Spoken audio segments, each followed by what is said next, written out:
2042. We're sure it was someone on the team, Kade said. Not an outside hack. There's no remote access to the file server where the control software resides, Rami replied.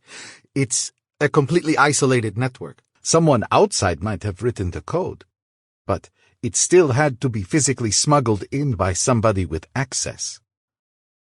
And we're certain it's a software problem? Has to be, said Myra. A hydrogen jet might misfire, but no glitch is going to make an impactor transmit recorded video from another impactor precisely timed to look like it's recording a real impact. Why didn't they doctor the video from 52 as well? Probably trying to minimize their footprint, Rami replied. Thought we wouldn't notice the lack of plume. Okay. Just how bad is this? Kade asked. What happens if the next one misses too? With the delays of the latter 3 launches, our margin of error is razor thin, Rami said. We might still get orbital capture with 2 misses. With 3, no way. Even if we hit with every impactor of the 3 remaining batteries. I was assuming all the remaining impactors hit, including all the orbital impactors. What if we roll the software back to the last stable version? We could try it, but without knowing when the bad code was introduced, we have no idea if it will fix the problem. Also, we're assuming the archives themselves haven't been corrupted. Yeah, Kade said, realizing Rami was right. Whoever did this had access to the archives, meaning they could have inserted the bad code in previous versions as well. And if whoever did this is smart enough to do that, they would have anticipated us rolling back the software, so there could be more surprises waiting for us. Exactly. Fuck, said Kade. If the archives had been compromised, reverting to a previous version might actually make things worse. Okay, forget the archives. Rami, call an emergency meeting of the programming team. I want every one of them doing what Kuan Yu is doing, scanning for malicious code. Have them break down the modules, however it makes sense. I know Hannah was working on the... Kade froze. His mouth went dry and his heart was suddenly thudding in his chest. Kade? Myra said. Hannah, Kade said, his voice barely above a whisper. Where the fuck is Hannah? She didn't come in today, Rami said. Jesus. Jesus, God, Kade said. I have to go. Go? Rami asked, alarmed. Go where? I have to find Hannah. Start going through that code. It took 19 minutes to get from Ad Astra's headquarters to Hannah Berkeley's apartment, running 3 red lights and committing countless other traffic violations along the way. All that went through Kade's mind during that time, though, was a non-stop refrain of, how could I be so fucking stupid? The Lexus squealed to a stop in front of Hannah's condo. He threw the door open, ran across the sidewalk, bounded up the stairs, and began pounding on her door. Hannah! He shouted. It's Kade! Open the goddamn door! After a moment, Hannah, wearing jeans and a t-shirt, opened the door. She wasn't wearing shoes. Kade, what in the hell has gotten... He shoved past her into the apartment. Save it, Hannah. What did you do to the code? The code? Hannah asked, looking bewildered. Jesus Christ, Hannah, I'm not a violent man, but I swear to God, in 20 minutes another impactor is supposed to hit, and if it's got the same problem as the last one, we are all going to wish that goddamn asteroid wiped us out. He gripped her hard by the arm. Tell me what you did to the code. Kade, stop it, that hurts. Tears were forming in her eyes. I don't know what you're talking about. I don't know anything about a problem with the code. Kade gave her a shove, and she fell backward onto the couch behind her. You must think I'm an idiot. I am an idiot. Why did you do it? Money? Are you working for the Chinese? The Russians? What? Kade, I'm not working for anybody. Bullshit. Why didn't you come into work today? I wasn't feeling well. Kade's eyes fell to a suitcase lying on the floor a few feet away. It was half filled with clothes. Kade turned, fixed his eyes on a vase resting on an end table. In the vase was a bouquet of roses Kade had delivered 2 days earlier. He walked to the table, picked up the vase, and hurled it against the wall a foot to the left of Hannah. She screamed. "Try again, Hannah." My God, Kade, this isn't you. You're not this person. You have no fucking idea who I am, Kade said, red-faced, shaking with rage. Answer the goddamn question. He took a step toward her. Okay, I'll tell you. I got a call last night. Someone told me not to go into work. Who? I don't know. They didn't give me a name, and they used some kind of voice scrambler, but they knew things, Kade. Things about me. Things about us. After the call, I got an email. They had pictures. Show me. Kade, show me. All right. She got up and walked to the kitchen counter where her tablet rested. Kade followed. She logged in and brought up the email. Attached to the email were at least 50 images, some of Kade and Hannah at their getaway, some of Hannah alone in her apartment. They said not to go to work today. Said that if I didn't leave town right away, they would post these pictures publicly. Kade shook his head. No. This isn't right. I'm telling you the truth, Kade. I swear I was trying to protect you. They left $20,000 in an envelope under my pillow. I can show you. I was supposed to use the money to leave town. No, said Kade again. We were careful. I was careful. Something isn't right. Kade, please. A call came in from Rami. It was marked urgent. Kade turned away from Hannah. Rami, have you found the bad code? Still working on it. You were right to be worried about Hannah, though. In the last month, she checked out 6 different code modules related to the control system. She's on the project, Rami. Yeah, but we've got a code freeze in place. Nobody is supposed to be working on the control modules right now. And that's not all, Kade. It looks like she got access to Copa. What? How? Kade turned to look at Hannah, who was still regarding him fearfully. I'll have to dig through the administrative logs to find out, but she must have sweet-talked someone into giving her access. It wasn't me, Rami, Kade said.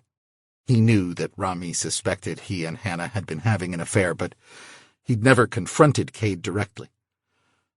Okay, said Rami. He didn't sound convinced.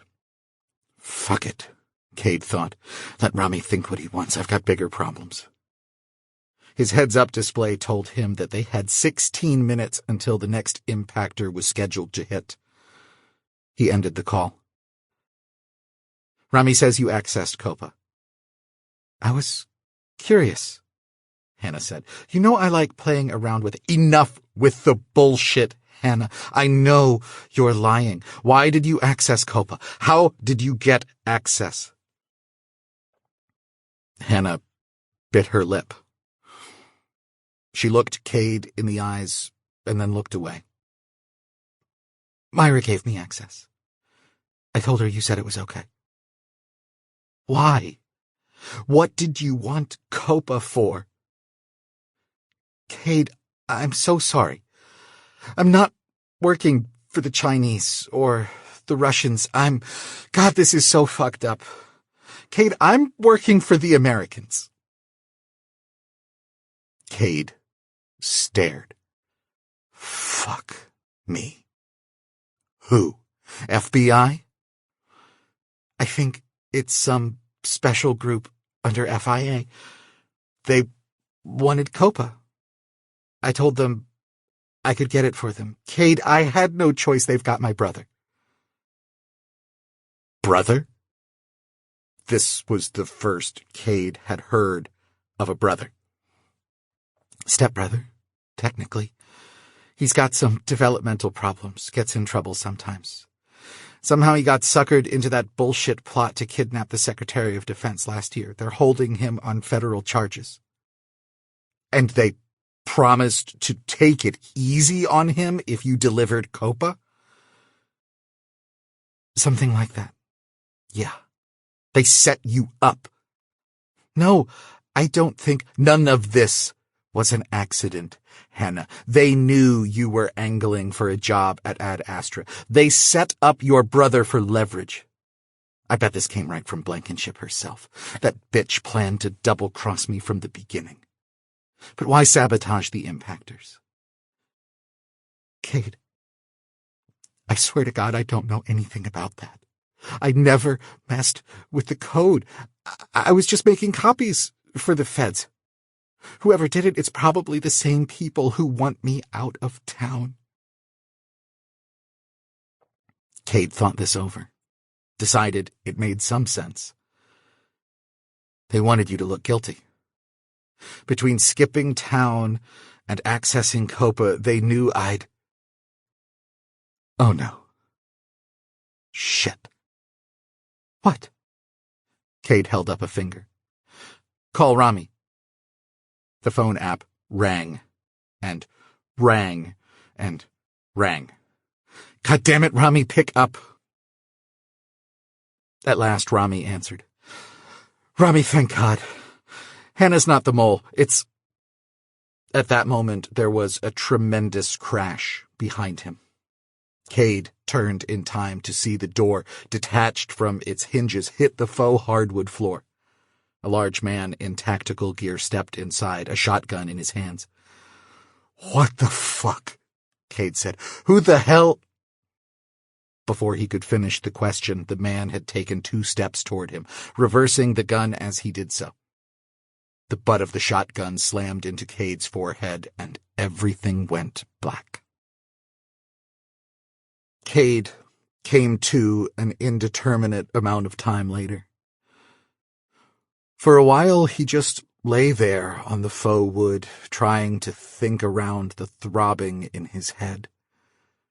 There was something he was supposed to be doing. Something important. People were counting on him. He rolled over and pushed himself to a sitting position. There was an explosion in his head. Tears rolled down his cheeks as he retched and nearly passed out again. His glasses were missing. Mammon. Something had to be done about Mammon. He crawled around on the floor until he found his glasses. He put them on. 2 missed calls from Rami, 3 from Christie, and 5 more from unidentified callers. He had a vague sense that this portended something very bad. But before he could think of what it was, his eyes alighted on 2 bare feet sticking out from behind the kitchen cabinets. Hannah. He crawled to the kitchen. Hannah was lying on her back, unmoving, but there were no obvious injuries. Maybe. No. Something was wrapped around her throat. Dark, blue, elastic fabric. An article of clothing of some kind. Her lips were blue, and her face was white. She had no pulse. This is your fault, he thought. A woman is dead because of you. It was a terrible thought, and yet he was aware on some level that mourning Hannah's death was a luxury he couldn't afford right now. people were counting on him. Mammon. It was 4:52 p.m., 6 minutes until Impactor 52 was supposed to hit. He reached up for the edge of the counter and dragged himself to his feet. "Call Rami," he gasped in between the explosions in his skull. "Kade, where are you?" "It wasn't Hannah," Kade whispered. "It was Myra." "Say again, Kade. It's loud in here." "Myra," Kade said through gritted teeth. "The saboteur is Myra." "Are you sure?" "Has to be. She gave Hannah access. Knew she was a spy. Knew we would suspect her." "Diversion." "Kade, are you all right?" "No. Got hit on the head." "Okay, because it sounds like you're saying Hannah and Myra are both spies." "Yes, both spies. Get Myra to tell you where the bad code is. We already found it. Thank God." "Hold your thanks. It's not going to help." "What? Why?" "We're locked out, Kade. Somehow, in all the chaos, the saboteurs sent a virus to the impactors. They're unresponsive." Hell. "That's not all. Before we lost contact, all the remaining impactors were off course. Even if we can re-establish contact, it's too late. Unless our saboteur left some hydrogen in the tanks, there's no way to get them back in line.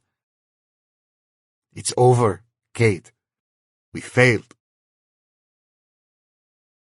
2042.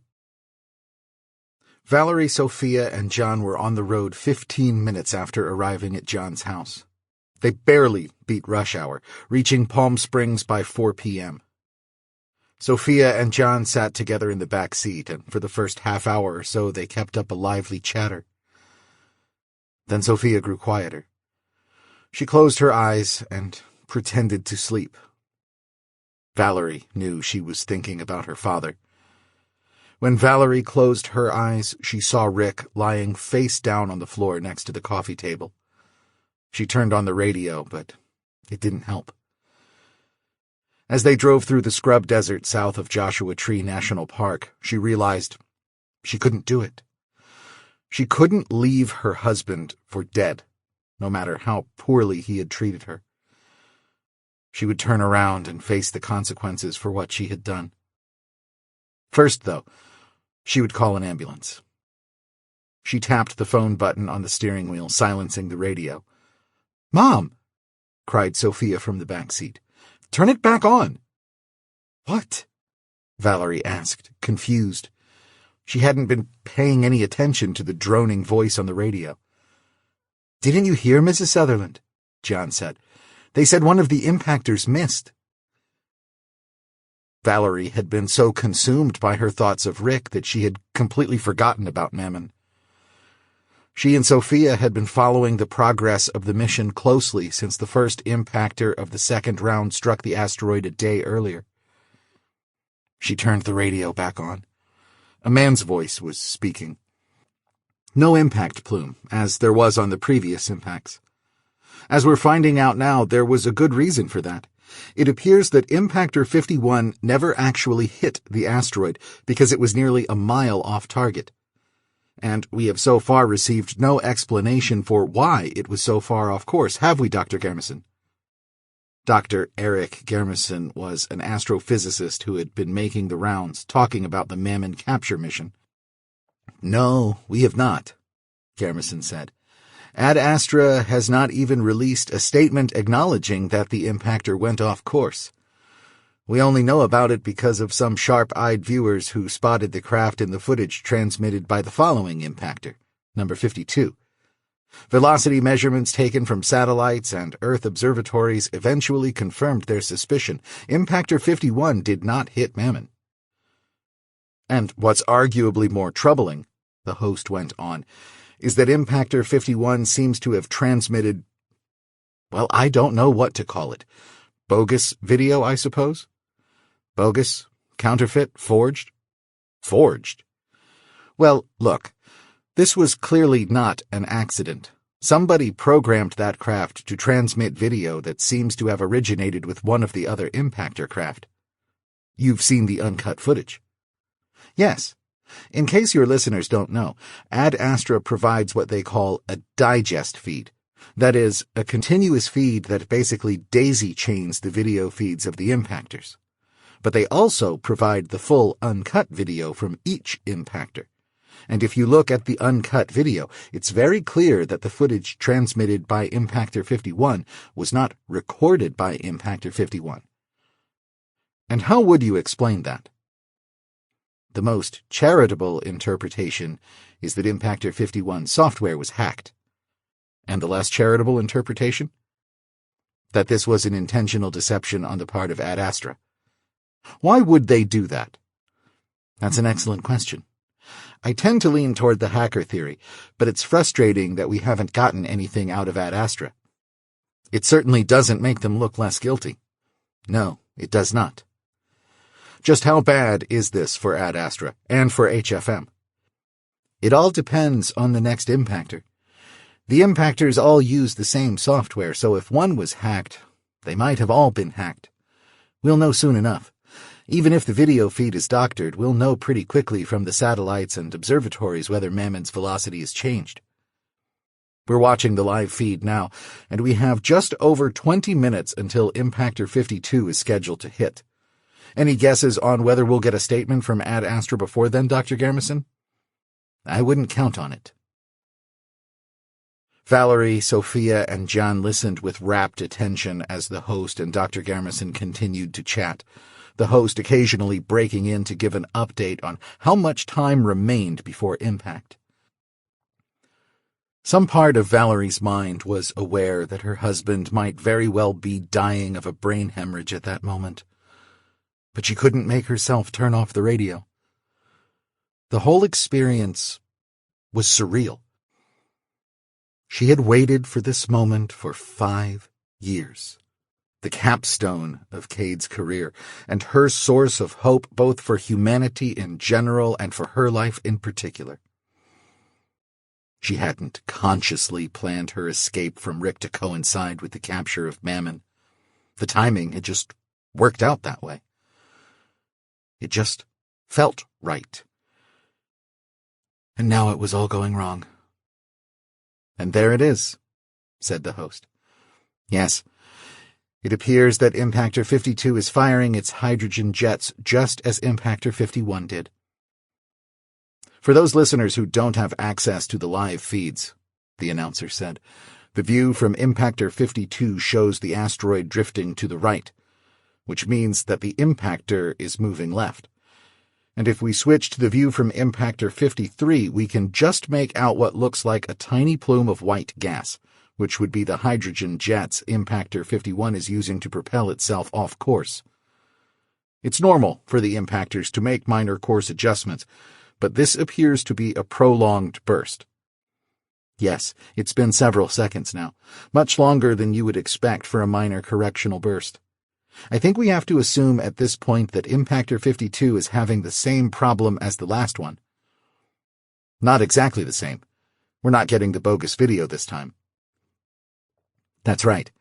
Whoever is responsible for this either was unable to hide what they were doing or has decided it's no longer necessary." "So is that—" "Hold on, Dr. Garmison. I'm hearing that all the remaining impactors are firing their jets. I'm checking now and... Yes, white bursts from all of them, except for the last one, Impactor 60, of course, which doesn't have a camera trained on it. Yes, they're all moving off course. My God, what a disaster." "I guess that's that, then," said the announcer, dismay evident in his voice. "Yes, I'm afraid it's over. No chance of salvaging the mission with the remaining impactors? No. The other impactors just don't have the velocity to slow Mammon very much. To be clear, there is no danger of Mammon striking Earth. None. That's one thing we don't have to worry about, at least on this pass. And in 4.5 years? It's still extremely unlikely to hit. Hopefully Ad Astra, or someone, can organize another mission and bring Mammon into Earth orbit. But, well, the political and economic fallout of this failure is going to be substantial. I'm not an economist, but I honestly don't see how Ad Astra survives this. It doesn't look great for them, the host said. But as you say, you're not an economist. Nothing we say here should be taken as investment advice or predictions of the performance of any particular company. Of course, said Dr. Garmison, annoyance creeping into his tone. But Ad Astra's entire business model is predicated upon— We should probably leave such speculation to the experts, said the host hurriedly. I'm hearing that Ad Astra is down 14% on the news, and High Frontier Mining is down 6%. Significant drops, to be sure, but hardly insurmountable for two fundamentally sound companies. The markets closed before we knew the mission had failed, though, said Dr. Garmison. We won't know the full extent of the damage until trading starts again. As I said, Dr. Garmison is not an economist, and his statements should not be considered investment advice or predictions of the performance of any particular company. Dr. Garmison, great to have you on the program as usual.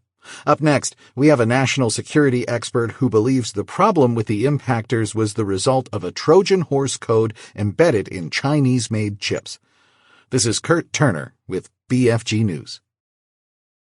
Just like that, Dr. Garmison was gone, and the conversation turned to what seemed to Valerie to be baseless speculation about faulty hardware on the impactors. She turned down the volume. I guess it's a good thing Dad sold the stock, Sophia said. Valerie burst into laughter, which rapidly turned into tears. John, sitting behind her, leaned forward. Mrs. Sutherland, are you okay? She turned her head, putting her foot on the brake and steering onto the shoulder. The Explorer rolled slowly to a stop. They sat there in silence for several minutes. When the chime for Valerie's phone app sounded, they all jumped. The Explorer's dashboard display read, Rick. Valerie's heart pounded in her chest. Was it really him? Or had someone found his net card? Mom? Sophia said, as the chime sounded again. Valerie turned, catching Sophia's glance. Sophia's eyes went wide as she realized who was calling. Said Jan. Can one of you tell me what's going on? Valerie ignored him. Mom, you have to answer it. Valerie nodded. She swallowed hard and tapped the button to accept the call. You bitch! Rick screamed in over the car's sound system. I could have been seriously hurt, and you just fucking left me? You know they gave me 8 stitches in my forehead. They couldn't believe I— Valerie ended the call. Thank God, she thought. Thank God, thank God, thank God. He's okay, Sophia said. Valerie let out a sigh of relief. Still an asshole, but yeah. I really don't want to know what just happened, do I? John asked. Maybe later, said Sophia. Okay, good. Good? Valerie asked. Yeah, because we've got other problems to talk about. Valerie raised an eyebrow at John. Like what? Well, I've been, working on some simulations for our current situation. You've been working on simulations of being parked on the shoulder of a freeway? No. I mean the Mammon thing. I wrote this economic modeling algorithm. You did what? Mom, Jan's really into crypto and stuff. I told you about this. Okay, Valerie said. She probably had, but Valerie must have tuned it out. John's esoteric hobbies hadn't interested her.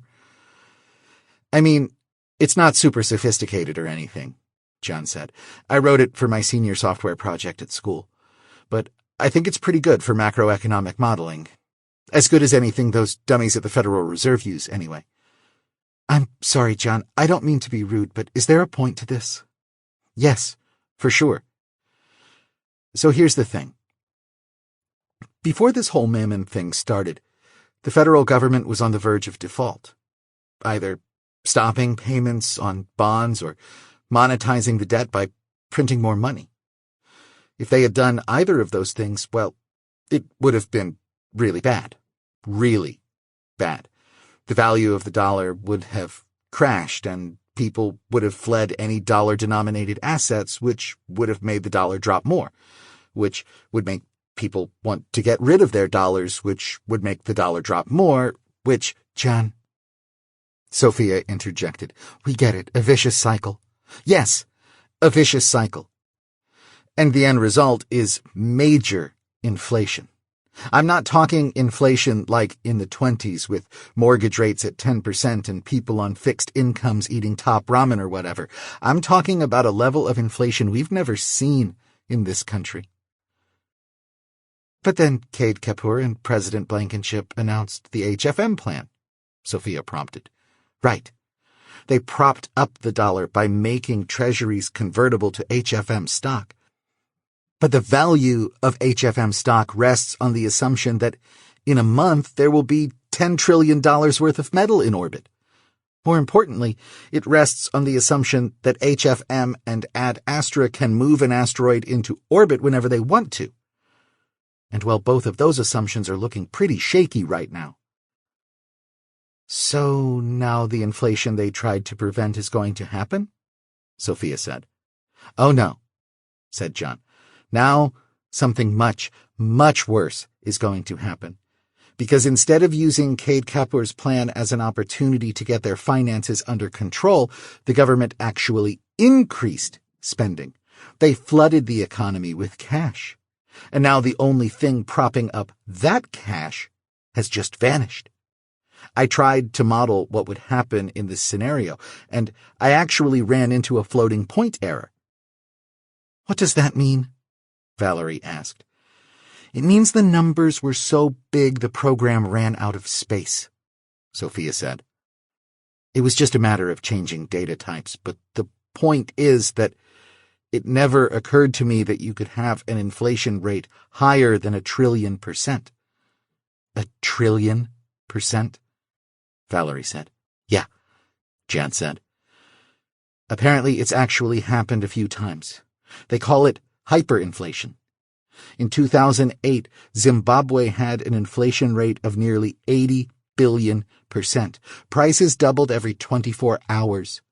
And that isn't the worst example. In Hungary, just after World War II, inflation hit 42 quadrillion %. And you think that's going to happen here? Valerie asked. With the US dollar. I mean, it's just a simulation, John said. And the results depend a lot on what you put into it. But this thing with the impactors going off course and Mammon zooming right past Earth, that's pretty much the worst-case scenario. It could get bad.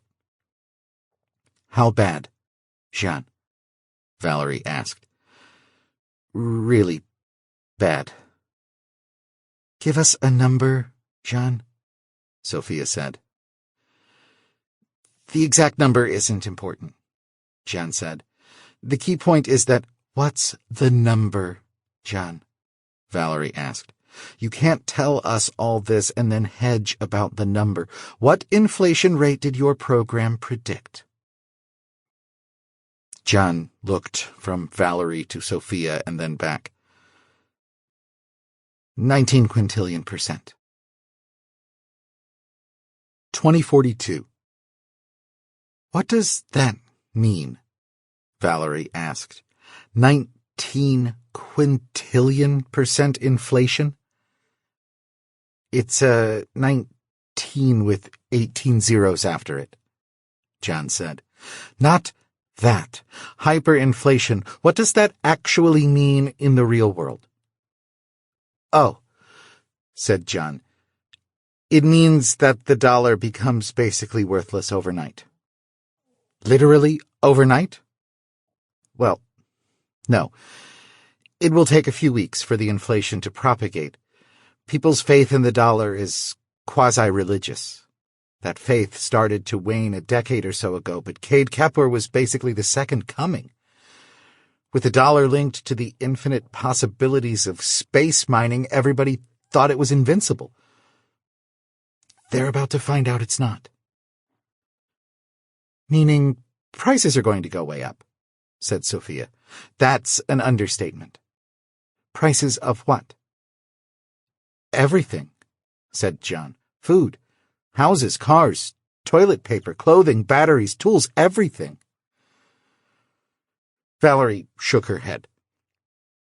Okay, I know enough about economics to understand that prices are determined by supply and demand. How can prices go way up if there isn't a sudden change in one of those things? Factories are going to keep making toilet paper, right? And people aren't going to suddenly start using a lot more toilet paper. Right, said John. It's like this. Last year, the inflation rate was relatively low, something like 5%. So at the end of the year, toilet paper was 5% more expensive than at the beginning of the year, assuming toilet paper follows the greater trend, right? Sure, said Valerie. People didn't buy more toilet paper. The toilet paper factory didn't produce less toilet paper. The price just went up because money was worth slightly less at the end of the year. Got it? Yes, John. Okay. Now imagine that instead of dropping 5% in a year, the dollar drops 5% in a day. Not only that, but you have reason to think that it might drop another 5% tomorrow, and again the next day. How much toilet paper do you buy? Well, said Valerie, I might buy more if the price is going to go up. I'd probably be more likely to stock up on other things, though. Exactly. Now imagine everybody doing that, all at the same time. Suddenly, everybody in the country, maybe everybody in the world, is stocking up on toilet paper and canned tuna and batteries and everything else. The demand for everything goes up because people don't want to pay 40% more in a week. Pretty soon, there's no toilet paper on the shelves. People start to worry that other things are going to get scarce, so now they're panic buying anything they might need for weeks ahead. Stores are selling out of all sorts of things. That leads to another problem. Consumers starting running out of things to spend their money on, so competition for the remaining goods increases. As a result, prices go up even faster. Store owners aren't stupid. They don't want to hold dollars any more than anyone else, so they keep raising prices, hoping to minimize their losses. People realize that the value of their savings is shrinking, so they take all their money out of the banks and try to spend it on anything they can find. The banks don't have enough cash on hand to cover all the withdrawals, so they either start putting limits on withdrawals or getting bailed out by the government. Limiting withdrawals just creates more panic. A bailout injects even more cash into an economy that already has too much cash, chasing too few goods. There are a lot of ways things can go from there, but none of them are good. The vicious cycle again, Sophia said. Yep. Once it starts, it's almost impossible to stop. That makes no sense, Valerie said. If there's a chance of 19 gazillion% inflation, why is this the first I'm hearing about it? They basically made it illegal to talk about, John said. Federal Misinformation Act. John says they've been talking about it for a while in Stellaris groups, Sophia said. John nodded. It was all theoretical, though. People who are into this stuff tend to be science geeks, too. Nobody really thought Ad Astra would fail. I mean, even after half the launches were delayed, the odds of success were still really high. We all owned HFM stock, and a lot of us bought Ad Astra, too. That's part of the problem, though. Nobody believed this could happen. So what do we do? Valerie asked. Well, John said, I guess the first thing we need to do is figure out if we're still going to Florida. Why shouldn't we? Sophia said. John shrugged. People usually like to be home in times of crisis. Valerie stared at him. John, you really are a weird kid. Thanks, Mrs. Sutherland, John said, beaming. He seemed to genuinely take it as a compliment. Valerie thought about what waited for her and Sophia at home. She shook her head. She was glad Rick was okay, but there was no going back there. We keep going, said Valerie. Even if all of our money is worthless by the time we get to Florida? Valerie laughed. Money? I have $83 in the bank. I was supposed to be funding this trip with my Ad Astra stock. Instead, thanks to my asshole husband, we're driving this thing. He probably did you a favor, John said. Ad Astra is going to take a nosedive as soon as they reopen trading. HFM too. Sounds like the SEC shut down the stock exchanges just as people were starting to react to the news. It's a great vehicle for driving across the country, Valerie admitted. But it doesn't do me any good if I can't buy food or gas. What about credit cards? John asked. What about them? How much credit do you have available? Valerie shrugged.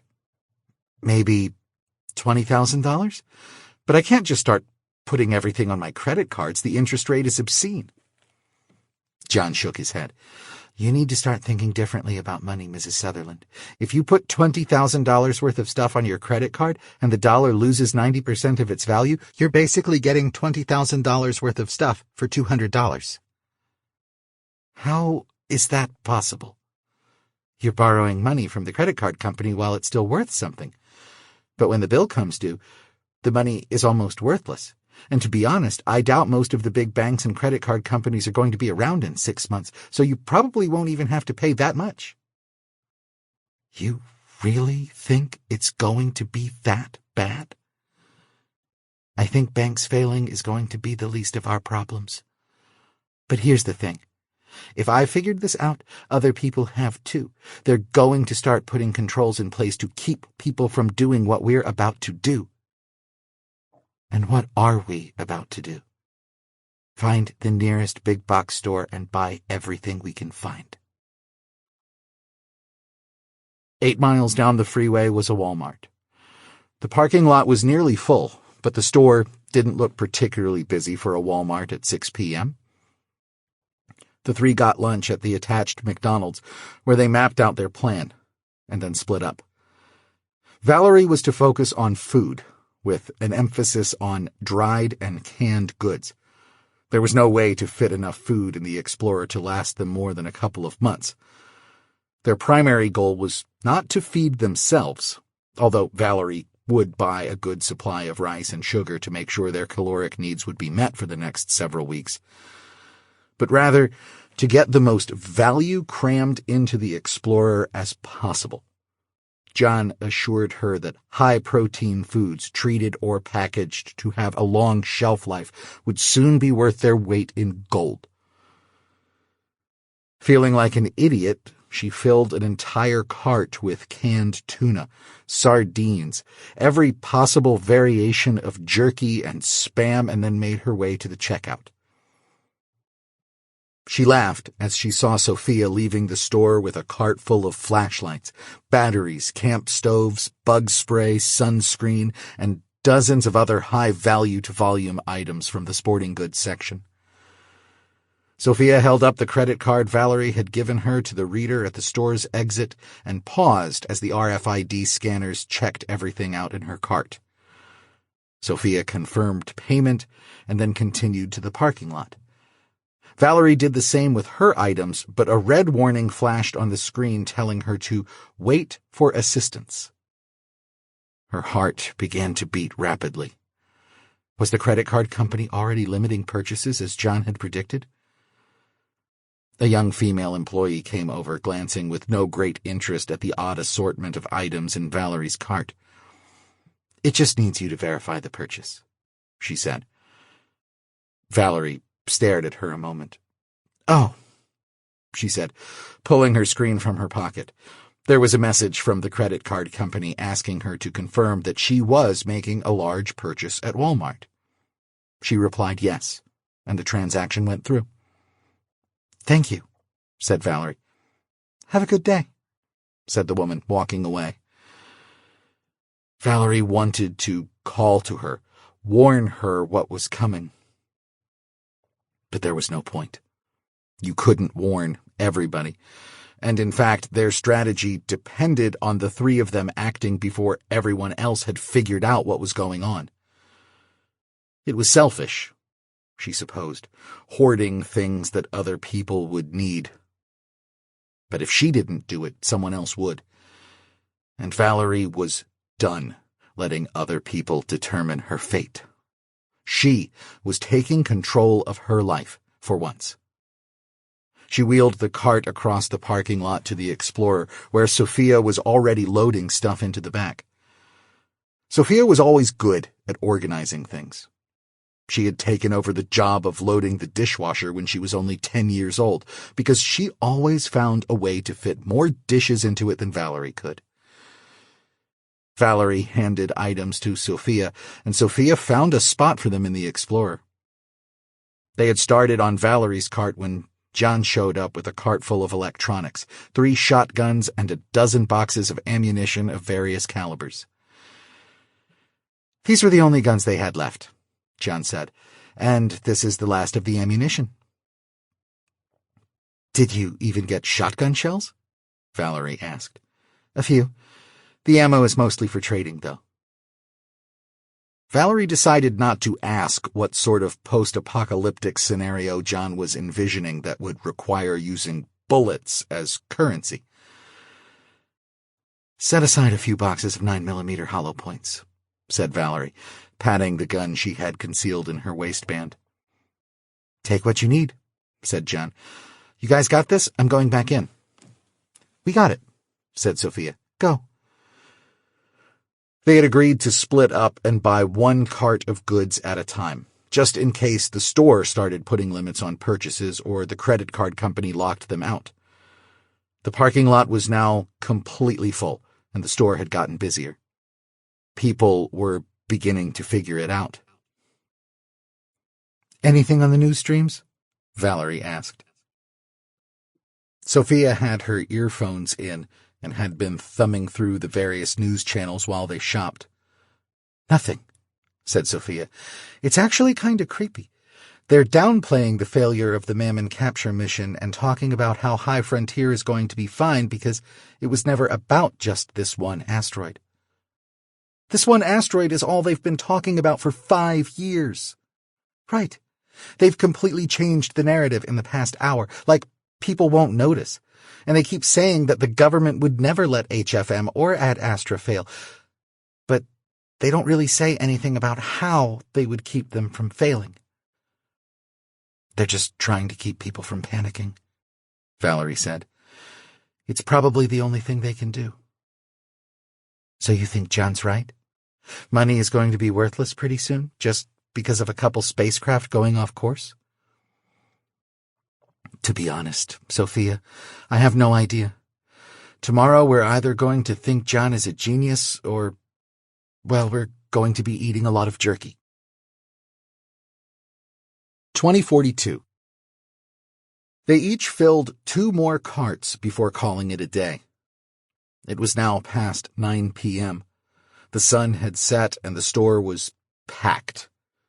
By this time, 2 more impactors had missed the asteroid, and Sophia was rolling her eyes and shaking her head at the contortions the news hosts went through to put a cheerful spin on the day's events.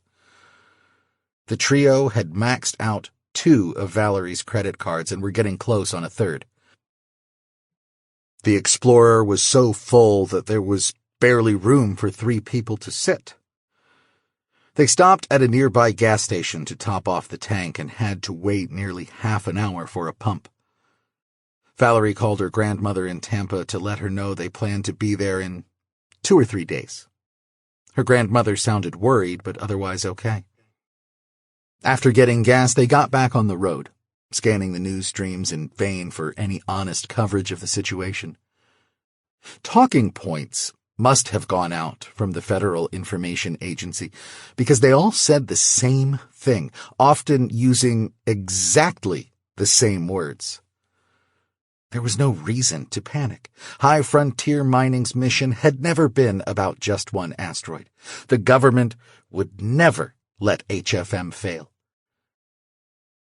With every repetition, Valerie got a little more worried.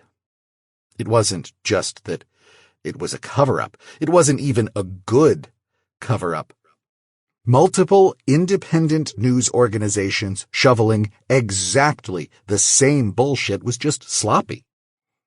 Clearly, the FIA hadn't been prepared for this possibility. And if the FIA wasn't prepared, probably nobody else in the government was either. They were all just making it up as they went along. Occasionally, some actual news did get through. At 4:50 p.m. Mountain Time, a 4th impactor, number 54, missed Mammon. Ad Astra had released a brief written statement admitting that the software guiding the 3rd battery of impactors had misperformed. The statement went on to say, however, that they were confident that the remaining impactors would perform as expected. None of the news hosts seemed to feel any obligation to note that the mission was still doomed, no matter what the remaining impactors did.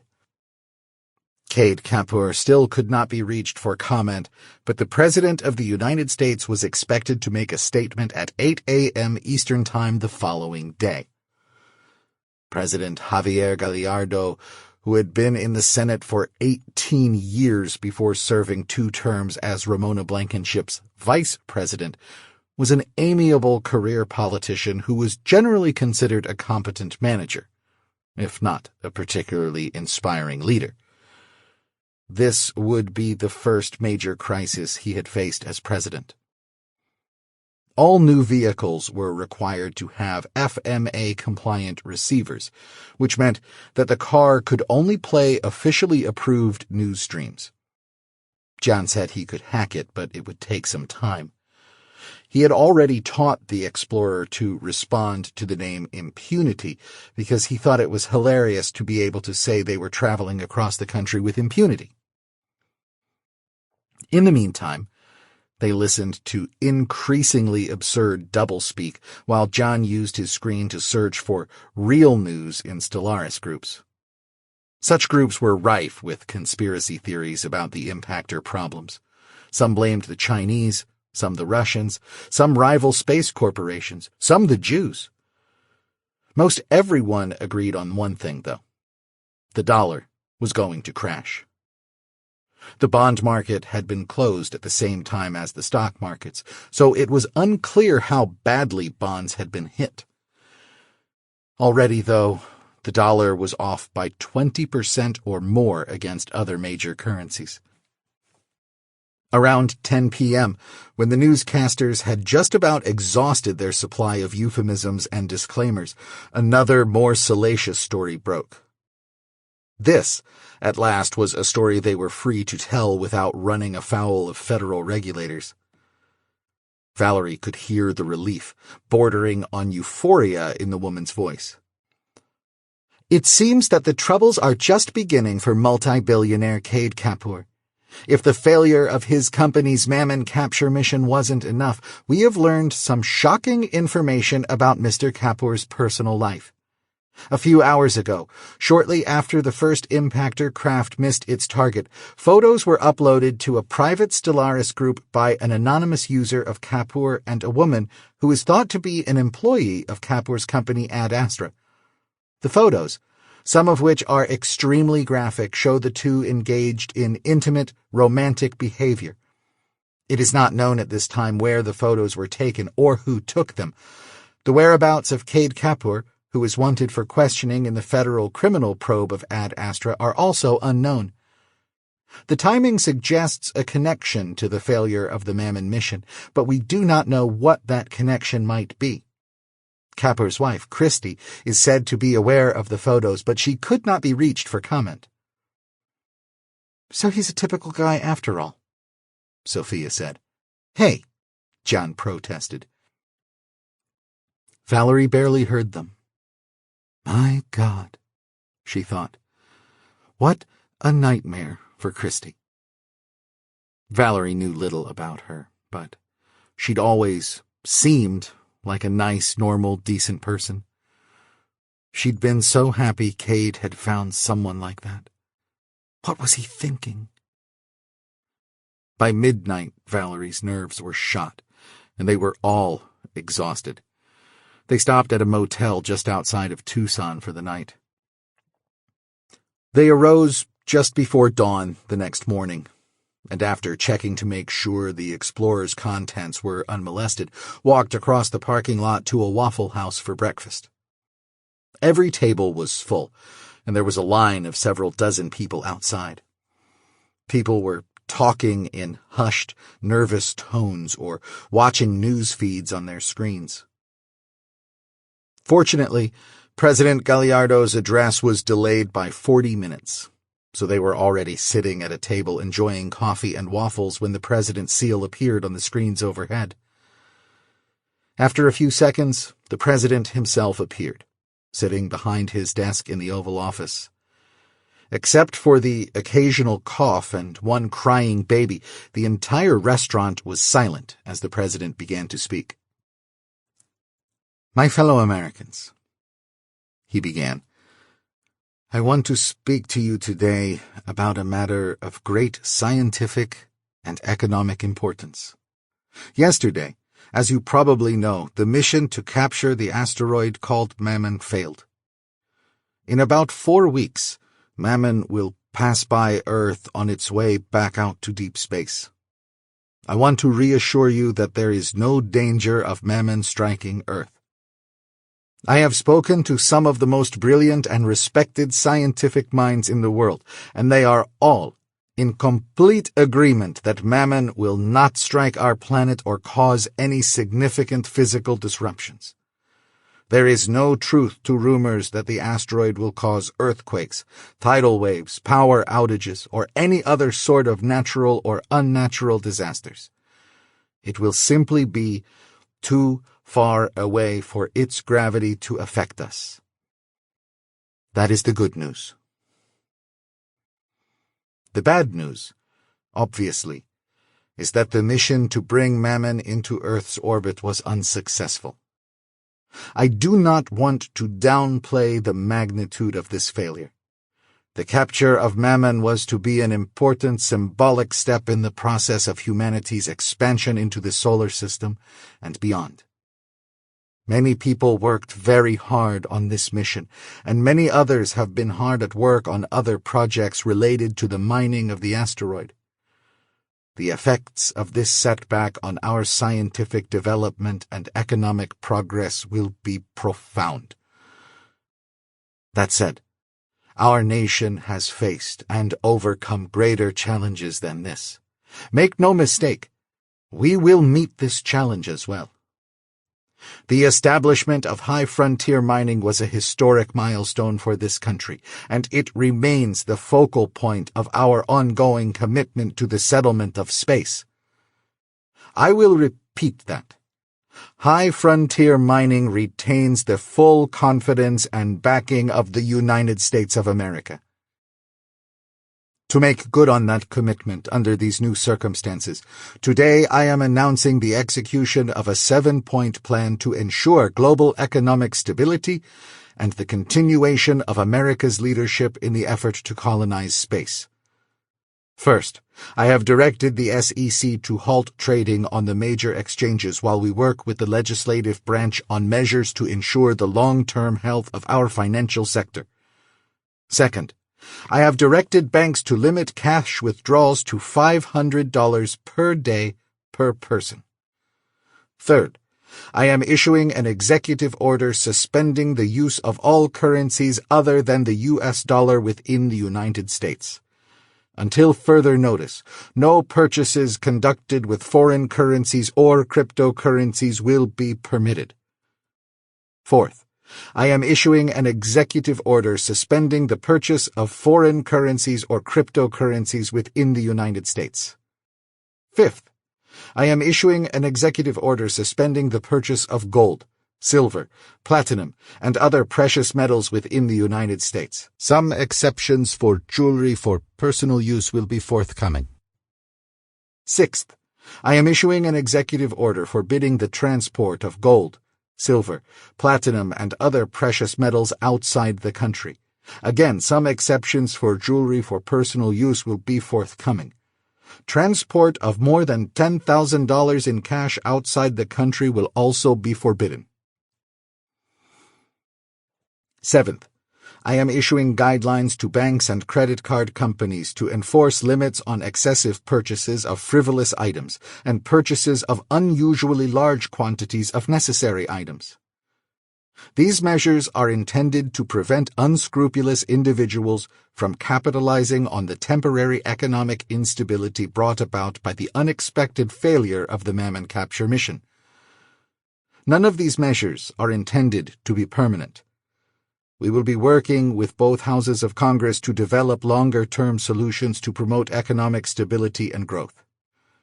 Additionally, the assets of Ad Astra, the company tasked with the Mammon capture mission, will be seized by the Justice Department pending the filing of federal criminal charges against its CEO, board of directors, and several key employees. I am not currently at liberty to disclose any specifics of this ongoing investigation. Ad Astra's CEO, Kade Kapur, remains at large and is considered a fugitive of justice. Anyone with information regarding Kapur's whereabouts is asked to contact their local police department, who can forward the information to the appropriate authorities. The next few days will test our mettle as Americans. Together we face a choice. Will we give in to fear? Or will we rise above the present difficulties and work together as friends and neighbors to face the future with hope and resolve? When my predecessor was first elected to serve as your president, many claimed that America's best days were behind her. I didn't believe that then, and I don't believe it now. With the Jumpstart Space Act, we bet big on America's future, and I am just as convinced as ever that America will continue to lead the way, both on Earth and across the solar system. We will get through this, and we will be stronger as a country than ever before. May America continue to enjoy the blessings of peace, prosperity, and liberty. 2042. Once again, the presidential seal filled the screen. After a moment, a reporter appeared, standing outside the White House. He proceeded to reiterate what the president had just said and recap the previous day's events, presumably for those who had just awoken from a coma. The assembled diners at the Tucson Waffle House collectively lost interest and began to chatter amongst themselves. A few paid their bills and left in a hurry. "Looks like you were right about hoarding stuff," Sophia said to John. John nodded grimly.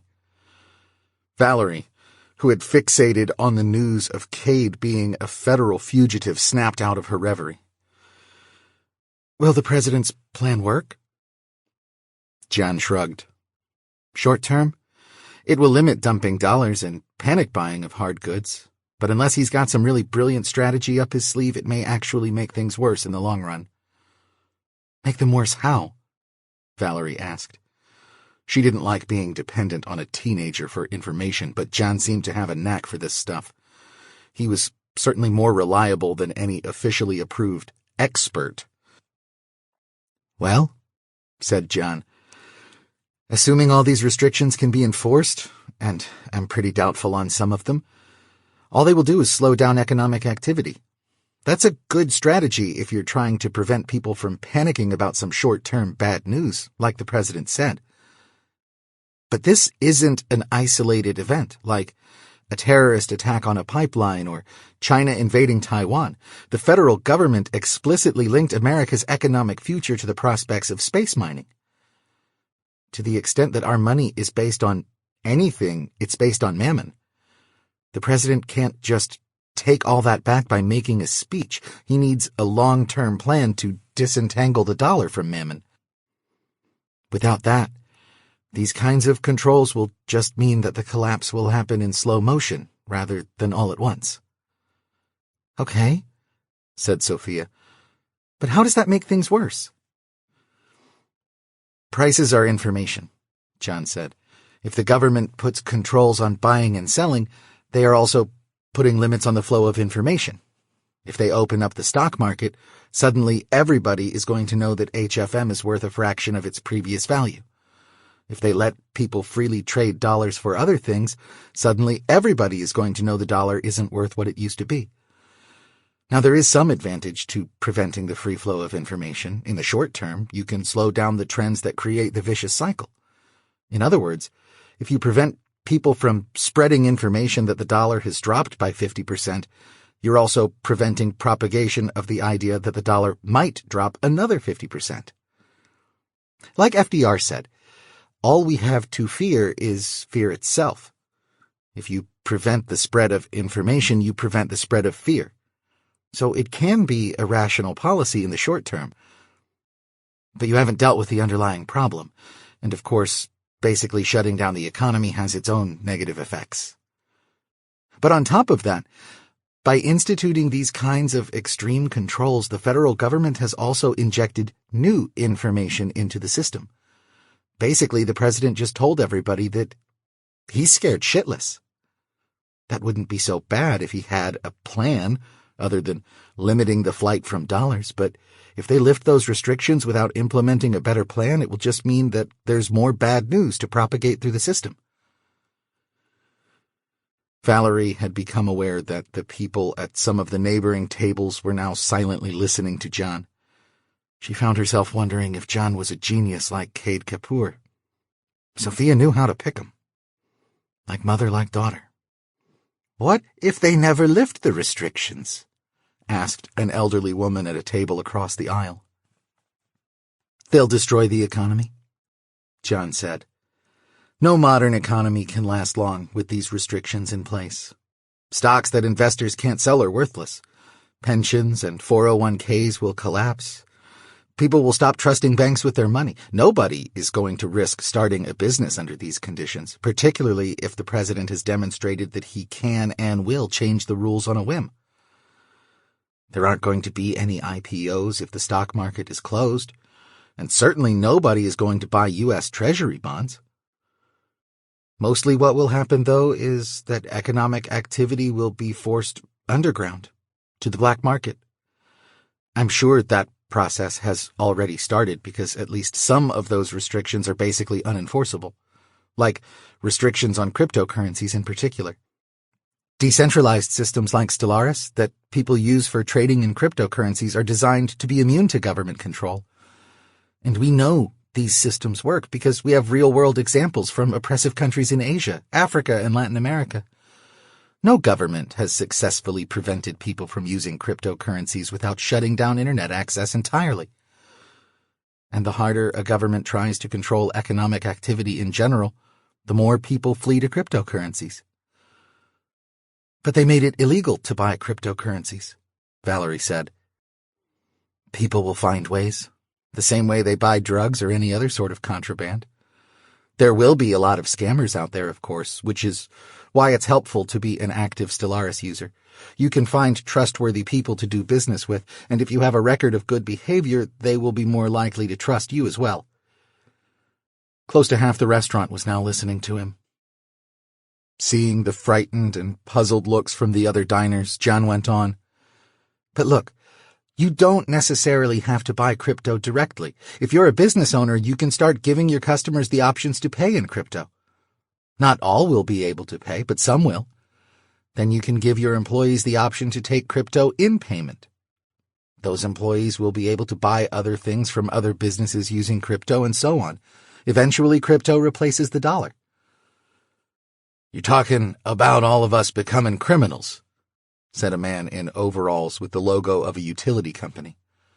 I'm talking about doing what we have to do to survive, John said. Either the government lifts these restrictions or they leave them in place indefinitely. Either way, the dollar is finished. Nobody is going to be buying treasury bonds under these circumstances, and that means the government can't borrow money to cover the interest on its existing debt. That means they can either stop paying interest, which will cause confidence in the dollar to fall even more, or they can print money to cover the shortfall, which will devalue the currency. Either option leads to a vicious cycle and hyperinflation. My suggestion would be to get rid of whatever dollars you have as fast as you can, no matter what President Gallardo says. It's like a reset, said a young woman at the table behind John. Exactly like that, said John, nodding. It's a global reboot of the financial system. Right now it's based on dollars. In a few weeks it's going to be based on something else. Probably a combination of foreign currencies like the yuan and cryptocurrencies. Not gold? Said a man in a white shirt and tie standing near the table. John shook his head. Gold will remain a strong store of value, but it doesn't work well as currency in a global marketplace. Too hard to transport, too easy to steal. If a lot of fiat currencies follow the dollar down the drain, and they might, we might see a resurgence of currencies based on precious metals, but I doubt it. If you have an opportunity to buy gold, go for it, but crypto is an even better option. It sounds like you're telling us to do exactly the opposite of what the president said the utility worker. Yep, said John. The president is trying to sell you a shared delusion, the idea that the dollar is worth the same as it was yesterday. For a long time that shared delusion worked, but it's not tenable anymore. You would figure all this stuff out eventually, whether I told you or not. And that means the 8 billion people outside this restaurant will also figure it out. The dollar is worthless. Our only advantage is that the people out there haven't figured it out yet. Buy crypto if you can. If you can't, buy anything else you can get your hands on. Valerie had paid the bill by swiping her credit card across the table's reader while John talked, and she decided that it was a good time to leave. She grabbed her purse and caught Sophia's eye across the table. Sophia gave John a nudge, and he nodded. They got to their feet. How do I find someone to buy crypto from? Asked a heavy-set blonde woman at the table behind Valerie's seat. What's your Stellaris ID? Asked the man in the tie. Who are you, kid? Asked someone else. This is bullshit, shouted a large, bearded man a few tables away. I'm a certified financial planner, and this kid doesn't know what he's talking about. Crypto is not going to replace the dollar. The man got to his feet, blocking their way to the exit. The woman who had been sitting next to the big man reached out to touch his arm, trying to get him to sit down. No, Catherine, the man said, pulling away. I can't just sit here and listen to this crap. They've been saying for 2 decades that crypto is going to replace the dollar, and it's used in what? 20% of financial transactions worldwide? That estimate is low, John said. A lot of governments have put strict restrictions on the use of cryptocurrencies, so a lot of crypto transactions are on the black and gray markets. It's used by criminals, is what you're saying. You're just mad because they won't let you dump your HFM stock, said another man nearby. There was laughter, but also some sympathetic murmurs. You're damn right I'm mad, the man said. I'm mad at that asshole Kade Kapur for using cheap Chinese junk components on his spaceships. I'm mad at Blankenship for trusting that asshole with our country's future. But mostly, I'm mad at armchair economists like this kid giving people bad advice. The absolute worst thing we could do right now is panic and start buying everything in sight. The one thing this kid got right was that part about the vicious cycle. If everybody dumps dollars now, prices are going to spike. A jump in prices will scare people into buying more, and prices will go up again. That's what leads to hyperinflation. If you want your money to be worthless, act like it's worthless. If you want things to go back to normal, act normal. That would be great advice if you could just convince the rest of the world to do the same thing, a woman shouted from Valerie's right. The argument turned into a cacophony as several people began shouting at once. Valerie shouted to Jan and pointed to the side door of the restaurant. He nodded, and Valerie led the way through the crowd, her palm against the 9mm pistol in her waistband. The three got outside without further incident. "That got weird fast," Sophia said, as they made their way across the parking lot to the Explorer. "Everybody's on edge," Valerie said. "Jan, no more public speeches. It's great that you want to educate the public at large about this shitstorm that's about to hit, but we need to take care of ourselves. You, me, and Sophia. Got it?" "Got it, Mrs. Sutherland. I'm sorry." "Don't apologize, Jan. You're a hell of a smart kid, but you need to work on your situational awareness." "Mom's just mad because she doesn't like people talking shit about Kade Kapur. She's got a thing for him." "Sophia!" "I can see it," Jan said. "He's super smart. And rich, of course." "Mom knows him. They went to school together." "What?" Jan said. "Why didn't you say something, Mrs. Sutherland?" "I don't know him, Sophia," Valerie chided. "We went to elementary school together for 1 year, all right? Get in the car. We need to hit the road." 2042. The three travelers set out for Texas. They listened in vain for more information from the radio while Jan browsed Stellaris groups. They were nearing Las Cruces, New Mexico, when Jan let out a long, "Wow." "What's up, Jan?" Sophia asked. "Somebody just posted something about a programmer who worked for Ad Astra, Quan Yu Peck. He's wanted for questioning by the feds. Sounds like anybody who had anything to do with the Mammon capture is wanted for questioning." "Yeah, just about everybody but Kade Kapur and this Quan Yu Peck have turned themselves in. And check this out. Quan Yu's lawyer just released a statement saying that Quan Yu will turn himself in, but only if Kade Kapur is apprehended alive. He says Kade Kapur will testify to his innocence." "His innocence?"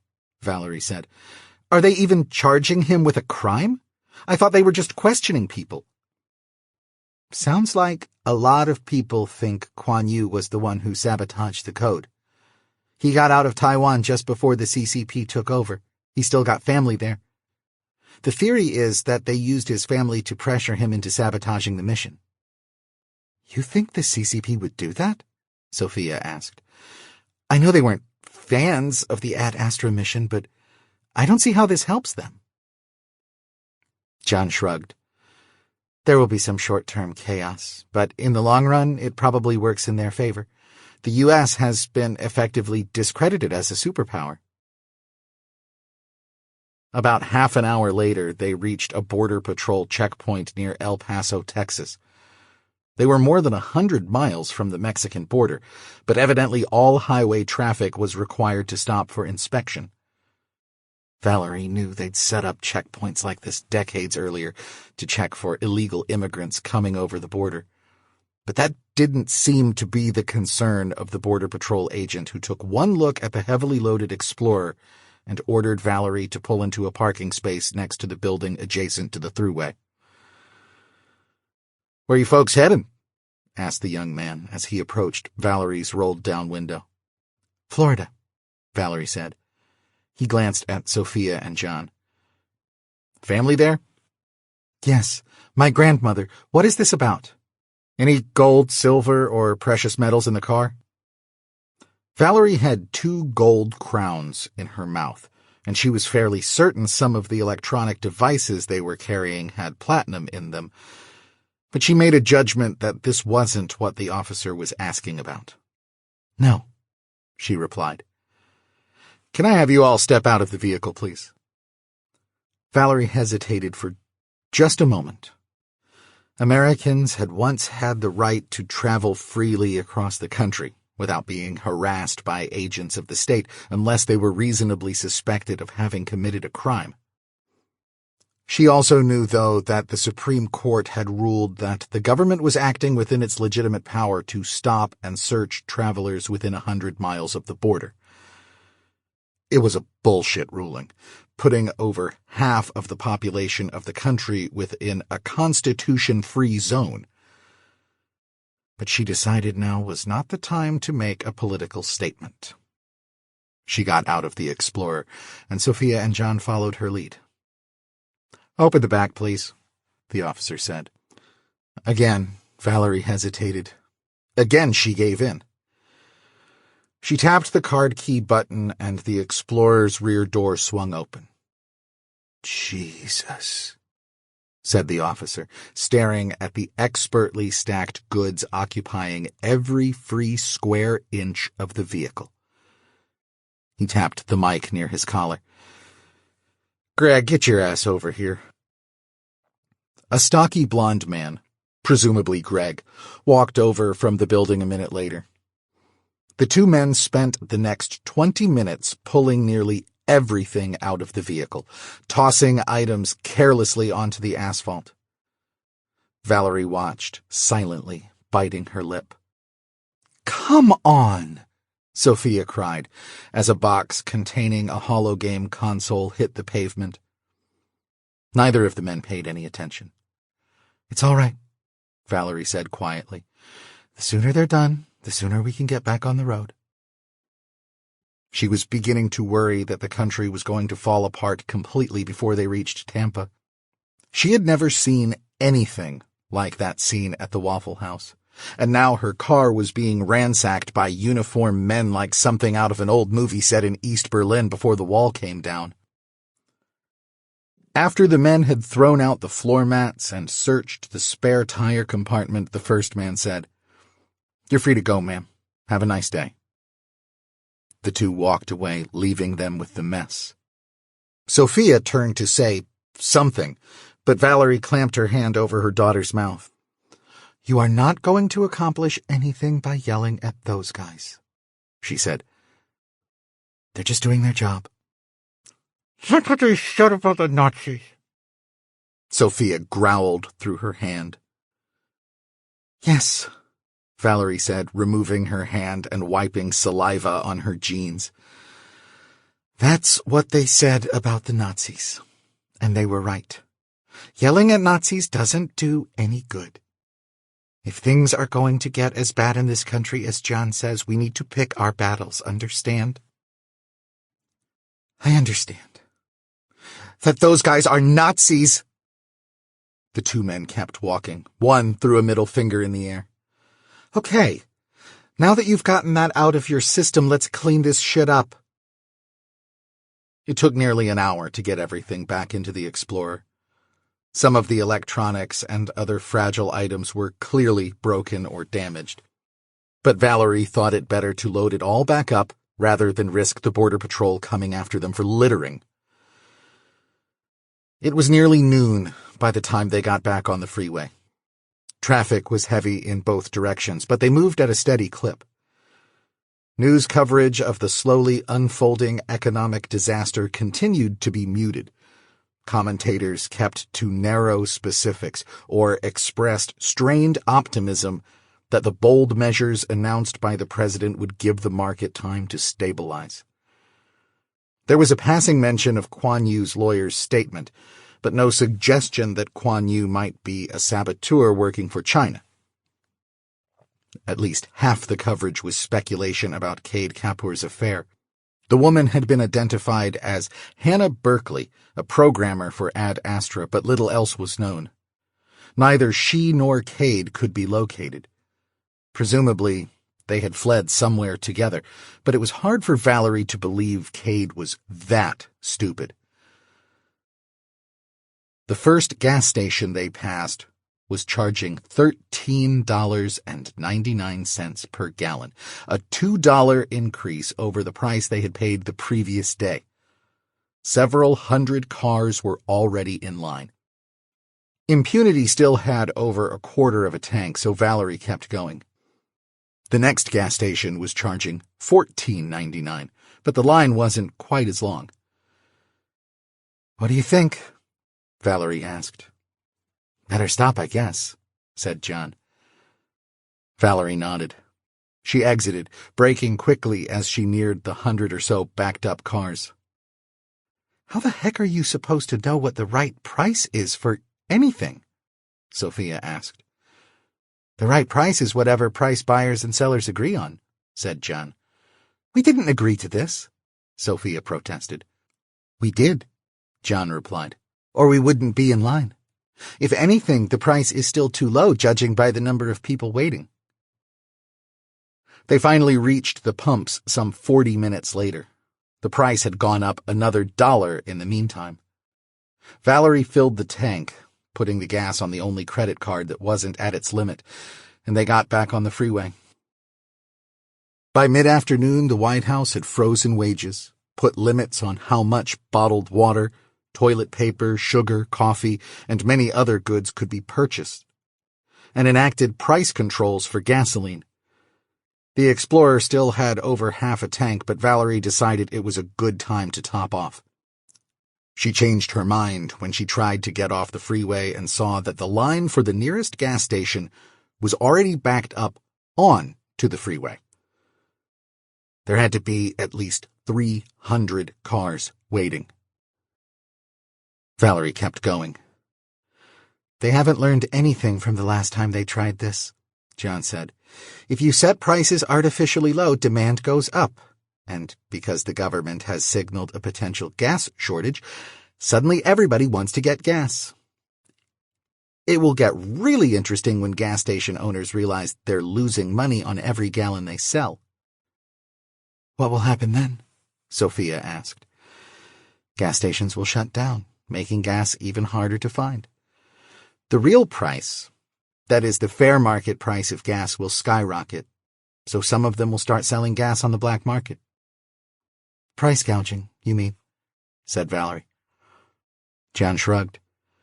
"Prices spike when there's a drop in supply and increase in demand. Calling it price gouging is like getting mad at the sun for being hot. You can complain, or you can adapt to the reality of the situation. Anyway, I expect the government to order gas stations to stay open, which will also make things worse, because more gas stations selling gas below market prices will just cause us to go through the supply of gas quicker. Then refineries will start to shut down, because they don't want to lose money either. Then oil wells shut off. Eventually, either the government has to loosen restrictions or basically take over the entire petroleum industry." "Sounds like I should have gotten gas when I had the chance," Valerie said. "Hard to say," John replied. "What kind of mileage are we getting?" "The gauge says 30 miles to the gallon." "We're about 1,500 miles from Tampa," John said. "That's 50 gallons. He tapped at his screen. "Looks like this thing has a 20-gallon tank." "It's a little over half full," Valerie said. "So we're going to need almost another 40 gallons. That's at least 2 stops." "We're in Texas," said Sophia. "Isn't this where most of the gas comes from?" "A lot of it, yeah," said John. "But I'm not sure how much difference that makes. If the supply chain breaks down, it's going to break down pretty much everywhere. Supplies might last a day or two longer down here since we're close to the refineries, but I just don't know for sure." "What if the government lifts the price controls?" Valerie asked. "Then we'll have another problem. How much credit do you have left on that card?" "Not much. Maybe $400. If they remove the price controls, gas prices are going to go nuts. No way $400 gets us to Florida. We'll have to find a place that takes crypto." "You have crypto?" "Some. Yeah. Mostly crypto coin and IOTAs. Not as much as I'd like, but crypto is up about 300% from yesterday morning, so I think we'll be all right, assuming we can find a gas station that will take crypto. Otherwise, we'll have to barter. You seriously think we can walk into a gas station with a stack of batteries or boxes of bullets and trade them for gas? Sophia asked. That's like something out of a movie. Probably not yet, John said. Like I said, information takes time to propagate, and the government is doing their best to slow it down. It's going to take a few days or even weeks for people to figure out that the dollar is now monopoly money. Worst case scenario, if we can't find a gas station that will take crypto, is that we have to camp for a few weeks. You mean literally camp? Yeah. Or stay at a motel, but I'd stay away from cities and, well, other people as much as you can. When the seriousness of what has happened does start to hit people, an SUV packed full of supplies is going to be a tempting target. So what do we do? Asked Sophia. I guess I would say keep going until we've got a quarter of a tank or so, and then brave the lines, unless something changes. More price controls were announced over the next several hours. Knowing that they were racing against the depletion of gasoline supplies, they ate jerky and granola bars rather than stop for lunch or dinner. Occasionally, Sophia would spot a gas station that didn't seem to have a long line of cars backed up, but it turned out that each of these gas stations was closed. The last one had a piece of cardboard in the window on which someone had scrawled in black marker, "No gas."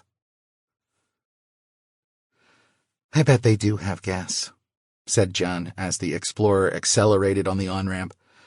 They just don't want to sell it at these prices. Can't blame them, I guess. But they're making a mistake. How do you figure that? Sophia asked. The people running these gas stations are betting that the price controls are temporary. They're still hoping to make a profit, or at least cover what they spent on the gas. But I don't think price controls are going away anytime soon, and gas doesn't keep for more than a few weeks. If they don't sell it at this price, they're never going to sell it. Is there a way to get the gas out of their tanks? Valerie asked. John considered this. Well, the pumps are turned off. You'd either have to break in and turn the pumps on or use a different pump. Should have thought to buy a sump pump at Walmart. That would have worked.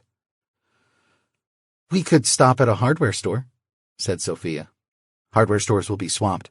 I think we're better off if we just keep moving. We've still got about 400 miles of desert before we reach San Antonio. Not many people are going to drive this far out just to get gas. It turned out, however, that a surprising number of people did just that. When Valerie finally stopped for gas about 100 miles outside of San Antonio, cars were backed up in the right lane of the freeway for nearly a mile before the exit. All they could do is sit and wait, hoping one of the two gas stations at the exit would still have gas when they finally reached the pumps. Valerie, who had been persuaded by the endless flat brown landscape of western Texas to let impunity do the driving, dozed while the vehicle inched forward. An hour later, they were still on the off-ramp. The gauge said less than an eighth of a tank. Valerie turned off the air conditioning and opened the windows. Fortunately, the worst of the day's heat had passed. It was hot, but not unbearably so. Their rejoicing upon reaching the road that would take them to the gas stations, one on either side, was short-lived. Their progress soon seemed to slow considerably, and at last John got out of the Explorer to try to figure out what was going on. He returned a few minutes later with news that was not entirely unexpected. One of the gas stations was out, and there were still nearly 100 cars in front of impunity. John got back in the vehicle. There was nothing to do but wait and hope. 2042. They were within 20 cars of the gas station when shouting from somewhere ahead portended more bad news. John made to get out of the vehicle. "Wait," said Valerie. "I'll go." "I'm the man," John said. "It's my duty." Valerie forced herself not to laugh. "John, do you know how to use a gun?" I guess so." "Wrong answer. Wait here." She got out of the car and grabbed her 9mm ensconced in its molded synthetic holster from the door compartment. She checked the gun's chamber, slid the gun back into the holster, and then clipped the holster to her waistband, pulling her shirt over it. She strode toward the source of the shouting. Somewhere a dog was barking. A small crowd had formed around the gas pumps, where a young black woman and a tall, thin white man were arguing. The substance of the disagreement was immediately clear. Two young black children sat in a little red Honda with its windows down. Just behind, an ancient Chevy pickup which evidently belonged to the white man. The pump nozzle was still in the pickup's tank, and the pump was stuck at 3.21 gallons. Per the president's orders, each vehicle was limited to 5 gallons a day. The total read $38.49, indicating that the gas station was adhering to the legal price limit. A blue BMW had just pulled up to another pump, but its driver, a middle-aged, ginger-haired woman, was unable to get any gas from the pump. The station's tank was clearly empty. Already several of the other drivers were getting back on the road, trying to beat the rush onto the highway. Glancing at the charging station, which was still working, Valerie found herself wishing her asshole husband had bought an electric vehicle. That would have been even more expensive, though, with the price of cobalt and cadmium going through the roof and the government no longer offering tax incentives for electric vehicles. They had become expensive status symbols. A large dog of indeterminate breed sat in the pickup's cab, barking through the partially open window. The black woman was haranguing the white man about his giant pickup truck and her babies not being able to get home. The man protested that he was obeying the law and had only taken his fair share. In fact, not even that much, since the pump ran out before he got 5 gallons. The man at last gave up arguing and went around the woman to put the pump nozzle back. When he returned to get in the pickup, the woman had blocked his way, standing with her back against the driver's side door. The dog, its muzzle only a few inches from the woman's head, barked incessantly and pawed at the window. A few of the spectators seemed to be trying to moderate the situation, but their words were mostly lost in the barking. The man gestured angrily at the woman, pointing toward the 2 young children in the Honda who were now crying and screaming. The woman reached for something in her purse, and the man, panicking, backhanded her. She put up her hands too late and fell sideways to the ground. The man moved toward her, and several of the spectators intervened. A gunshot sounded, and then several people were screaming. Valerie, her hand on the 9mm, studied the chaotic scene for a second, then turned and walked rapidly back toward the Explorer. The screaming and barking continued. "What the hell happened?" Sophia asked as Valerie opened the car door. "No gas," Valerie said. She started the car. Feeling her hands shake from adrenaline and not trusting herself to drive, she took a deep breath and said, "Impunity, get us back on the highway going east." "All right," said Impunity. "I'll get back on the highway heading east." Impunity signaled and then pulled onto the road. "Was that a gunshot?" Sophia asked. "What was that?" "They were out of gas," said Valerie. "We have to keep going." "Mom, you have a gun. You could have helped." "Sophia, that's enough," Valerie snapped. "I don't even know who was shooting back there. I have this gun to protect us. You, me, and John. That's it. I'm not going to start getting involved in other people's business. Things are going to hell out there, but that is not my business. It's hard enough just keeping the 3 of us alive." "Mrs. Sutherland?" said John from the back seat. "What?" Valerie demanded. I was thinking maybe we should avoid the freeway. Take the back roads for a while.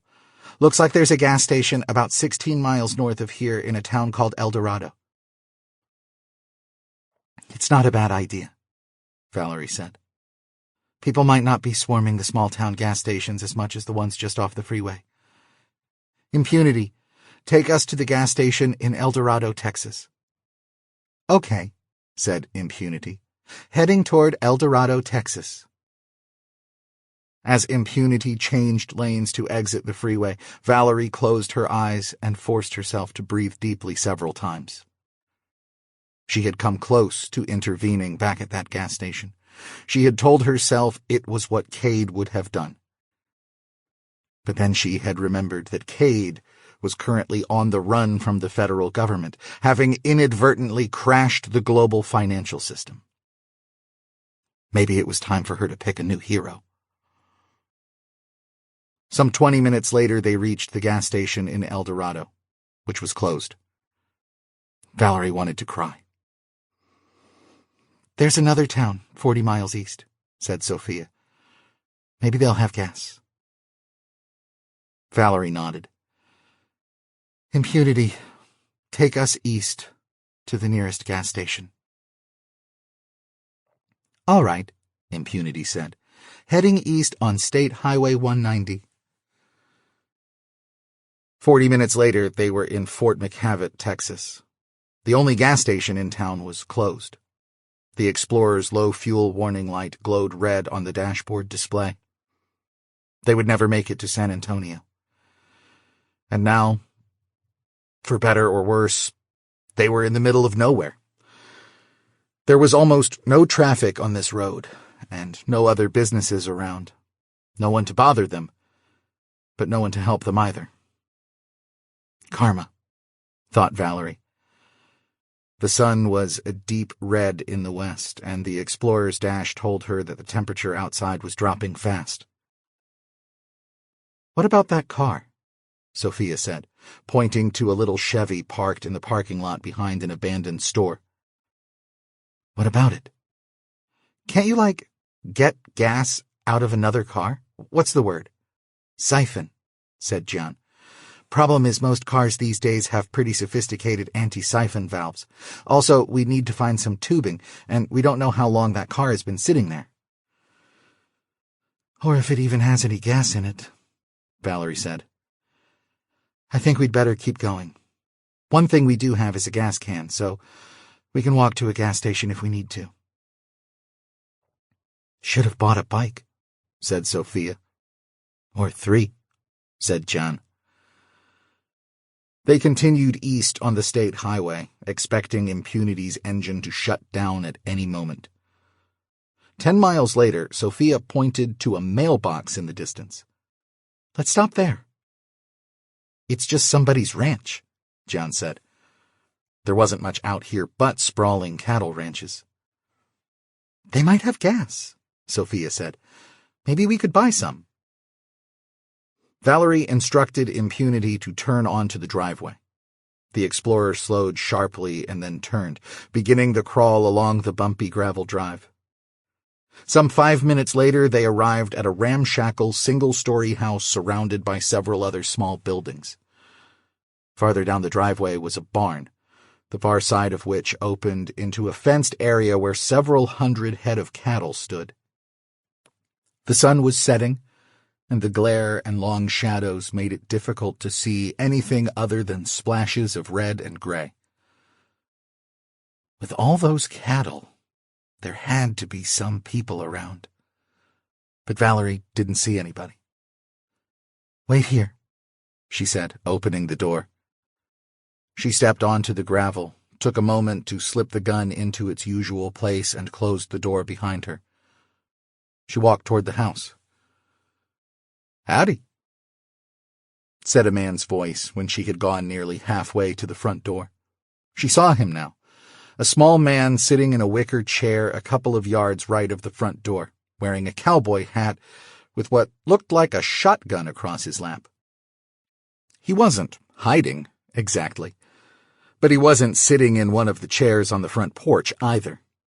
She just hadn't been looking for someone sitting there, which was clearly what he had in mind. "Hello," said Valerie, keeping her hands visible at her side. "What can I do for you?" "We're traveling to Florida," Valerie said. "I'm sorry to bother you, but we're almost out of gas. None of the stations around here have any." "You want to buy some gas?" "If you have some to spare." "What's in Florida?" "My grandmother." "Just the three of you?" "Yes." With the glare of the sun off the windows of the Explorer, Valerie doubted the man could see Sophia and John. Did he have cameras set up in the driveway? That would explain why he was ready for them by the time they got to the house. "Who are they? You kids?" "My daughter and her boyfriend." "Tell them to come out." Valerie hesitated a moment, then turned toward the Explorer. "It's okay," she said, gesturing at them. "Come on out." She hoped she wasn't making a terrible mistake. Sophia and John exited the vehicle and walked over next to Valerie. "I'm Joel," the man said. "I'm Valerie. This is my daughter Sophia and her boyfriend John." "Glad to make your acquaintance," Joel said, getting to his feet. He lowered the shotgun, letting the barrel point at the gravel. Joel looked to be about 40, but he had a wiry, sun-weathered look that made his age difficult to determine. "I just topped off the truck, but I don't suppose I have nowhere to go. I already made a supply run, and there ain't nothing in the stores anymore." "We'd be happy to pay you for a few gallons." "How much?" "We don't have much cash on us. Maybe a couple $100?" The corner of Joel's mouth curled into a snarl. "We can barter," John offered. "How about a few boxes of 9mm bullets?" Joel considered this. "You got any crypto?" 2042. They settled on a price for a full tank that Valerie understood to be about $40 per gallon. At the current exchange rate between dollars and crypto coin, it seemed exorbitant to her, but she no longer had any reference point for gauging the fairness of economic transactions. It was strangely disorienting not to be able to count on the relatively constant value of the dollar. It was as if a football field was suddenly 10 miles long, or the boiling point of water was now 800 degrees. She understood, too, that it was not just that the dollar was falling. Gasoline, in particular, was extremely expensive right now, no matter what the president decreed. You either paid in time, by waiting in line for hours for a chance to get a few gallons, or in money. Everybody wanted gas right now, and thanks to a lot of stations closing and others running out, there simply wasn't enough to go around. Factor in supply chain disruptions, and the price would easily jump tenfold, even without runaway inflation. Joel Cazares, who lived on the ranch with his wife, Dolores, and their 3 young daughters, threw in a steak and potato dinner and a night's lodging. Over dinner, Joel explained that he had been preparing for the dollar's collapse for several years now. Like everyone else, he had been surprised by the failure of the Mammon capture mission, but he knew something would be the catalyst. Losing a war to the Chinese-backed powers over the Middle East, maybe, or a sudden spike in bond rates causing the government to miss a payment. "Switched the ranch over to 100% crypto 5 years ago," he said. "I use mostly crypto coin, but I take Matrix coin and Stellaris coin and a few others. It's hard to make a living as an independent rancher these days, and it's harder if you don't take dollars. It's been tight. You can tell by looking at this place that I don't spend any money I don't have to. But with crypto going the way it is now, I think I might be a billionaire soon, whatever that means." "I bet you'll be a trillionaire by the end of the year," John said, in between bites of steak. "That bad, huh?" Hyperinflation or a new currency are the only ways out of this. Either one is bad for people holding dollars. "Y'all must have gotten on the road as soon as you heard," said Dolores. "Before, actually," Valerie said. "We were already planning to move to Florida." "Smart," said Joel. "You might have a chance in Florida." "A chance?" Valerie asked. "Look, I ain't no expert," said Joel, "but it seems to me that California's got two classes of people, the super rich and the dependent underclass. The super rich, they've been buying votes from the poor by giving them more and more benefits. Free school, free lunches, free health care, free housing. Who pays for all that? The government. What do they pay in? Dollars. Connect the dots." Valerie saw that John was deep in thought, dragging the tines of his fork across his mashed potatoes like a tractor plowing a field. Was this a ramification that hadn't occurred to the all-knowing John? "You're saying the benefits are going to dry up?" Valerie said. "Oh, they'll keep sending out payments," said Joel, "for a while at least. But $1,000 ain't what it used to be, and it'll be less next week. A lot of people gonna stop paying rent. A lot of people gonna start looting stores for food. Stores start closing down for good. Then it'll get interesting."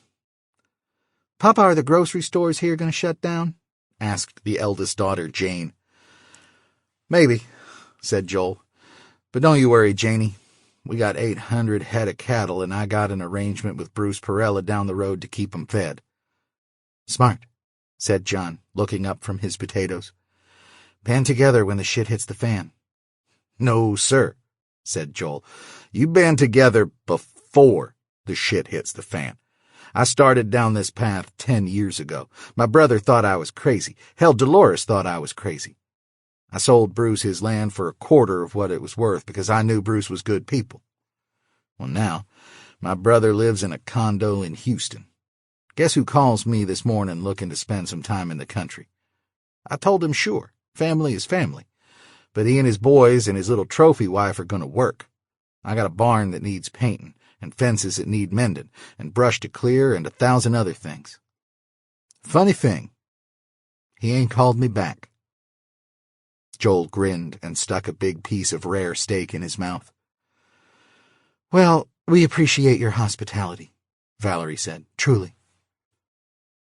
"Y'all seem like good people. For city folk, I mean. Ain't got a callus between you, but you'll learn." "This is all just so crazy," Valerie said. "I guess we weren't prepared." "Almost nobody was," said Joel. "I ain't sure I'm prepared, and I ain't done hardly nothing else for 10 years. "I guess I just didn't expect things to get so bad so quickly." "You drive a brand-new Ford Explorer," Joel said. "That was my husband's doing," Valerie said. "My plan was—" "I ain't making a judgment," Joel said, holding up his hand. "I seen from the ring on your finger that you got a husband, and the fact that he ain't here tells me things ain't right between you. But that's none of my business. My point is this. That vehicle out there, that's the end product of hundreds of different companies all pooling their efforts to build a machine that's damn near perfect for what it was intended to do. Thousands of components, all working together to get you where you want to go safely, with style and convenience. But every one of those companies and every one of them components represents a possible point of failure. One of those companies can't deliver? Guess what? No brand new Ford. My truck is 43 years old. That's partly because I'm poor as a church mouse, but it's also because I can get spare parts for that thing for next to nothing. Anything that can break on that truck, I got at least 2 of them in the barn. Worst comes to worst, I can make spare parts. Something goes wrong with that Explorer and you can't get the part from South Carolina or Mexico or wherever the hell they make these things these days, you're shit out of luck. My dad used to say, just in time is 10 minutes late. That man wasted years of his life waiting for other people. But he was never late. He was reliable, so people trusted him when it mattered. Now they got a thing called just-in-time manufacturing, like they're bragging about how they were almost late. Efficiency, that's what matters. Reliability, well, that's another story. Our whole economy works that way. No room for error anywhere. So one thing breaks down, and everything goes to hell. The dining room was quiet for some time, except for the scraping of forks and knives against plates.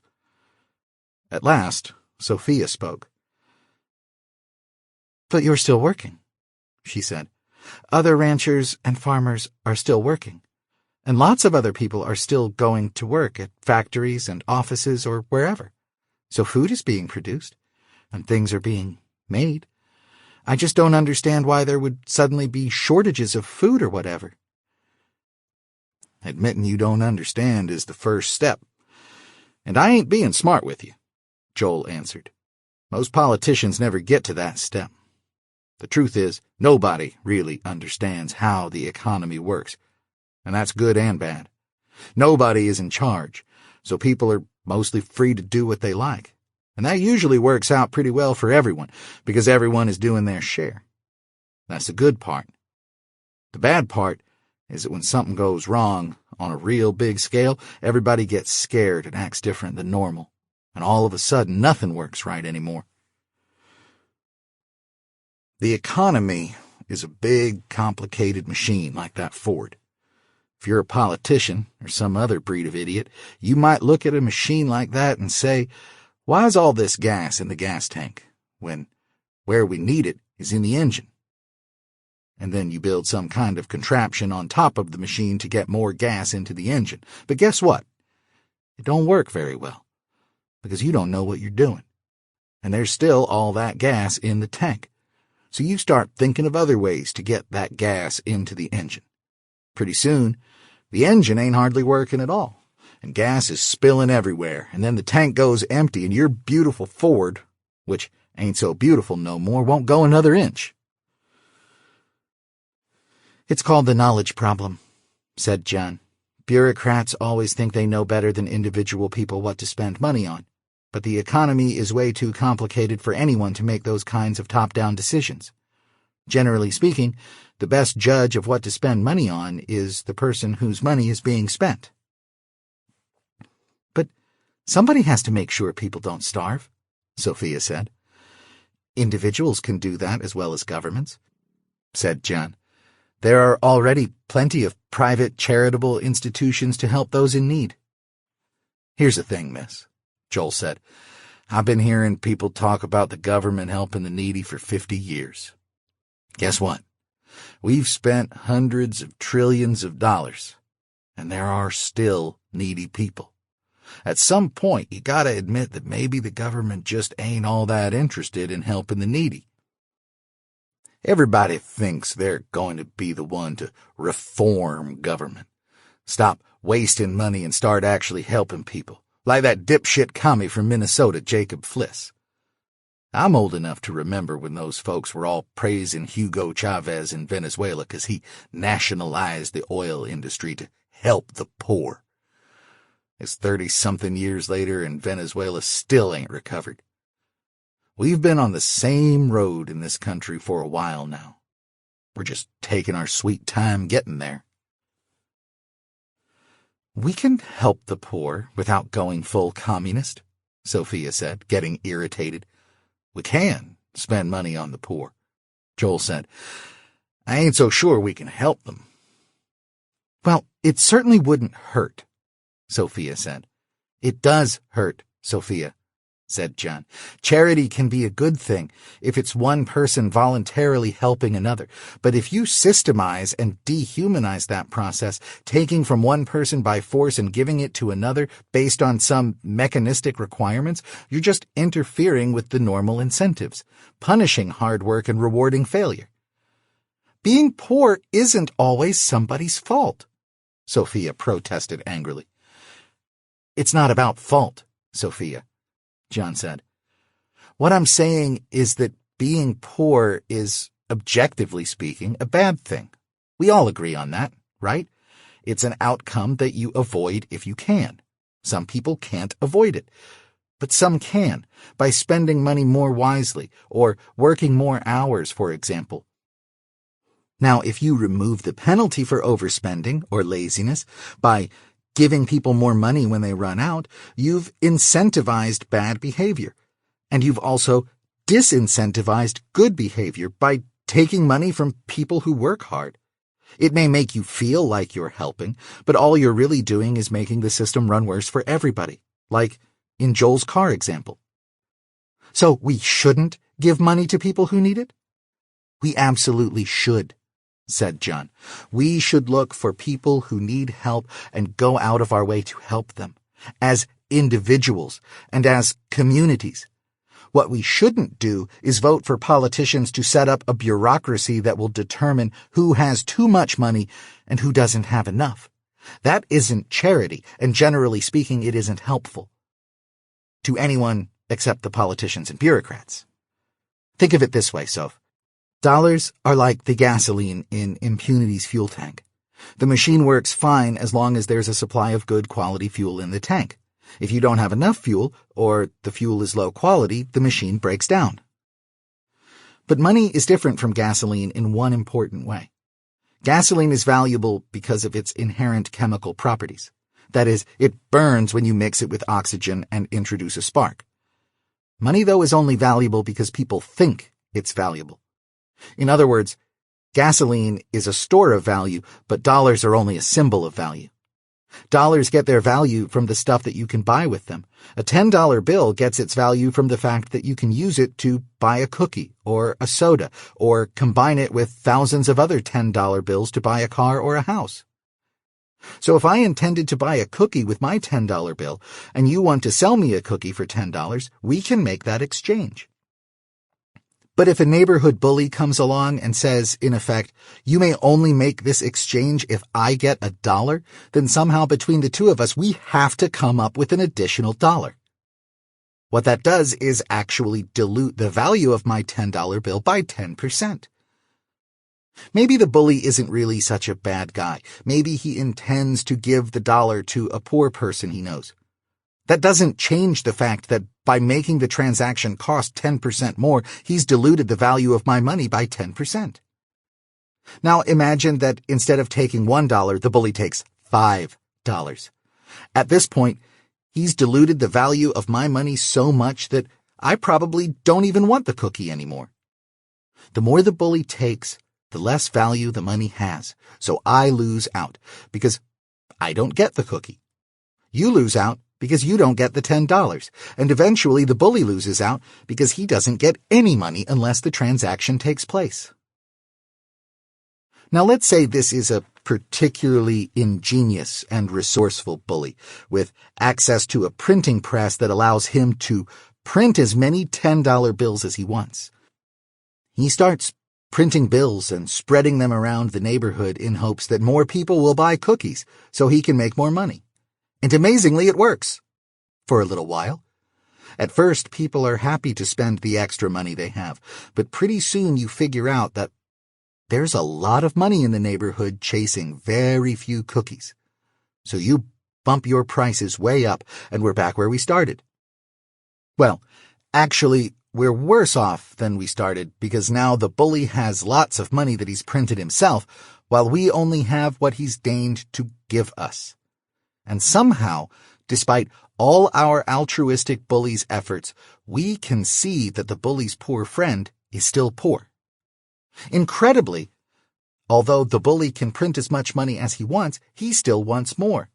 Soon, he's taking $1 for every dollar I spend, which, by the way, is about where the United States was 20 years ago, when the average person had to work half the year just to pay all the taxes they owed.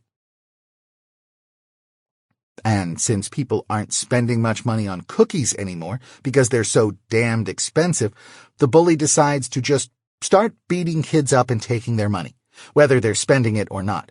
While he's punching you in the face, though, he tells you that you're selfish for hoarding your money, and he reminds you that this wealth tax is all for his poor friend who can't afford a cookie. So you reluctantly give up even more of your money, because what choice do you have? Amazingly, that still isn't enough for the bully. So he seizes all the cookies from you. For a little while, he and some of his friends are living high on cookies, although somehow his poor friend remains hungry and poor. And since you no longer have any reason to bake cookies because there's no money in it, you stop baking them. The neighborhood quickly runs out of cookies.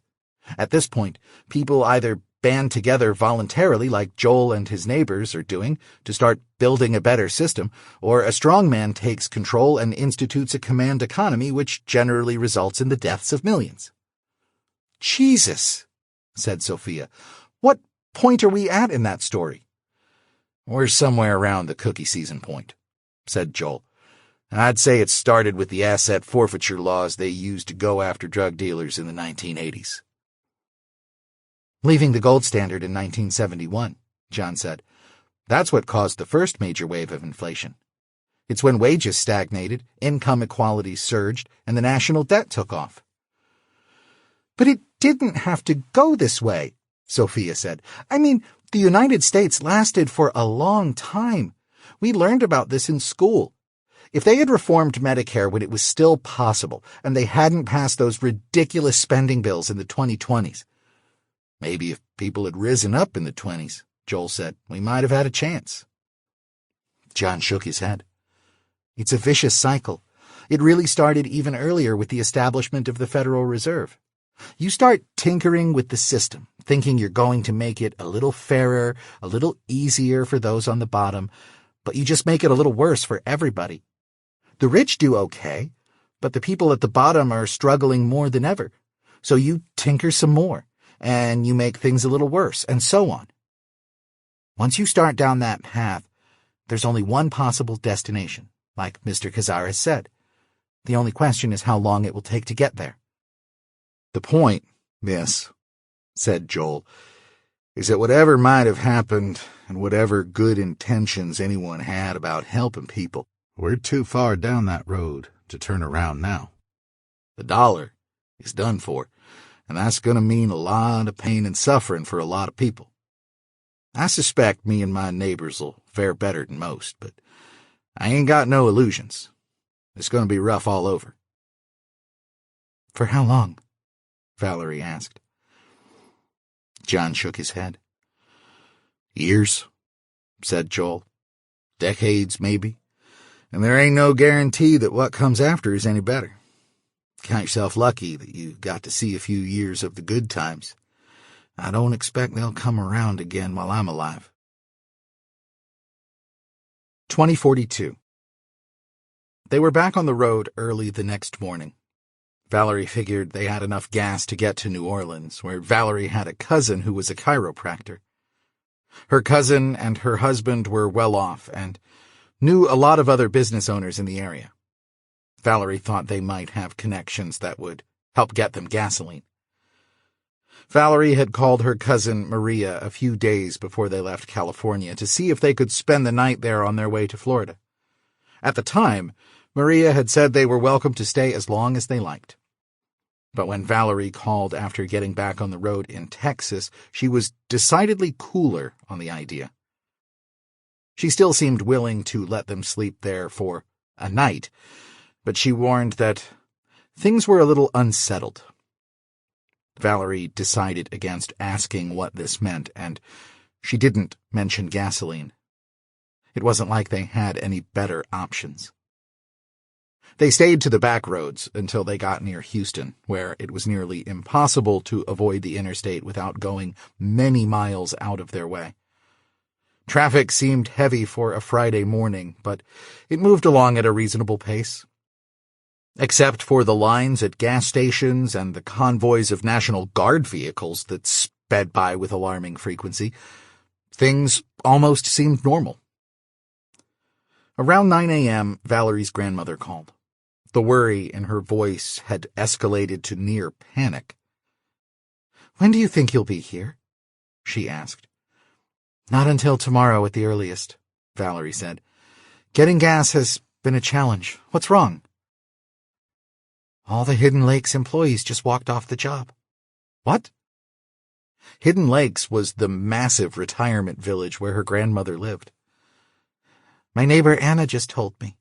She talked to someone in the office about an hour ago. They were all clearing out their desks. Everybody's leaving, Val, even the security people. The Tampa police had been overwhelmed with gang activity over the past several years. One of the key selling points of Hidden Lakes was its armed security force. Why?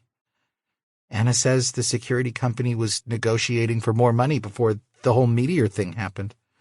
Now prices are way up, and the management won't give them any more money. Say they don't have it. This was probably true, Valerie reflected. Hidden Lakes tenants had all signed leases for at least a year. They had no way of legally bumping up rents to keep pace with prices. After the security people walked out, the rest of the staff quit, too. Most of them live here, Val. I don't understand. They need to pay their rent, too, don't they? I think most of them are moving in with friends or family.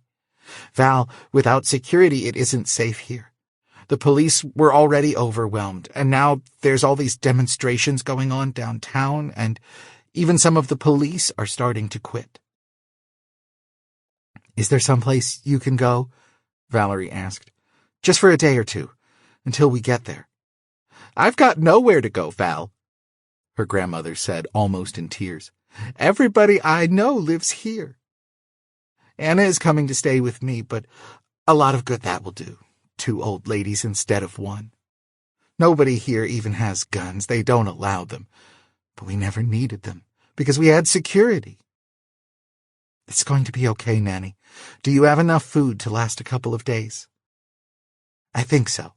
Anna needs to pick up some medications, but I think she can go a few days without. Just stay inside until we get there.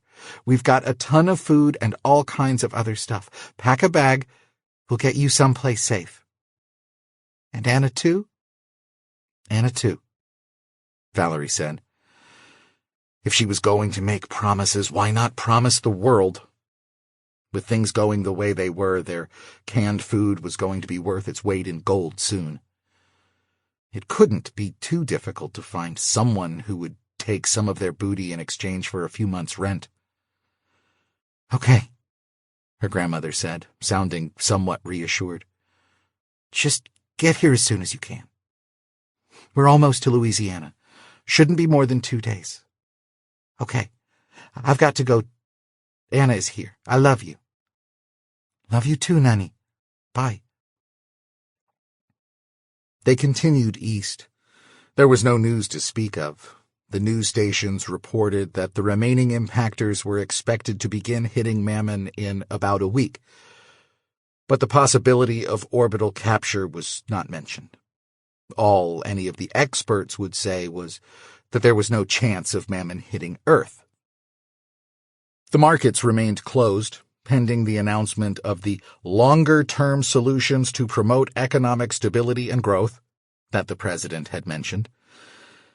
Evidently, high-level meetings were going on in Washington, but nothing had been decided. The financial experts, hoping to avoid running afoul of the Federal Information Agency, spoke in absurd understatements about the limited range of legislative options. Kade Kapur and Hannah Berkeley remained at large.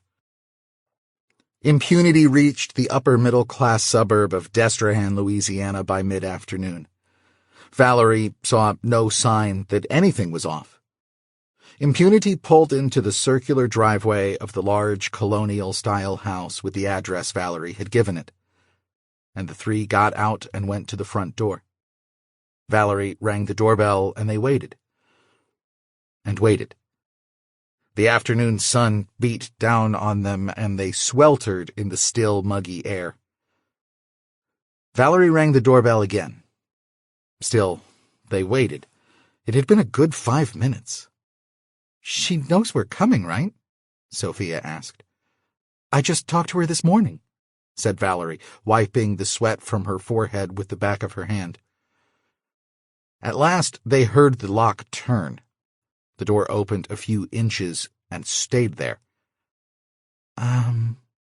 Said Sophia. "What do we—" She broke off as they heard a woman's muffled, agitated voice from inside.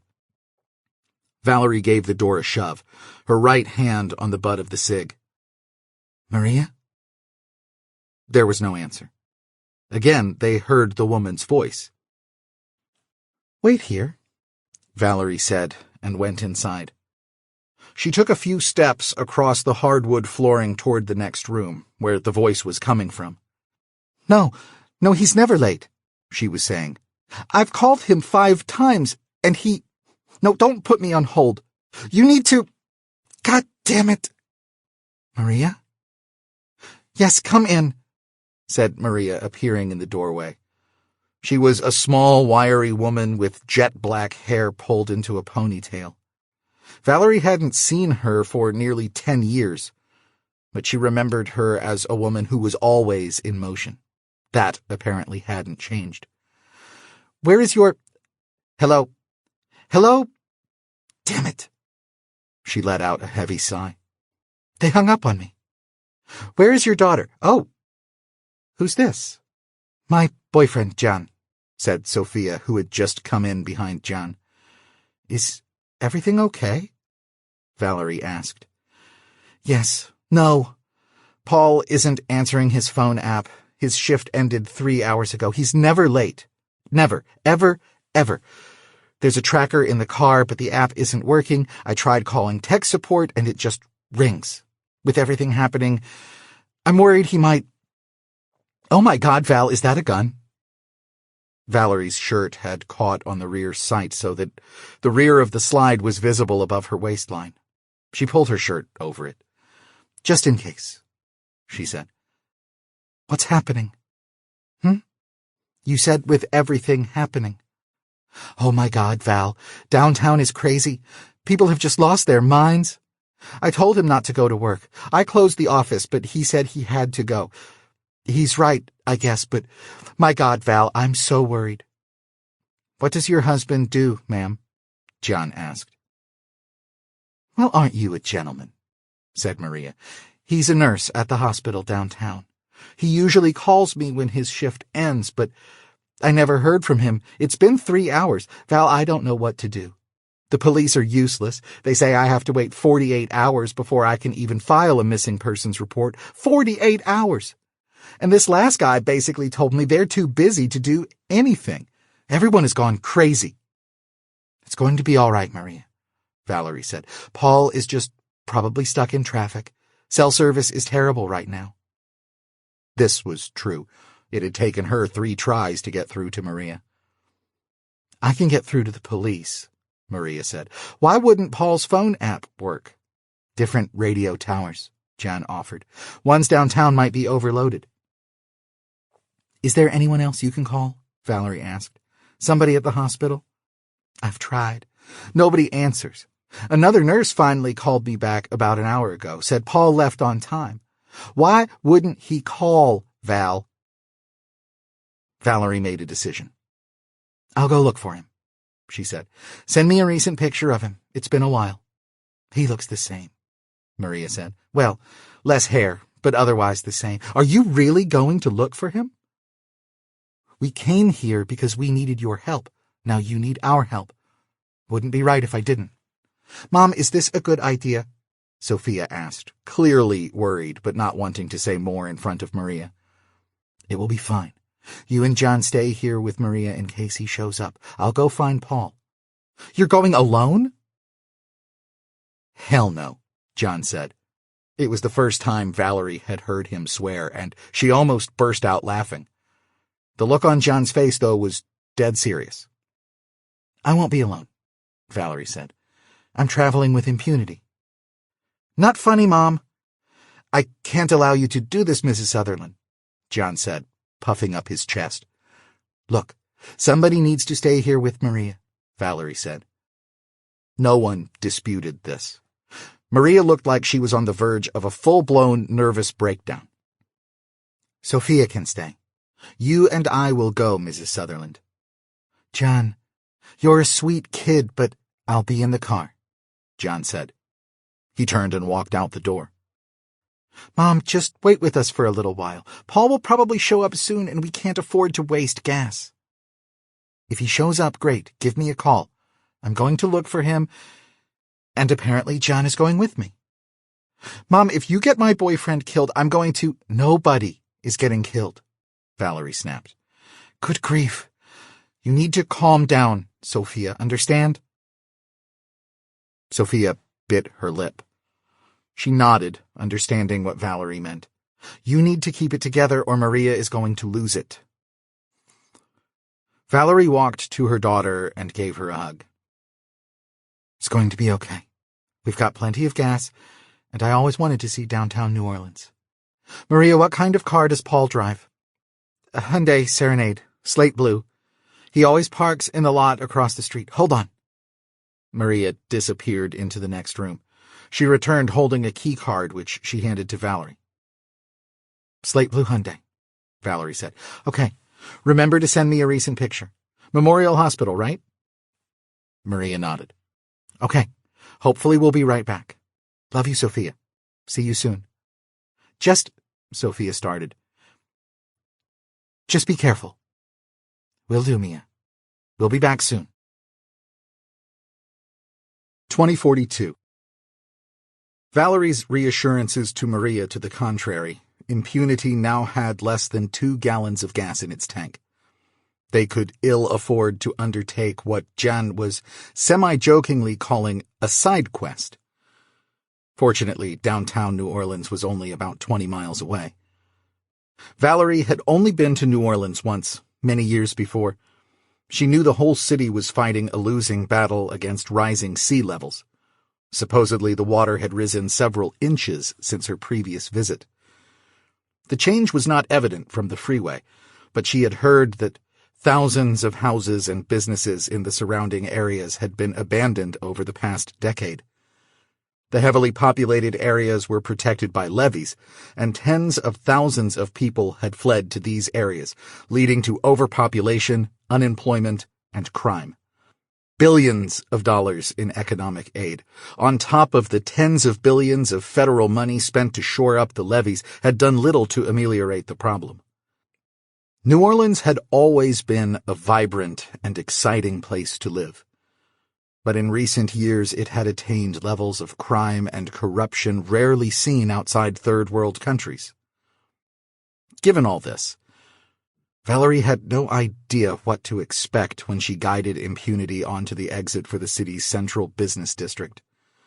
The radio was reporting the presence of large demonstrations, which sounded fairly benign, but the announcer also mentioned some incidents of vandalism and looting. With the heavy-handed way the government was enforcing the Federal Misinformation Act, it was difficult to know how much of this was spin. She noted that the announcer strongly recommended that people avoid the entire downtown area if at all possible. As Impunity rolled toward the red light at the bottom of the exit, Valerie gripped the wheel more tightly. Hundreds of people were out in the streets, some of them moving with apparent purpose, others just standing around as if waiting for something to happen. 3 National Guardsmen, automatic rifles pointing downward, stood on a corner across the street. Car traffic seemed relatively light, but this only encouraged the crowds to spill over into the streets. Reflecting the city's demographics, the crowd was at least 80% black. Close to half of them looked to be men under the age of 30. Valerie supposed the New Orleans natives were used to the heat and humidity, but this many people milling around when it was so stifling was not a good sign. The light turned green, and Valerie turned left toward the hospital. She knew that she should probably let Impunity do the driving, but she didn't trust it not to hit a pedestrian. For that matter, she didn't trust it to run over a pedestrian with bad intent who deliberately got in her way. She had the distinct sensation that some of the men she passed were eyeing her brand-new Explorer with covetous inclinations, and it was well known that carjackers sometimes ran out in front of newer vehicles, trusting the autopilot to stop for them. She weaved around pedestrians, honking aggressively, braking only when absolutely necessary, She wanted everyone on the road to know that she was driving and that they were putting their lives at risk by getting in her way. John gasped as she nearly clipped a grotesquely fat, spandex-clad woman waddling across the road with insufficient celerity. The woman turned to scream at her, but Valerie ignored her. She did her best to time the lights so that she wouldn't have to stop, but she got stuck behind a delivery truck a couple of blocks from the hospital. The crowd was even thicker here, and some kind of organized demonstration was coming toward them down the sidewalk on the opposite side of the street. As she waited at the red light, knuckles white on the steering wheel, she saw that some of them were carrying signs with messages like, "Mammon was always a lie," "Capitalism kills," and "Death to bankers." "Idiots," John murmured from the passenger seat next to her. "I can understand their frustration," Valerie said. "They were promised wealth and prosperity, and not only did they not get that, what little money they have is now practically worthless." "That's not capitalism's fault, though," John said. "Isn't it?" "No, because what we have isn't capitalism. We didn't really have a free market economy, and we certainly don't have one now. Our economy was rigged in favor of vested interests by the government and the Federal Reserve." "Okay, but isn't that the same thing people say about socialism? Whenever socialism fails, like in Venezuela or Cuba, people say, well, that wasn't real socialism. Aren't you just doing the same thing, saying, well, that wasn't real capitalism?" "The difference," said John, "is that although our country was never fully capitalist, we were successful precisely to the degree that the free market was allowed to thrive. All the supposedly successful socialist countries, like Denmark and Sweden, are really just capitalist countries with a parasitic welfare state built on top of them. And as the parasites have grown, all those countries are facing the same problems as the United States, to one degree or another. As they incentivize laziness and penalize productivity, they hobble their economy, create a dependent underclass, and take on unsustainable debt. And yet, these idiots," he motioned toward the protesters now passing on the far sidewalk, "think the solution is more central control, more taxes, and more government." "I get what you're saying, but again, I understand their frustration. They were told this is capitalism. They were told Mammon was going to make everybody rich. Yeah, that's probably the worst thing Kade Kapur did." Valerie was momentarily speechless. The light turned green, and she let impunity crawl forward as the delivery truck began to move, just in time, because several young men on the opposite side of the street from the protesters were eyeing the Explorer and pointing at it. "What do you mean, the worst thing Kade Kapur did?" she asked. In her mind, Kade was still a hero. Flawed, perhaps, but still a hero. The consensus in the Stellaris groups John followed was that the Mammon capture mission had been sabotaged, and she believed it. The criminal case against him was almost certainly a witch hunt. Assuming the pictures of him and that employee weren't fake, maybe he had been having an affair, which was a lousy thing to do, but it was a far cry from treason and the other ridiculous charges being leveled against him by politicians and the media. Kade had ultimately failed. But just getting as close as he did had taken a near superhuman effort. I mean, he wrapped this whole scheme in the banner of capitalism and freedom. Maybe it was a good idea, maybe it wasn't, but it sure as heck wasn't capitalism. It's closer to fascism, to be honest. "Fascism?" Valerie said. "John, what are you talking about?" "Mussolini considered fascism to be a union of corporate and state power," John said. "He would have loved the idea of a state-run corporation to explore space. He would have been more honest about it than Kade Kapur was, though. Sorry, I know you like him." "I don't think it's fair to hold Kade Kapur responsible for the political environment. He did what he had to do to get things done." "Yeah, and that's not working out so great. The Mammon capture mission was sabotaged, Valerie said. You told me that yourself. Sure, but in the end, results are what matters. That brings us full circle, then.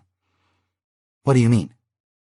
I mean that you say that capitalism isn't to blame for what's happening now, that we used to be more capitalist, that we've been getting more and more socialist or fascist or whatever, and that's what caused this.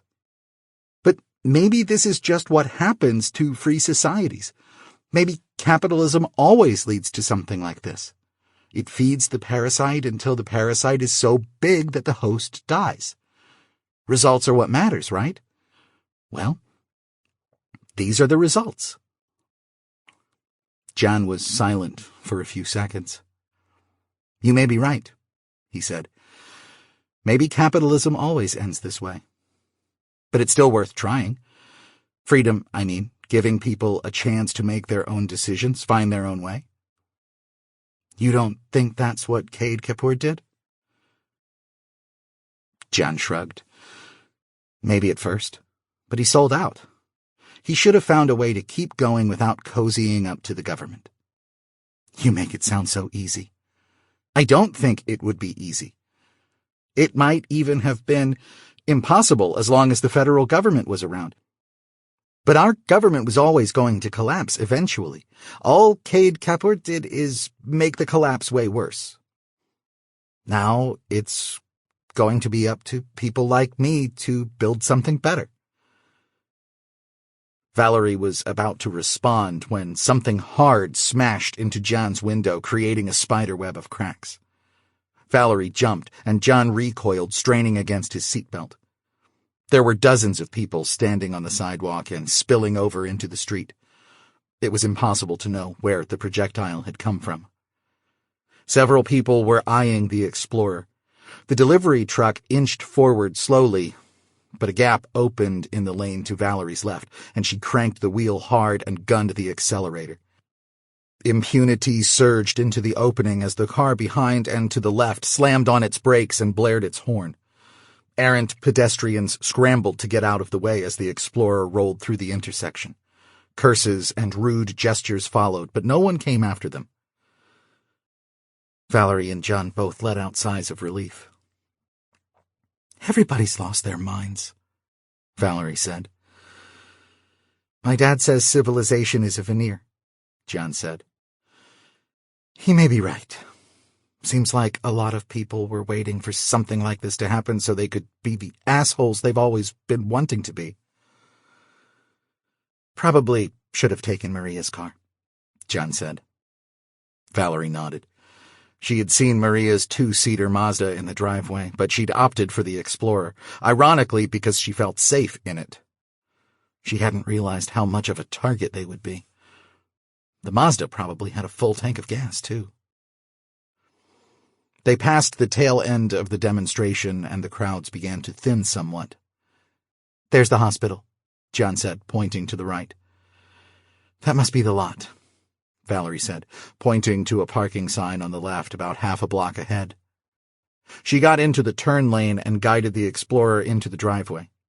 She pulled up to the gate, rolled down her window, and waved her credit card in front of the machine. To her relief, the gate swung open. She didn't have much credit left on her card, and she assumed that the parking rates had kept pace with gasoline. The lot was nearly full, but it wasn't very big. Valerie handed John the key card for Paul's Hyundai, and they drove up and down the aisles of cars, listening for the Hyundai's horn beeping as John pushed the button. They didn't see a slate blue Hyundai, and none of the cars in the area responded to the key card. Now what? Asked John. We'd better check the hospital, see if anyone saw him leave. 2042. They locked Impunity and crossed the street to the hospital. It felt like a sauna outside. Valerie kept her hand on the Sig Sauer as they walked, blinking away sweat to keep her eyes clear, but they didn't have any trouble.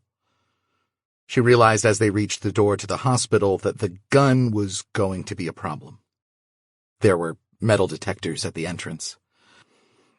"You'll have to go," Valerie said. "I'll watch the Explorer. Call me if you learn anything or when you're coming back out." John hesitated. Valerie could see he didn't like the idea of having to get information from people at a busy hospital. John was all right as long as he was conversing with people he knew or holding forth on some complex issue, but the uncertainty of social situations gave him anxiety. "You could give me the gun," he said at last. "You don't have a permit," she said. "You could be arrested." "Is your permit even good in New Orleans?"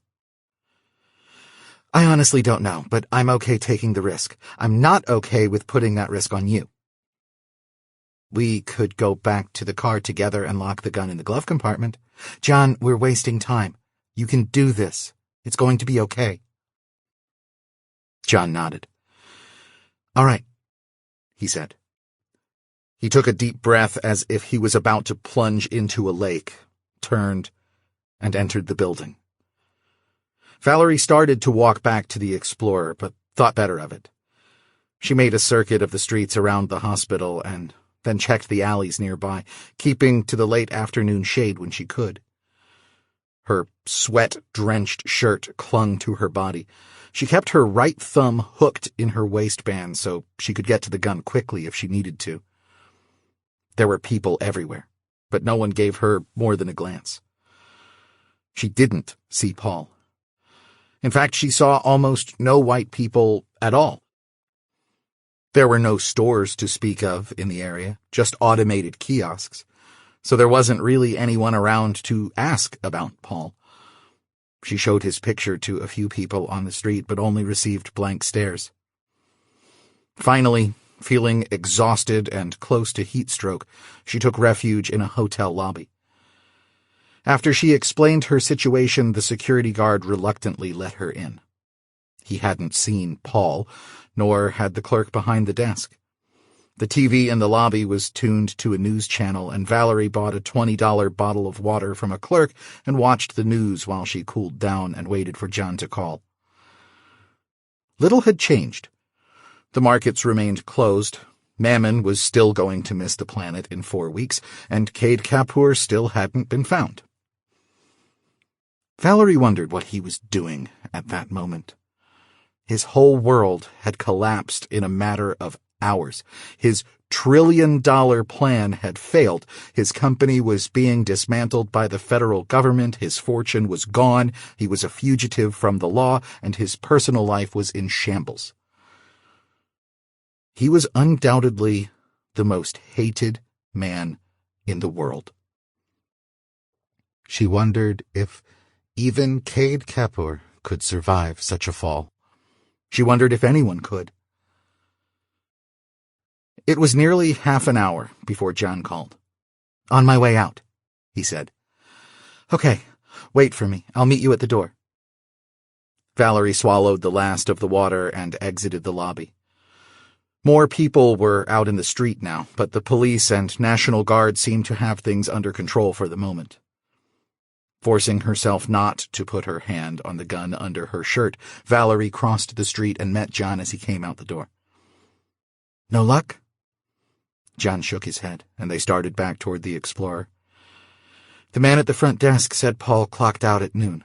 Said he usually worked in radiology, so I went up there and asked around. They were pretty busy, and they were going to kick me out, but then—" "Then what?" "Mrs. Sutherland, you have to promise not to tell Sophia." "We're on a mission, John. You and me. Sophia doesn't need to know the details." John nodded. "I started crying," he said.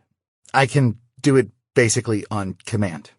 People think I'm younger than I am because of the Asian thing, and then if I start crying, well, men don't know what to do, but women get all protective. It's super embarrassing, but I've used it a couple of times to get out of trouble." "All's fair in love and war, John." They had reached the Explorer. Valerie unlocked the doors and they got in. "Anyway, I told them Paul was my foster dad, and he was supposed to come to my school for career day, but he never showed up. This big black lady kept hugging me. I thought she was going to try to adopt me. I had to pretend I needed to pee to get out of there. But did you find out anything about Paul? They all said he left at noon. He didn't say anything about where he was going. Valerie sighed. Sorry, Mrs. Sutherland. No. You did good, John. He must have stopped somewhere on the way home. Let's head back toward the freeway. Keep an eye out for a slate blue Hyundai. Valerie started the Explorer, doing her best to ignore the low fuel warning on the dashboard display. The credit card reader at the exit turned out to have been smashed to pieces, but fortunately, someone had bent the metal gate enough that they were able to get out. They got back on the road and headed toward the freeway. People were now milling about in the middle of the streets, heedless of the vehicles trying to get through. Honking only seemed to encourage them. Valerie would have turned off onto another street in an attempt to get around them, but they were trying to stick to the route Paul would most likely have taken home. Finally, by some miracle, they found themselves on an open stretch of road, the freeway on-ramp just ahead. They had seen no sign of Paul's car. John hadn't been able to see through the spider-webbed window, so she had tried to roll it down and it had gotten stuck halfway. John unfastened his seatbelt and was straining to see over the top of the window. Now what? John asked. Valerie chewed her lip. If Paul had stopped somewhere, it probably would have been near the hospital or near home. They hadn't seen any disruptions in Destrehan, so if Paul ran into some trouble, it was probably around here. She drove past the freeway and took the next right. Are we going to have enough gas? John asked. They hadn't seen a single open gas station since getting off the freeway. It says we've got another 23 miles, Valerie said. It's 22 miles from here to Maria's house. We'll be fine. If we have to, we'll walk the last few miles. And leave the car on the freeway? John, please, I'm aware of the problem. We can't get to Florida on what we have in the tank anyway, and Maria needs our help. So unless you have a better idea, I'm going to keep looking. Sorry, Mrs. Sutherland. Stop apologizing and keep looking for that Hyundai. John nodded and went back to scanning the neighborhood for Paul's car. They went down a street parallel to the one they had taken to the hospital, scanning the streets and parking lots for Paul's car. The traffic was heavy, but it moved at a steady crawl. They couldn't see into the parking garages, but Valerie thought it unlikely that Paul would have left the lot where he usually parked just to park in a garage nearby. When they had gone 3 blocks past the hospital, she turned right, drove 2 streets down, and then went right again. She could see John craning his neck to get a glimpse of the fuel gauge. The chances were good that they were going to end up stranded on the freeway, if they made it out of the city at all. Traffic had come to a halt, and after a few minutes of idling, Valerie turned off the car. Soon the interior of the car became unbearably hot. She'd had the air conditioning on despite John's partially open window. She rolled hers down a few inches. It didn't help. Something smelled like burning tires. All around them, drivers honked in a sad symphony of futility. I'm going to see what the problem is, Valerie said. You're going to leave the car in the street? John asked, suddenly alarmed. I won't go far. If traffic starts to move, I'll know. Just wait here. Shouldn't I have, a weapon? John asked. John, we've been over this. You could get arrested. Getting arrested is starting to look like a pretty good option, John said, glancing nervously at the hordes on the street. They hadn't yet seen anyone other than the police and National Guard openly carrying guns, but they were seeing more and more people with bottles, bricks, and even aluminum baseball bats. Valerie weighed the risks in her mind. "I don't need to use it," John said. "It doesn't even have to be loaded. I just don't like sitting here looking like a helpless 14-year-old. Sometimes crying doesn't help." At last, Valerie nodded. "Okay, let's get one of the shotguns out of the back." They went around to the back, and John rooted around in the cargo, looking for a shotgun while Valerie stood guard. They got some curious glances, but nobody bothered them. "Grab that box of shells, too," Valerie said when John had found the gun. "Really?" "Yeah. If you're going to risk getting arrested, you might as well have a functioning weapon. You know how to load it?" Rick had showed her how to use a pump-action shotgun around the same time that he trained her to use a pistol. "I think so," said John. "Okay, let's do it inside." She closed the back, and they got back inside. Resting the shotgun against the seat with its barrel pointed at the floor, John opened the box of shells and slid one into the gun. It clicked into place, and he grabbed another. "Good," said Valerie. "Keep doing that until no more will go in. Then hold this button right here and pump the slide back and then forward." "That's it?" "That's it. You're right-handed?" "Yeah." "Okay. Hold it in your lap with the barrel pointing toward my window. Try not to draw attention to yourself, and don't point it at anybody unless they are threatening you. Tight quarters in here, so be very careful about swinging that thing around and hitting the butt on the dash or something. If you panic, you could easily blow your own head off. Do you understand?" "Yes, Mrs. Sutherland." "And try not to shoot me when I come back. I shouldn't be long. Oh, and if the police come, drop the gun, put your hands in the air slowly, and do exactly what they tell you to do." "I've got it, Mrs. Sutherland. I will be okay." Valerie nodded. She got out of the car and joined the throng heading down the street. After a few minutes, she was nearly a block away and still had no idea what was going on. Traffic was stopped as far as she could see in all directions.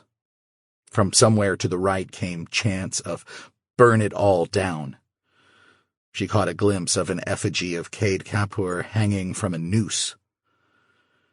Close to half of the cars here had been deserted by their drivers. Valerie climbed on top of an old Chevy pickup with peeling red paint, the hot metal hurting her hands. Standing in the bed, she saw a gas station on fire about a block ahead and a huge horde of people advancing toward a line of riot police, who were mostly obscured by a thick fog of tear gas. Her eyes began to burn, and soon her vision was too blurred to do her any good. She leaped down and began making her way back to the Explorer. She was starting to come to grips with the idea that they weren't getting out of here with impunity, not to mention the small fortune of goods they had carted across the country. It had been stupid to drive down here in the Explorer. Maybe it had been stupid to go after Paul at all. She barely knew the man. But Maria had needed their help. And if Valerie were being honest, she would admit that she had fully planned to siphon all the gas out of Maria's Mazda when this was over. Now, though, it was looking like they'd be lucky just to get out of the city alive and unhurt. So many people were headed toward the disturbance ahead that Valerie had to leave the street, taking to the far side of the sidewalk. She found herself repeatedly shoved against masonry as she fought against the sea of people rushing past. Masonry gave way to a chain-link fence, which didn't hurt nearly as much. Emboldened by a break in the crowd, she hurried forward. Nearly 10 minutes had passed since she left John. He had to be close to full-on panic. Something hit her hard between her shoulder blades, and she was slammed against the fence. She was vaguely aware that the holster had come loose and fallen to the pavement, the gun still in it. The wind knocked out of her. She clung to the fence, trying not to fall backwards onto the concrete. When she could breathe again, she backed away from the fence a step and looked down. The gun was gone. 2042. Valerie whirled around, expecting to see someone pointing it at her. But whoever had taken it was already gone, vanished into the crowd. She fell against the fence, tears rolling down her cheeks. Maybe it was the tear gas, or the acrid smoke. Or maybe it was just exhaustion. She felt like she had been on edge for 3 days. Then, blinking away tears, she saw it. A slate blue Hyundai, not 40 feet away from her. Beyond the fence was the parking lot behind a drugstore. That must have been where Paul stopped on the way home.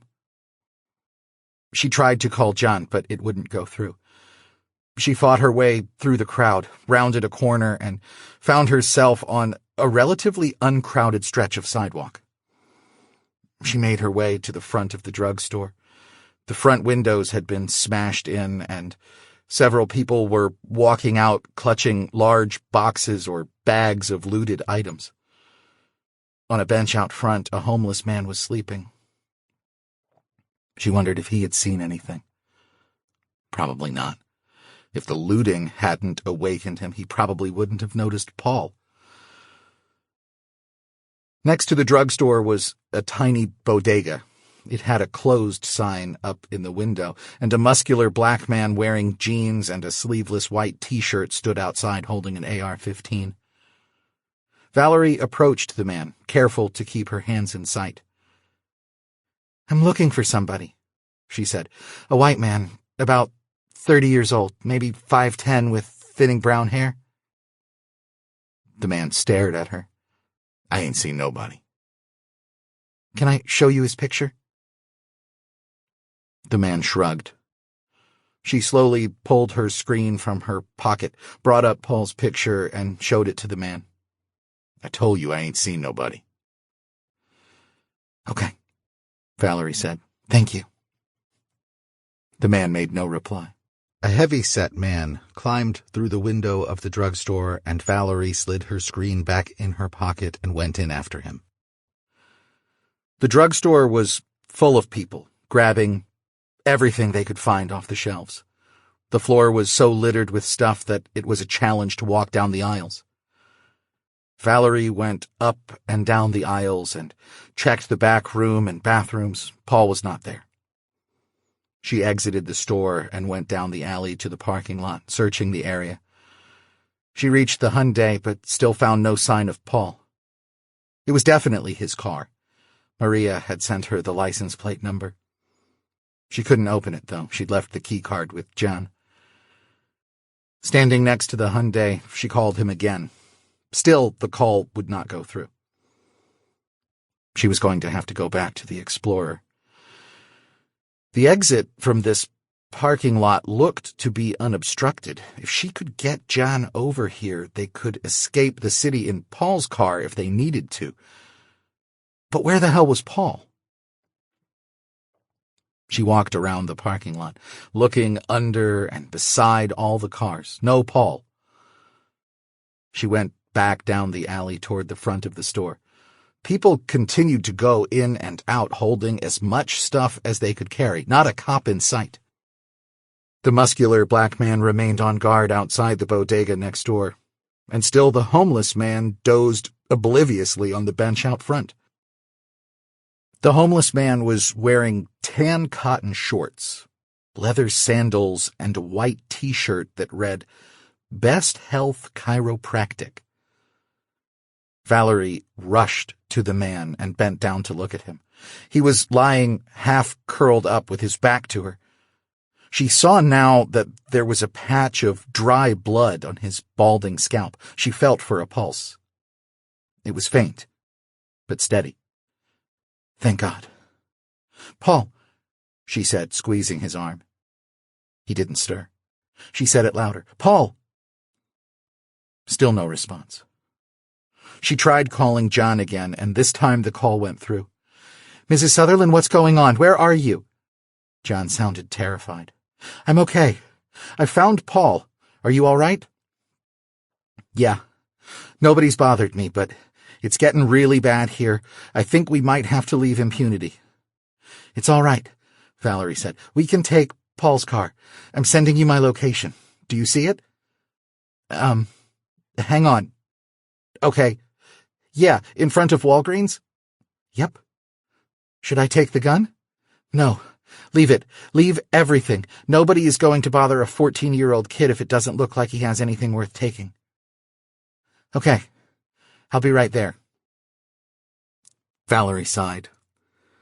She wondered how much that Explorer, loaded to the gills with batteries and hollow game consoles and beef jerky and 1,000 other things, was worth by now. $1 million? On the other hand, a car you couldn't move was worth about as much as an asteroid 10 million miles away. Nothing. Paul! She shouted, shaking him. Paul, wake up! The hell you doing to that man? Said a man's voice behind her. It was the man guarding the bodega. This is my friend, Valerie said. The one I was looking for. I need to get him to the hospital. You can't get him to the hospital, the big black man said, gesturing with his gun toward the riot breaking out down the block. They got half the city blocked off. Please, just help me get him to the car. Nah, I can't help you.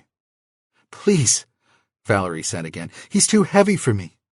You want me to get shot?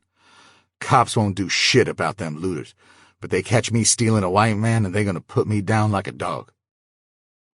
The car is just around back. Nobody will see you. Nah, I leave this store for a minute. It's gonna look like that. He gestured toward the shattered glass next door. I'll watch your store. The black man erupted into a guffaw. You gonna watch my store. You gonna watch my store. Give me the gun. I can watch it as well as you can. Anybody tries to get past me, I'll shoot him. You ain't never shot nobody. No, I haven't. And I'll bet you haven't either. You act tough, but I bet you're a decent person, just trying to protect what's yours. Lordy, the man exclaimed. I ain't never had a white woman call me a decent person before. You need to give out medals with that shit, so people know. Poor Isaiah Robinson died stealing a white man, but damned if he wasn't a decent person. Valerie couldn't help laughing. Please, Isaiah. There's a slate blue Hyundai toward the back of the parking lot. Just lay him on the grass there. I'll get him into the car. You don't trust me with the key card? I don't have it. Uh-huh. I swear, Isaiah, my daughter's boyfriend has it. He'll be here any minute. Why don't he help you? He's smaller than I am. Damn, what is he, Chinese? Yes, actually, I think. Well, shit. You know how to shoot one of these? Valerie approached the man. My husband taught me. He Chinese too? No, he's in California. Even worse. Try not to kill nobody doesn't deserve it. He handed her the gun and walked past her to the bench. He bent down, picked Paul up, and gently hefted him over his right shoulder. I ain't stealing this white man, he shouted as he disappeared down the alley. I'm just borrowing him. John showed up a couple of minutes later, looking harrowed but unhurt. He stopped in front of the bodega, staring at Valerie in shock. Mrs. Sutherland, what are you doing? Guarding this store, Valerie said. Why? Somebody had to do it.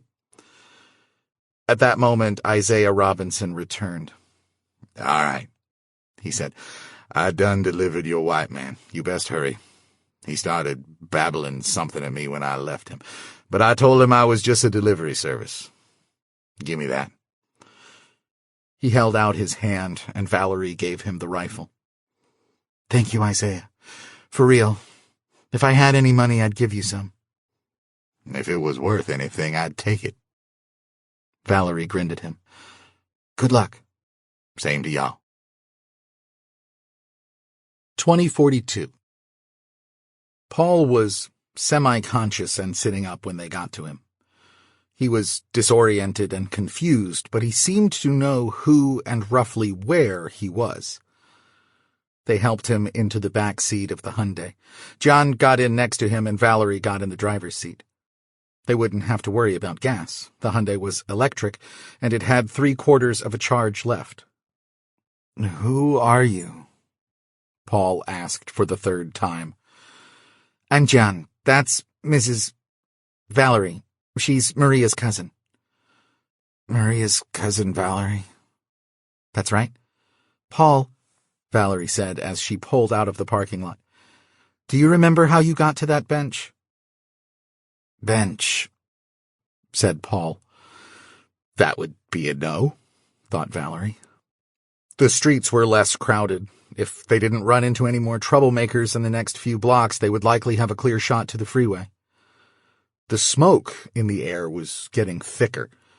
Valerie saw multiple greasy gray plumes in her rearview mirror. "What's the last thing you remember before we picked you up?"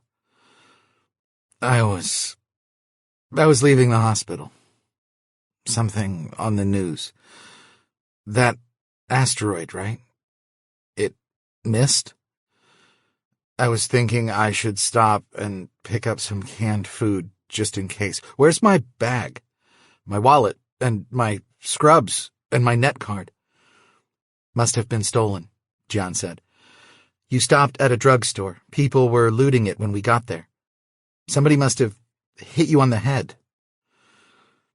God, I'm so tired. "You need to stay awake, Paul. John, don't let him go to sleep. Looks like there's an urgent care center just off the highway in debt-ridden. We'll have to take him there." They were on the freeway 15 minutes later. Paul complained repeatedly about how tired he was and how much his head hurt, but John did his best to keep him awake. "My gosh," said John, looking behind them. "Half the city must be on fire." Valerie glanced in the mirror. Much of the view of the city was obscured by smoke. She wondered if New Orleans would survive the night. And was New Orleans a special case? A critical mass of poor, desperate, angry people crammed into a confined space? Or were scenes like this playing out across the country? She couldn't imagine Los Angeles was faring much better. She turned on the news, hoping for some perspective. Shocking revelations this evening that Hannah Berkeley, the Ad Astra employee thought to be having an illicit affair with Kade Kapur, was found dead in her Cape Coral home yesterday by police. The Cape Coral police, working in conjunction with the FBI, have released a statement indicating that Miss Berkeley's death appears to be a homicide. We do not have any details on the exact cause of death at this moment, but we are expecting another statement after an official autopsy is conducted. It is unknown whether Kade Kapur is a suspect in the killing, but we do know, of course, that he remains a wanted fugitive in the Justice Department's criminal investigation of Ad Astra. Again, if you are just joining us, Valerie's mind reeled. Kade Kapur? A murderer? She couldn't believe it. She wouldn't believe it. Please, God, just give me this much. I need something to believe in. The Hyundai's navigation system indicated they'd reached the exit for the urgent care center. Valerie turned the driving over to the Hyundai and called Maria. She and Sophia met them at the urgent care center. A scan revealed no skull fracture or other serious damage. The diagnosis was a mild concussion. A young intern cleaned and sutured his wound and then released him, advising Maria to have someone watch over him for the next 8 hours to make sure he didn't have seizures or other problems. On the way home, they stopped for burgers, Maria's treat. Price controls hadn't hit fast food yet, so it cost her nearly $400 to feed them all. She gasped at the price and then paid it. It was one of the first real meals Valerie, Sophia, and John had eaten since setting out from Los Angeles 2 days earlier. They had been subsisting on jerky, nuts, dried food, and granola bars. After dinner, the 3 travelers took showers while Maria watched Paul and did laundry. Tylenol eased the pain in Paul's head a bit, and he dozed on the couch in the living room while Valerie watched TV. Valerie caught enough of the news to see that anti-capitalism protests had broken out in Chicago, Baltimore, Atlanta, and Seattle. To her surprise, the unrest in Los Angeles was apparently relatively subdued for the moment. It was just after 9 p.m., but the 3 were exhausted. Valerie and Sophia shared the queen-sized bed in the master bedroom while John slept in the guest room. Valerie awoke at 5 a.m. and went downstairs to find Maria asleep and Paul sitting up on the couch with a cup of coffee watching the news. "How'd you sleep?" asked Paul. "Better than I have in months," said Valerie honestly. Paul had muted the TV, but the faces of Kade Kapur and Hannah Berkeley were on the screen. She was pretty, that was for sure. She could see Kade falling for her. But killing her? No. Valerie's mind still wouldn't accept it. "How's your head?" "Hurts like hell," Paul said. "This guy, huh?" He motioned toward the TV. "Hero to zero over a couple of days. Not even a zero. He's like a negative trillion by now. Single-handedly crashed the world economy." "Yeah," said Valerie, noticing a couple of suitcases standing near the front door. "What's this?" "I packed up some things for you," he said. "Some of Maria's clothes, some of mine, and some toiletries and whatnot. Figured you lost most of your stuff coming to rescue me." "You didn't have to do that, Paul. That was my own stupid fault, bringing the Explorer downtown.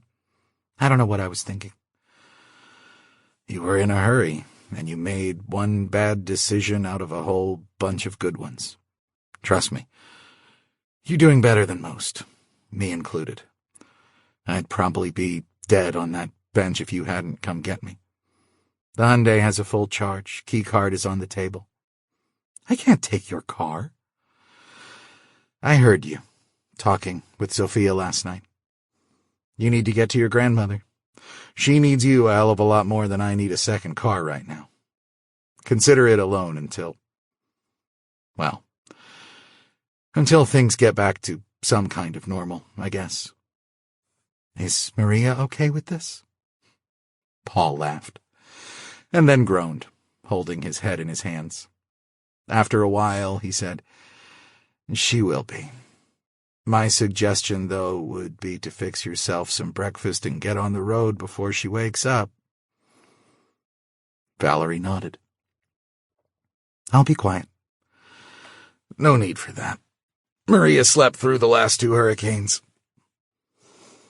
Valerie took Paul's advice. She roused Sophia and John, and the 3 were on the road by 6 a.m.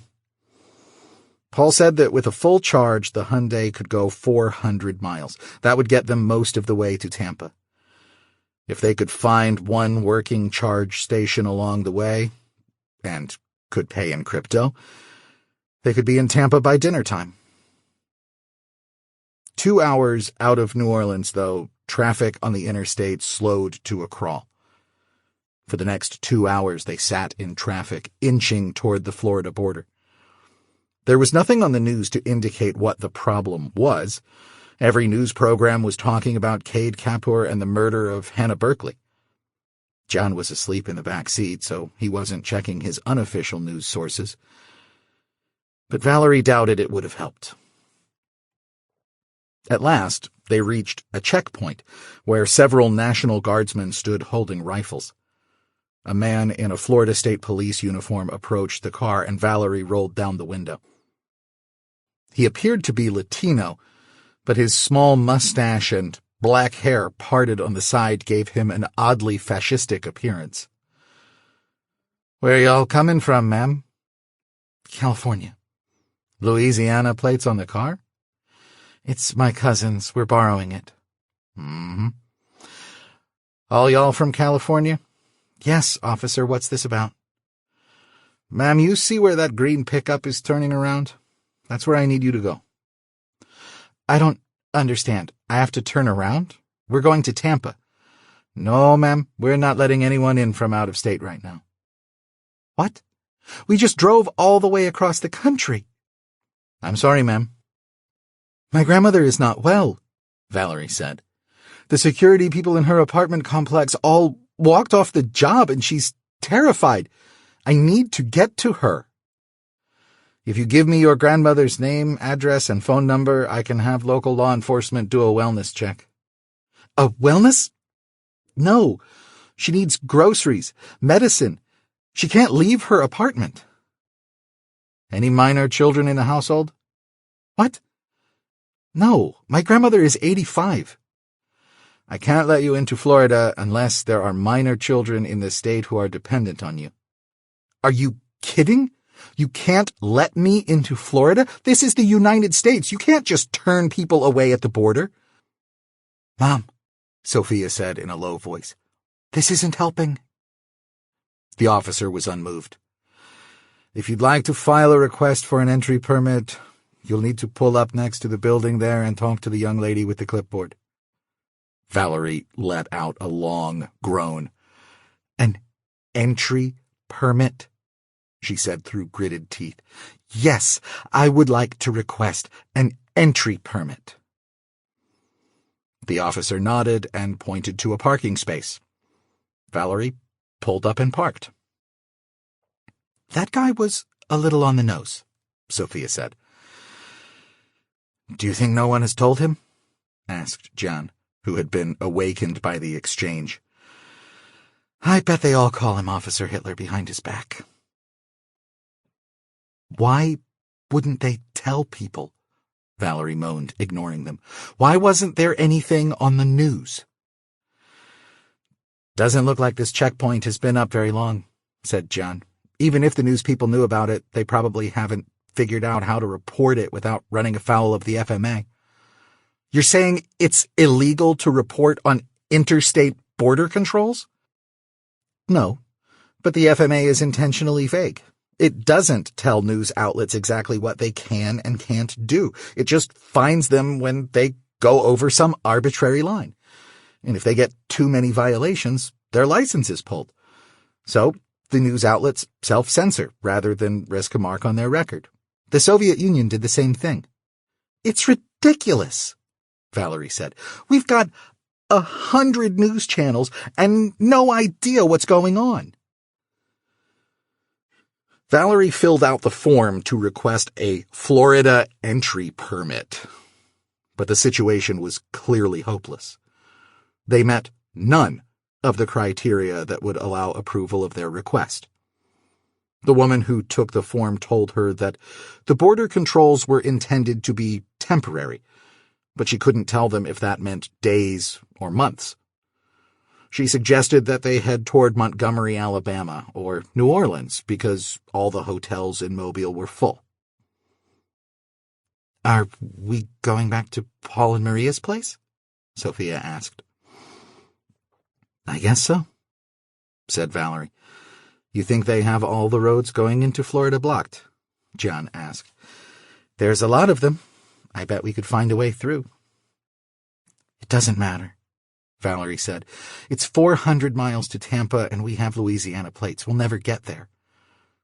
"We have to do something," Sophia said. "Nani needs us." "What do you want me to do, Sophia? It was mostly dumb luck that we made it this far. I don't have any more tricks up my sleeve." "John, you could find a copy of one of those entry permits online, right? Somebody's got to have uploaded one to one of the Stellaris groups." "Probably, yeah. If you can find an original, I can forge one with my screen." "What?" Valerie asked. "How'd you learn to do that?" It's just graphics, Mom. Relax. I'm not in the fake ID business or anything. I don't know, Soph, John said. All that stuff is digitized these days. They can probably check your permit against an online database. They gave us a paper form to fill out, said Sophia. I bet there is no database. Not yet. The whole process is new. They haven't digitized it yet. It's worth a try, I guess, said John. Valerie wondered what the penalty for forging a government document was. She decided it didn't matter. Her grandmother was in danger. Traffic was bad, heading west as well, but after an hour they reached a promising exit. Sophia had left her full-sized screen with impunity, but she said she could dummy up an entry permit on her hand screen. She was done by the time Valerie found a printing kiosk. The permit listed the make and model of their car and the names of the 3 occupants. Other than those details, it looked identical to the original. Are we sure the original is real? Valerie asked. Well, not 100%, said John. The user who uploaded it was pretty new, but I don't know why anyone would upload a fake one. To screw with people, Sophia said. Or to entrap people, Valerie added. I'd buy the first possibility, John said. I don't think the cops are organized or ambitious enough to try something like this. Anyway, it's what we have. We decided it's worth the risk, right? Yes, said Valerie, with more conviction than she felt. Let's do this. 2042. Sophia printed the bogus permit, selecting the paper size specified by the user who had uploaded the original. There was no mention of paper thickness or lamination. The user wasn't responding to questions, and no one else online seemed to know. The entry permit system had apparently been implemented only about 2 hours before they reached the border. Counterfeit permit in hand, they got back on the freeway heading east. It was mid-afternoon by the time they once again neared the border checkpoint. As the Hyundai inched forward, Valerie wondered if they were making a mistake. Her grandmother would be okay for a few days. Maybe this would all blow over by then. The federal government wouldn't tolerate states enacting their own border control measures, would it? The Hyundai was now just 3 cars from the checkpoint. There were 3 lanes, and this time Valerie had taken the far right lane in hopes of getting a different police officer. To her relief, the officer in the lane was a young black man. Officer Hitler was nowhere in sight. The officer let a white Chevy through, and now they were just 2 cars back. Seeing that some cars were being waved through without even stopping, Valerie placed the permit on the dashboard in hopes that the cops were too busy to look very closely. A lane over, the police had pulled a young woman from her car. The car, an ancient Chrysler with Alabama plates, looked like it barely ran, and the woman had the pale, sinewy look of a meth addict. While 3 officers struggled to control the woman, she screamed about needing to get to her baby in Jacksonville. Valerie knew the cops were just doing their job, but she couldn't help feeling bad for the woman. 3 men against 1 woman, and no Kade Kapur to come to her rescue. Within a few seconds, they had her face against the pavement and her wrists zip-tied behind her back. Someone behind her honked. The car in front of her had pulled forward. 1 car between her and the moment of truth. As she let the Hyundai crawl forward, her eyes fell on the officer interrogating the man in the car ahead of her. It was Officer Hitler. Her heart thudded wildly in her chest. Would he remember her? He must have dealt with hundreds of people since he'd seen her. Next to her, Sophia remained in frozen silence, waiting to see what she would do. The officer pointed to the turnaround, and after a brief exchange of words, the man complied. It was Valerie's turn. To her left, the meth head was being pulled to her feet. There, but for the grace of God, thought Valerie. The driver behind her honked. The officer was beckoning impatiently to her. The meth head was being escorted by two of the officers to the building. The third was talking on a headset, his other hand clamped against his ear to block out the noise. Valerie reached forward, grabbed the counterfeit permit from the dash, and shoved it under her seat. The driver behind her honked again. She pulled forward. "I just need to make a call," she said as the cop leaned toward her window. "Ma'am?" "I have to turn around, I know, but I need to make a call first. Can I just park for a minute?" The officer regarded her for a moment. Was that recognition in his eyes? He straightened and pointed to the parking area. Valerie nodded and pulled forward. She rolled up the window and parked the car. "Mom, what was that?" "I have to try something," she said. "It's probably stupid, but I need to at least try. If it doesn't work, we can go around again and hope we don't get Officer Hitler." "Okay," said Sophia. "What are you going to do?" "Make a call," Valerie replied. She brought up the phone interface on the Hyundai's dashboard display, took a deep breath, and dialed a number from memory. She hadn't meant to memorize it. She'd meant to forget it forever. But she'd never had much control over her brain. The phone app rang, and rang again. 3 times. 4. Then a recorded voice said, "Hey, it's Kade. Leave a message." Valerie couldn't believe it. All these years, and he'd never changed his number. The chime sounded. "Hi, Kade. This is Valerie Munoz. You probably don't remember me, but you used to walk me home from school a long time ago. I feel like an idiot doing this, but I don't know what else to do. My grandmother is in Tampa, and things are getting pretty bad there. I'm trying to get to her, but I'm stuck at the Florida border. I know you've got, bigger problems right now, but you're the only important person I know, and you did tell me to call you any time, right?" She paused, tears rolling down her cheeks. Her voice caught in her throat. She cleared it and pressed on. "Kade, I know you didn't kill that woman. And I know the Mammon mission was sabotaged. I think most people do. The government is just looking for a scapegoat. But, Kade, if you run, you just look guilty.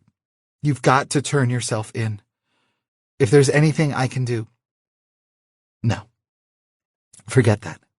Kade, please, just turn yourself in." She ended the call. "Was that..." John asked.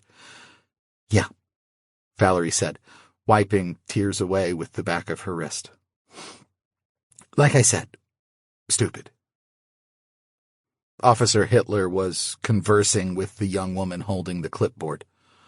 They kept looking over at the Hyundai. Valerie wondered what would happen if they searched the car and found the fake permit. "You didn't even ask him for help," Sophia said. "Didn't I?" Valerie asked. "I guess it slipped my mind. All right, let's try this again." She put the car in reverse. But before she'd taken her foot off the brake, the phone's app chime sounded. The display showed Kade's number. Mom?" Sophia said. Valerie swallowed hard. Officer Hitler and Miss Clipboard were still watching them. Valerie tapped the screen to answer the call. "Hello?" she said. There was a long pause. "Is this really Valerie Munoz?" asked a man's voice. His speech was slurred, but the voice was recognizable as Kade's. "Yes," said Valerie. "I'm sorry, I didn't mean to bother you. I guess I was a little desperate." There was another silence, followed by hoarse, cackling laughter. "You're desperate?" Kade said. "You're desperate?" More cackling, followed by a hacking cough. "Kade, are you all right? You don't sound very good." Yeah, fine. How are you?" "I've been better, to be honest. Kade, where are you?" "Just a house. The house where... Just one of our houses. Doesn't matter." "One of whose houses?" "Doesn't matter," Kade said again. "None of it matters. I tried, Valerie. I did. But you can't beat them. Should have known." "Kade, you have to turn yourself in." "No, I like it here. Think I'm gonna die here. Right here on this couch. Do you know I have a gun?" "Kade, you don't want to do that. People care about you." "Nobody cares, Valerie. Can't blame them. Can't blame them. Valerie, it has been great talking to you. I have to go now. Bye-bye." "Kade." But he had already terminated the call. Valerie jumped as someone knocked on her window. Officer Hitler. She rolled down the window. "Ma'am, you can't stay here." "Right. Of course," Valerie said. "I'm done. What had Kade meant by one of our houses? Was he hiding out in a vacation home that he owned? No, that was too obvious. The cops would already have looked there. So a house owned by Ad Astra or one of his other corporations? "Ma'am?" "Yes, sorry," Valerie said. "I have a piece of information. It may be nothing, but maybe it will help." She needed to play this just right. If she gave away too much, she'd be giving up her leverage. She needed to tell them enough that they gave her a permit, but not so much that they didn't need her. "Information about what?" the officer asked. "I need to get to Tampa," Valerie said. "Information about what, ma'am?" "Just say it, Valerie. I have information about the location of Kade Kapur. You'd be doing him a favor. He's about to kill himself. If you tell them to look into houses owned by Kade Kapur's companies, they might get to him in time." "Ma'am, step out of the car, please." Valerie could feel the corner of the bogus permit against her ankle. The meth head sat slumped against the building, weeping. One of the cops stood nearby, arms crossed, oblivious to her suffering. "I have information about Kade Kapur," she said. "What about him?" Valerie's eyes again went to the meth addict. What must it be like to be so alone, thought Valerie, to not have a single friend in the whole world? "Ma'am?" Valerie met the officer's gaze. "He's a hero," she said. "Mammon isn't an asteroid at all. It looks like one. But that's just to fool astronomers." She lowered her voice. "It's a spaceship. Aliens were going to use it to invade Earth, but Kade Kapur found out about it. He sabotaged the mission so that the spaceship would miss Earth. Our government was in on the invasion. That's why they're trying to kill him." "Okay, ma'am. I'll pass that along to NASA. Right now, I need you to take that turnaround and get back on the highway going west." "They'll be back in 5 years, though. Carbon dioxide is poisonous to them. The whole climate change thing in the 1920s was about reducing the carbon dioxide in the atmosphere so the aliens can breathe it. Ma'am, please leave before I have to cite you. Fine, said Valerie, rolling up her window. But don't say I didn't warn you. She backed out of the parking spot and headed for the turnaround. I thought you were going to tell them about Kade, Sophia said. So did I, Valerie replied. I'm sorry, I just couldn't do it. I don't get it, said John. The man basically broke the world. Why do you owe him anything? It's hard to explain. You really do have a thing for him, don't you? Sophia asked. He was just a kid I went to school with, and maybe I can explain it someday, but this probably isn't the time. Should we try once more? There has to be a shift change coming up. We'll have a better chance if Officer Hitler and his friends aren't around. Are we actually going to go through with it this time? Sophia asked. Yes, Valerie said, trying to convince herself. But if something goes wrong, you guys don't know anything. I made the counterfeit permit. You two are just along for the ride. You don't have to do that, Mrs. Sutherland. I do, Valerie said. No need for all of us to get arrested. Maybe you two can still get to Tampa eventually. Valerie guided the Hyundai once again onto the westbound highway lanes. She wasn't sure where she was going. The Hyundai had less than a quarter charge left, not enough to get to New Orleans. Price controls had been enacted for charging stations, so hundreds of cars were lined up for charging at every one of them. She decided to see if they could find some place to eat that would accept crypto. Meanwhile, she tried calling Kade several more times, but there was no answer. Valerie was getting into the right lane to exit the freeway when Sophia said, Hey, I've got an idea. John, what was the name of that programmer who said he would only turn himself in if Kade did? Hang on. John tapped at his screen. Quan Yu Peck. What's your idea? Okay, so the feds want Quan Yu Peck, but he won't turn himself in until Kade is apprehended. We have information about Kade's whereabouts. Mom doesn't want to turn him into the cops, which I totally get. But what if we help Quan Yu's lawyer find him? What good will that do? Valerie asked. If the lawyer can find him, he might be able to get him to turn himself in.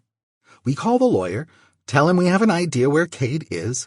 The lawyer calls the feds and tells them he might be able to get Kade to turn himself in if we're allowed into Florida. The feds call the cops in Florida and tell them to give us an entry permit. Clever, Valerie said. But there are a lot of chinks in that chain, and we have almost no information to give. It's worth a try, though, isn't it? Sophia said. Valerie thought it over. Yeah, I suppose it is. All right, find that lawyer's phone number. The lawyer's name was David Roysam. He worked at a small firm in Fort Myers. Valerie called him while they were looking for a place to eat, and he picked up almost immediately. He seemed skeptical of the proposal Valerie put to him, but he said he would talk it over with his client and call her back.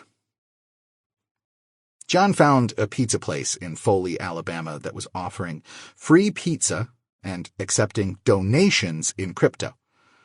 There was a line out the door. The three had almost finished devouring a large pepperoni pizza when Valerie's phone app rang. It was not a number she recognized. Valerie swallowed a gulp of Diet Pepsi and answered. Is this Valerie Sutherland? A man's voice asked. Yes. Who is this? My name is Rami Esek. Do you know who I am? Of course. You worked on the Mammon project. You told Mr. Roysam that you have information on Kade Kapur's whereabouts. Is that true? Yes. Where is he? Mr. Esek. Just Rami, please. Rami, I'm not trying to be difficult, but I'm in a tough spot. My grandmother is in Tampa. She's not safe where she lives. I need to get to her, but I'm stuck at the Alabama-Florida border, and they won't let me into the state. You won't tell me where Kade is unless I can get you to Tampa. I just need an entry permit. My thinking was that if you go to the feds... You haven't talked to the feds? No. Okay. I can probably arrange something. To be clear, Rami, I don't know exactly where Kade is, but I did talk to him less than an hour ago, and he gave me some information that may be helpful in finding him. I see. Give me your grandmother's name, address, and phone number. What? I'll make sure she's taken care of. I'm not sure Valerie, we don't have time for this. The police are looking for Kade right now. There is a good chance they will find him before we do. If that happens, he is either going to be killed or imprisoned for the rest of his life. Do you want that to happen? No, of course not. Then we need to trust each other. I will have someone go to your grandmother's home and make sure she is safe. Please, give me her name, address, and phone number. Valerie hesitated only a second before doing so. Thank you, said Rami. Where are you now? Near a town called Foley, Alabama. Okay, hold on. The line went silent for nearly a minute. Then Rami spoke again. There is an abandoned naval landing field about 2 miles southeast of Foley. Can you get there? I'm sure we can. We?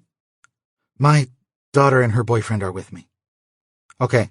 It's 6:45 p.m. right now. Be there in 2 hours. Take only what you can carry. Naval landing field, 8:45 p.m. That's it. If you aren't there, the deal's off. Now tell me what you know about Kade's whereabouts. I'd rather not say anything until I know my grandmother is safe. Fine, but if the feds find Kade before I do, the deal is off. Your choice. Valerie let out a defeated sigh. He said he was in one of our houses. One of our houses. That's it. I asked him where he was, and he said the house where, and stopped. Then he said just one of our houses. Allah have mercy, Rami said. A long pause followed. Be at the landing field at 8:45. I'm going to be very busy for the next few hours, so do not call me. Understood, Valerie said, but the line had already gone dead. What the heck was all that? John asked through a mouthful of pepperoni pizza. I don't think we're going to need a permit, Valerie said. 2042. The abandoned airfield was easy enough to find. Spanning several hundred acres, it had 2 cracked asphalt runways arranged in a V, with the opening facing the little town of Foley. The road dead-ended at a gate that was chained shut. A 20-foot-high chain-link fence enclosed the entire facility. There seemed no easy way in. The 3 got out of the Hyundai and stared at the gate, to which was affixed ancient, faded signs reading, Property of the U.S. Navy, and Danger, keep out. We're going to have to climb, said Valerie. This is crazy, Sophia said. Are you sure this Rami person isn't playing a joke on you? He didn't seem like the joking type, Valerie said. Are we just going to leave the car? John asked. Looks that way, Valerie said. Come on. She walked to the fence and began to climb. After a moment, Sophia and John followed. The sun had set, but the heat and humidity persisted, and they were all sweating by the time they reached the asphalt on the other side. Now what? John asked. This way, said Valerie, heading to the point where the 2 runways met. Sophia and John followed. By the time they reached the vertex of the V, the last light of the day was fading. The asphalt radiated heat, but they couldn't escape it without braving the muddy ground and hip-high weeds surrounding it. Even on the runway, they were tormented by hundreds of mosquitoes. It was only 8:30. They were 15 minutes early. Sophia had bought something like 40 bottles of bug spray, but they had left them in impunity along with everything except their clothes and what was in their pockets. They walked in wide circles, trying to keep the mosquitoes from settling on them and slapping the ones that managed to find bare flesh. If anyone had been watching them, Valerie mused, they would have looked like adherents of some cult of flagellants conducting a twilight ritual. Her mind drifted to the cargo cults that arose on Pacific Islands after World War II, the adherents of which would mimic the activities of Allied soldiers in an attempt to prompt the gods to drop valuable cargo, as they had during the war. How much human activity was like that? She wondered. People going through the motions, hoping to recreate the good old days without having an iota of understanding of the mechanisms that brought about the bounties of the past. The engine of the world economy had ground to a halt, and millions of people, bankers, stockbrokers, lawyers, insurance agents, bureaucrats, would find themselves superfluous and impotent, like a man carrying a wooden rifle and ordering supplies on a coconut. How many would find a way to adapt and survive? How many would die?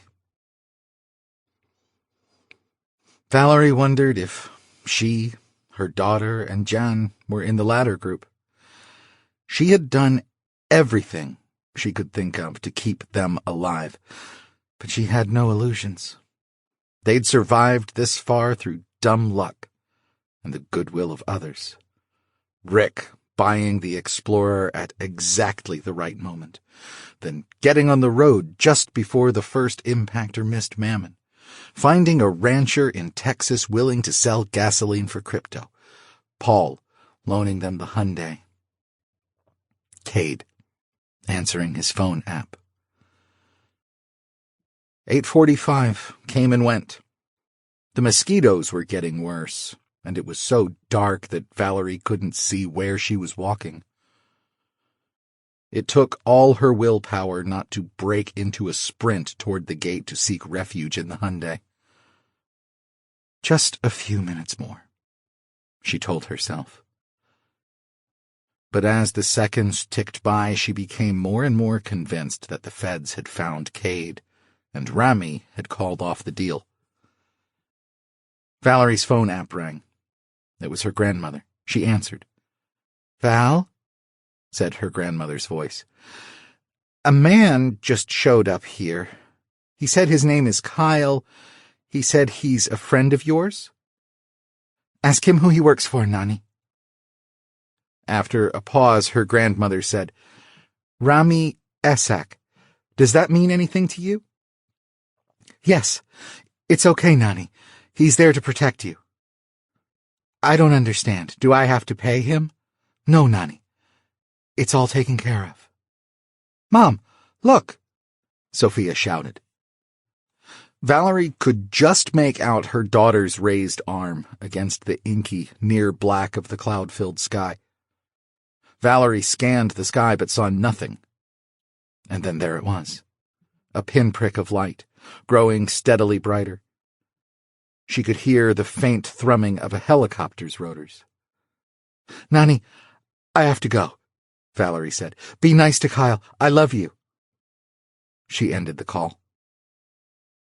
Rami had come through on one promise at least. Still, she told herself not to get her hopes up. The municipal airport was only a few miles away. In all likelihood, the helicopter was landing there. Valerie stood still, oblivious to the mosquitoes, watching the helicopter approach. It was moving fast. Within 2 minutes, the helicopter was directly overhead, its LED spotlight bathing the three in a cold glow, a blast of wind stirring up dust and scattering pebbles against their calves. The deafening roar of its rotors filled their ears. The helicopter settled to the asphalt a few yards from them, its door sliding open. It was a sleek, long black thing that looked like it had room for 6 people. The pilot, barely visible in the dim light of the craft's interior, beckoned to them, and they climbed aboard and found seats.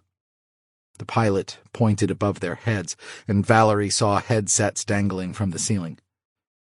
She put one on, and Sophia and Jan followed suit. "Welcome aboard," said a woman's voice in their ears. "I'm Kade Lee. You're Valerie?" Valerie nodded, thought better of it, and said, "Yes, that's me. This is my daughter, Sophia, and that's her boyfriend, Jan Long. You work for Rami Esak?" "For now," said Kade. "Strap in. We're going to try to beat a storm coming in off the Gulf." 5 minutes later, they were moving fast over dark water. For a few minutes, lights were visible along the coast of the Florida Panhandle, and then they were enveloped in pure black. After an hour or so, a headwind picked up, and the helicopter whined and moaned as it rocked this way and that. Valerie had asked where they were going shortly after they boarded, but Kade would only say that she was awaiting orders. If she had received said orders, she hadn't deigned to inform her passengers, and Valerie, gripping a handhold tightly, opted not to distract her with questions. Valerie spotted a line of lights ahead of them just before 11 p.m. They were nearing the Gulf Coast, but it was impossible to say where. She didn't see anything that resembled Tampa Bay. 10 minutes later, they were descending rapidly toward what appeared to be a residential neighborhood. As they got closer, she could see that the houses here were enormous, and each of them sat on a lot of an acre or more. They came down on a helipad lit with red LEDs.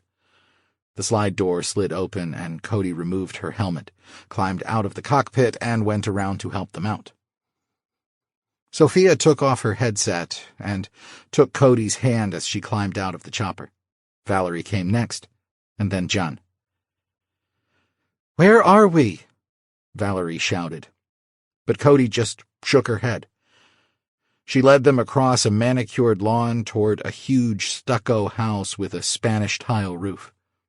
Cloud lighting illuminated rose bushes and ornamental trees to the rear of the house. Kade tapped a combination to unlock a set of French doors. Warm drops of rain pelted them as they retreated inside. They found themselves in the living room area of a large house with an open floor plan and glazed concrete floors. The air was cool and dry.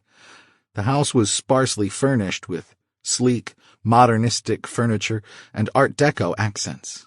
It was opulent, but sterile. A man's house, thought Valerie. "Is this Rami's place?" Valerie asked. "For the time being," said Kade.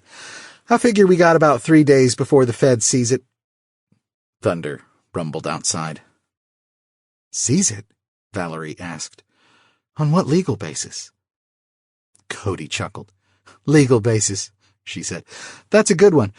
Rami will be here at 11:20. I suggest you take care of any pressing physical needs in the next 7 minutes. Rami walked in the front door while they were helping themselves to Coke and bottled water in the fridge. Compact and neatly dressed, he looked just like he did in photos. "You're Valerie?" "I am." Rami walked to her and shook her hand. "Rami Esak, you ready to go?" "Go where?" "I've got 5 houses left to check. Turns out that between Ad Astra and Bidizin we own a lot of real estate in this town. I've been driving around all afternoon. Checked 8 houses already." "This town being?" "Cape Coral. When can I go to Tampa?" "When we're done. Your grandmother is fine. I've got a man watching the apartment. You can call her from the car." "It's just us? You don't have anybody else to help us look for Kade?" "Can't trust anybody else except for Kade." Kade smiled. "He doesn't trust me either, but he can't fly a helicopter." Valerie suspected from Rami's reaction, or lack thereof, that Kade wasn't joking. "Coming?" Rami asked, He was halfway to the door. Yeah, what about... Kids will stay here with Cody. The woman you don't trust, thought Valerie. We'll be fine, Mom, said Sophia. Go. Valerie nodded. Sophia and John were adults. She couldn't keep treating them like children. You kids have fun, said Cody. All right, Valerie said. We'll be back sometime. She followed Rami out the door. It was now pouring rain outside. A black GMC Centurion was parked in the driveway. Rami was already behind the wheel. Valerie ran through the downpour and got in the passenger seat. They were on the road before she got her seatbelt on. If you had a list of houses, Valerie said, why do you need me? You're the only person who has managed to get through to Kade since he disappeared 4 days ago. He won't answer my calls. As far as I can tell, he's not answering anybody's calls. Not the police, not Kuan Yu, not even his own mother.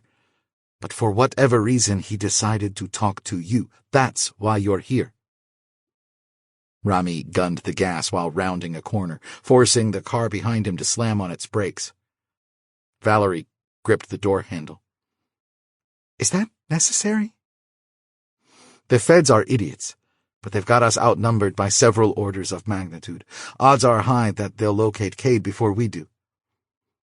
What about his wife? What? You said he won't talk to anybody. What about his wife? Don't know. She won't talk to me either. Word is she's left the state, gone to stay with her parents. Hang on. Valerie braced herself as Rami took another sharp corner, the Centurion's tires sliding sideways on the slick pavement. As they reached a more densely populated area of town, Rami slowed a bit. Can't afford to get arrested, he said. Already went in for questioning once, but I've been dodging their calls today. Rumor is the feds are planning another round of arrests. What would they charge you with? Who knows? Makes no difference. This isn't a country of laws anymore. Hell, I'm not entirely sure it's a country anymore. The cops are just the gang with the most guns. It's right here. Rami hit the brakes, and they came to a halt in front of a modest suburban house. Rami jumped out of the car and walked briskly to the door. Valerie ran through the rain after him. The house was dark. Rami rang the doorbell and knocked, but there was no answer. Trying the door, he found it locked. He produced some kind of tool from his pocket, stuck it in the lock, and jiggled. A turn of the handle, and the door opened. Rami looked to Valerie, pointing to his lips and then inside. Kade? Valerie said. It's Valerie. I'm coming in. She took a deep breath and walked into the house. Rami turned on the lights behind her. They were in a tiled entryway that connected to a living room. The air inside was hot and stifling, like the house had been closed up for weeks. All the surfaces had a thick layer of dust. Not here, said Rami. Let's go. Kade? Valerie said more loudly. There was no answer. She shrugged, turned off the lights, and followed Rami back to the Centurion. She got in, and the Centurion surged forward. It won't do Kade any good if you get us both killed, Valerie said. Kade's a genius, Rami said. Strike that. I'm a genius. Kade is a great man. The kind of man who makes amazing things happen through sheer force of will. I know, said Valerie. Okay, then you understand. A man like that. He told me once that he needed my help, but he was wrong. Kade rarely needs anybody. He uses people, but he doesn't need them. I don't mean that as an insult. I'm just saying... He broke off, unable to find the words. Rami, I know. I've known for 28 years. Rami nodded. The other thing is, Kade is my friend. He's my best friend, really my only friend. And right now, he needs me. He needs us, okay? Okay. Then let me drive. Valerie nodded and braced herself for another corner. 2042. Kade wasn't in the next house either. Valerie gathered from a few cryptic remarks Rami made in the rare moments that all four of the Centurion's wheels were on the pavement that the house they were looking for had served as a love nest for Kade and Hannah Berkeley. Rami had known about the affair for a while before it became public. He figured it was none of his business. When Kade had disappeared, it hadn't taken Rami long to start looking into properties owned by Kade's companies. But between trying to manage the chaos at Ad Astra and being hauled to the police station for questioning, he hadn't had a chance to start checking them until a few hours before he first talked to Valerie. The third house they checked felt different. It was modest, but cheery and well-furnished. The air conditioning was on, and the interior smelled faintly of cigarettes. 2 empty liquor bottles sat on an end table in the living room. Lightning flashed outside. "Kade?" Valerie said, walking into the living room. Her hair dripped on the ceramic tile. "It's Valerie. Valerie Munoz." "That's Kade's brand of whiskey," Rami said. "He was here." He tapped the mouth of the bottle and his finger came away wet. "Recently." "He said he had a gun," Valerie said. "What? Why didn't you tell me before?" "I forgot. Allah have mercy. Check the upstairs. Rami's phone app rang. He looked at the wrist display, frowned, and rejected the call. "I'll check the rest of the rooms down here. If you—" Another phone app sounded. "That you?" Rami asked. Valerie shook her head. The tone sounded again. Rami walked to the kitchen, pulled open a drawer, and picked up a phone. It was the old-fashioned kind, with a screen and net card integrated in a single device.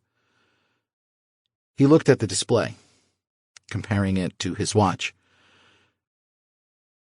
"It's the same number." "Who?" "No clue," Rami said. He put the phone on the counter and tapped a button. "Hello?" "Rami Esak, my name is Nash. You need to listen to me carefully. I'm a friend. Kade is with me. The police are staking out the house. There are 2 detectives in a gray Ford just up the street and plenty more on the way. If they find you there, they will arrest you. Do you understand?" "Yes." "Go out the sliding door to the back patio. There is a step stool against the back fence. Go over the fence and then go right at the alley. Follow the alley about 100 feet to the street. Directly across from the alley there is a white Honda Accord."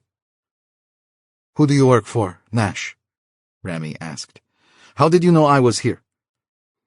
"This isn't the time for questions. I'm leaving in 2 minutes. Leave your net card and take the phone. Go now." The call terminated. Valerie heard faint sirens. "What the hell?" Valerie asked. "Do you know this Nash person?" Rami shook his head. He walked to the front door, flicked off the light switch, and then peered out the window. "There does appear to be somebody in a car up the street. That could be anybody." The sirens were getting louder. "I'm going to take my chances with Nash," Rami said. He returned to the kitchen and started pulling open drawers. "What am I supposed to do?" "Up to you. You're a small fish. If you turn yourself in, you might not face any charges. They're going to pressure you to tell them what you know about Kade, though." Locating an aluminum meat tenderizer, he removed his watch, set it on the counter, and smashed it to pieces. Valerie considered Rami's words. He had a point. If she turned herself in, though, the authorities would kick her out of the state along with Sophia and John if she were lucky. She wouldn't be able to do anything for her grandmother, and she would never see Kade again. She hadn't made it this far to give up. Okay, let's go. Rami nodded, and they headed for the rear slider. They stepped as quickly as they dared across the wet grass toward the fence. The step stool was right where Nash said it would be. Valerie went first, Rami boosting her over the 6-foot cedar fence. He followed a moment later. They went right down the alley and found the white Honda. A heavy-set man sat in the driver's seat, window down, beckoning urgently to them. The sirens had stopped, and the palm trees in the direction of the house they had just left were illuminated by flashing blue and red lights. Lightning lit up the sky. Somewhere behind them, a police radio squawked incomprehensibly before being drowned out by thunder. Valerie got in the back, and Rami went around and got in the front passenger seat. They were both soaked. "Nash?" Rami asked. "That's me," said the man. "Who's this?" "Valerie Sutherland. She's a friend of Kade's." Nash muttered something, rubbing the stubble on his chin. He seemed to come to a decision. "All right, hold on." The Honda leapt away from the curb. "Where is Kade?" Valerie said. "Somewhere safe," Nash said. "I'll take you to him." "Is he in Cape Coral?" "No." "Rami, I can't—" "Her kids are at my house," Rami said. "Kids?" "Technically, they're adults, my daughter and her boyfriend." Nash groaned. "We need to change vehicles anyway," Rami said. "Stop by the house and drop Valerie off. My pilot's car is in the garage." "Not gonna work. Police are on their way to your house now." "What?" Rami said. "How do you know that?" "Sources." "Rami, if they find my kids there—" Rami nodded. He tapped buttons on the phone he'd taken from the house. A few seconds passed. "Cody, it's Rami. You and the kids okay?" "Good. The cops are coming to the house. Get them in your car and drive to Circle K on El Dorado and 15th. I'll meet you there in 10 minutes. Nash shook his head. "This is bad. They're going to be putting up roadblocks." "Roadblocks?" Valerie asked. "Why?" "By now, they know Kade was in that house. They saw you go in. They're going to assume you took Kade with you when you left." "Shit." "Yeah, we don't have time for side trips." "Then you can let us off here," said Rami. "I can drop her off," Nash said. "Then you and I can get out of town and get to Kade." "No," said Rami. "Valerie and the kids are too important now. The feds are going to think they know where Kade is, and they're going to make their lives hell unless they turn him in. Drive to the Circle K on El Dorado and 15th. Nash cursed under his breath, then swerved to change lanes. 10 minutes later, they were parked in front of the Circle K. Cody was already there, sitting in a bright red Acura hatchback. Sophia and John sat in the back seat. Mercifully, the rain had slowed to a drizzle. Rami, Valerie, and Nash exited the Honda, and Cody got out of her car to meet them. "We need your car," Rami said. Okay," Cody said. "Who's this guy?" "Nash," said Nash, holding out his hand. Cody ignored him. "He's going to take us—" "We're leaving town," said Rami. "Nash, give Cody your keycard." Nash complied. Then he held out his hand, and Cody reluctantly gave him the key card for the Acura. "I need everybody's net cards." "The whole card or just the SIM?" Valerie asked. "You can give me just the SIM, but you need to turn everything off and take out the batteries." Valerie took out her SIM and collected Sophia and John's. Nash dropped them to the asphalt and crushed them under his heel. "You can take the Honda," Rami said to Cody. "But be careful, the cops may be looking for it." "Am I going to get my car back?" Cody asked. Nash shook his head. "Probably not. I'll send you enough crypto to buy a new one when we're on the road." "Oh," said Cody, digesting this. "Okay. Thanks, Cody. And for the record, I do trust you." "Yeah, you trust me now." Rami gave her a quick, awkward hug. "All right, let's go." Nash got behind the wheel. Rami took the passenger seat, and Valerie squeezed into the back with Sophia and John. The Acura peeled out of the parking lot, leaving Cody standing next to the Honda, looking puzzled. They hit a checkpoint on Highway 41, just before the Calasahoochee Bridge. Fortunately, the police were not looking for a family of 5 in a red Acura, so they breezed through. 2 minutes later, they were doing 70 across the bridge toward Fort Myers. "Where is Kade?" Valerie asked again. "Someplace safe. I'm sorry, I'm under orders not to say more." "Orders from whom?" "I can't answer that either. Look, I'm not forcing you to come with me. Say the word, and I'll let you all out at the next exit." "This isn't your car," said Rami. "Then I'll let myself out, and y'all can go to Disney World. Or you can extend me a little trust and let me drive." They stopped asking questions. Half an hour later, they got on I-75 heading east. Evidently, they were headed for the Miami area. This 80-mile stretch of highway called Alligator Alley had no other exits to speak of. It was nearly 2 a.m., and Valerie was exhausted. Sophia was already dozing on her shoulder, and Valerie leaned against her and let herself fall asleep. She awoke with a start as the Acura came to a stop at a traffic light. "Where are we?" she asked, looking around, bleary-eyed. It was still dark outside. "South of Miami," Rami said. A moment later, they passed a sign that read, "Miami Executive Airport." Nash took the turn, the sign indicated. "Kade left the country, didn't he?" Valerie asked. "No," Nash said. "Not yet." Valerie could hardly believe he had answered a question. They must be getting close to their destination. Nash continued to follow the signs for the airport.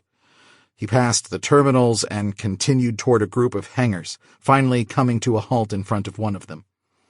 After a moment, a door slid open enough to let the car through, and he pulled inside. The door closed behind them. They got out of the car. They were in a vast, well-lit hangar that was empty, except for a small jet plane and a few pallets of boxes toward one corner. A tall, skinny man in jeans and a black t-shirt sat on top one of the stacks of boxes smoking a cigarette. "Where is Kade?" Valerie asked. Nash pointed toward the pallets. Valerie saw now that a corner of the hangar had been framed out to form an office, accessible by a single human-sized door. She ran across the concrete floor toward the door. The man on the pallets barely glanced at her as she passed. She tried the door. It was open. Inside, it was dark. An air conditioner hummed, and cool air hit her in the face, along with the smell of body odor. "Kade?" she said, stepping inside. There was no answer. "Kade, it's Valerie." She felt for a light switch, found it. "Kade, I'm going to turn on the light." She thought she heard someone stir. She flipped the switch. LED strips lit up overhead. Directly ahead of her was a large steel desk with a faux wood surface. Next to it was a counter with a sink and a coffee pot. To her right was a series of filing cabinets. In the far left corner, on an inflatable mattress, lay Kade Kapur. 2042. Kade was wearing black polyester workout shorts and a dingy t-shirt that may at some point have been white. He lay curled in the fetal position facing the left wall. A half-empty whiskey bottle sat on the floor behind his head. He let out a soft groan. Valerie walked to him and sat down on the floor next to the mattress. The smell was even stronger here. And it wasn't just stale sweat. She wondered if Kade had showered in the past 4 days. Kade, go away, he moaned. Rami's here, she said. Kade didn't respond. Valerie sighed. She took a swig of the whiskey and nearly choked on it. After coughing a few times, she croaked, "I'm not used to the fancy stuff." The label said Seagram's 7 Crown-blended whiskey. "How did you get here?" she said after another minute had passed. "Rami and I went to the house, but you were already gone. Who brought you here? Who is behind all this?" "Please," said Kade. "Just go." "This is weird, right?" Valerie asked, studying the posters of antique Messerschmitts and Sopwith camels tacked to the wood-paneled walls. "Me? Coming here after all these years?" "I looked up that kid a few years ago, Marcus Peterson, the one whose kneecap you smashed. He's fine. Got a knee replacement, I guess. Walks just fine. So, if that's what's bothering you, you know." She didn't mention that she was pretty sure Marcus worked at a bank and had probably been ruined by the failure of the Mammon mission. They sat in silence for some time. No one else came in. It seemed that Rami, Nash, and whoever was in charge of this operation were going to leave this to her. Noticing another door next to the filing cabinets across the room, she got to her feet and peeked inside. Turning on the light, it was a bathroom with a small shower. "Okay," she said. "Time to get cleaned up."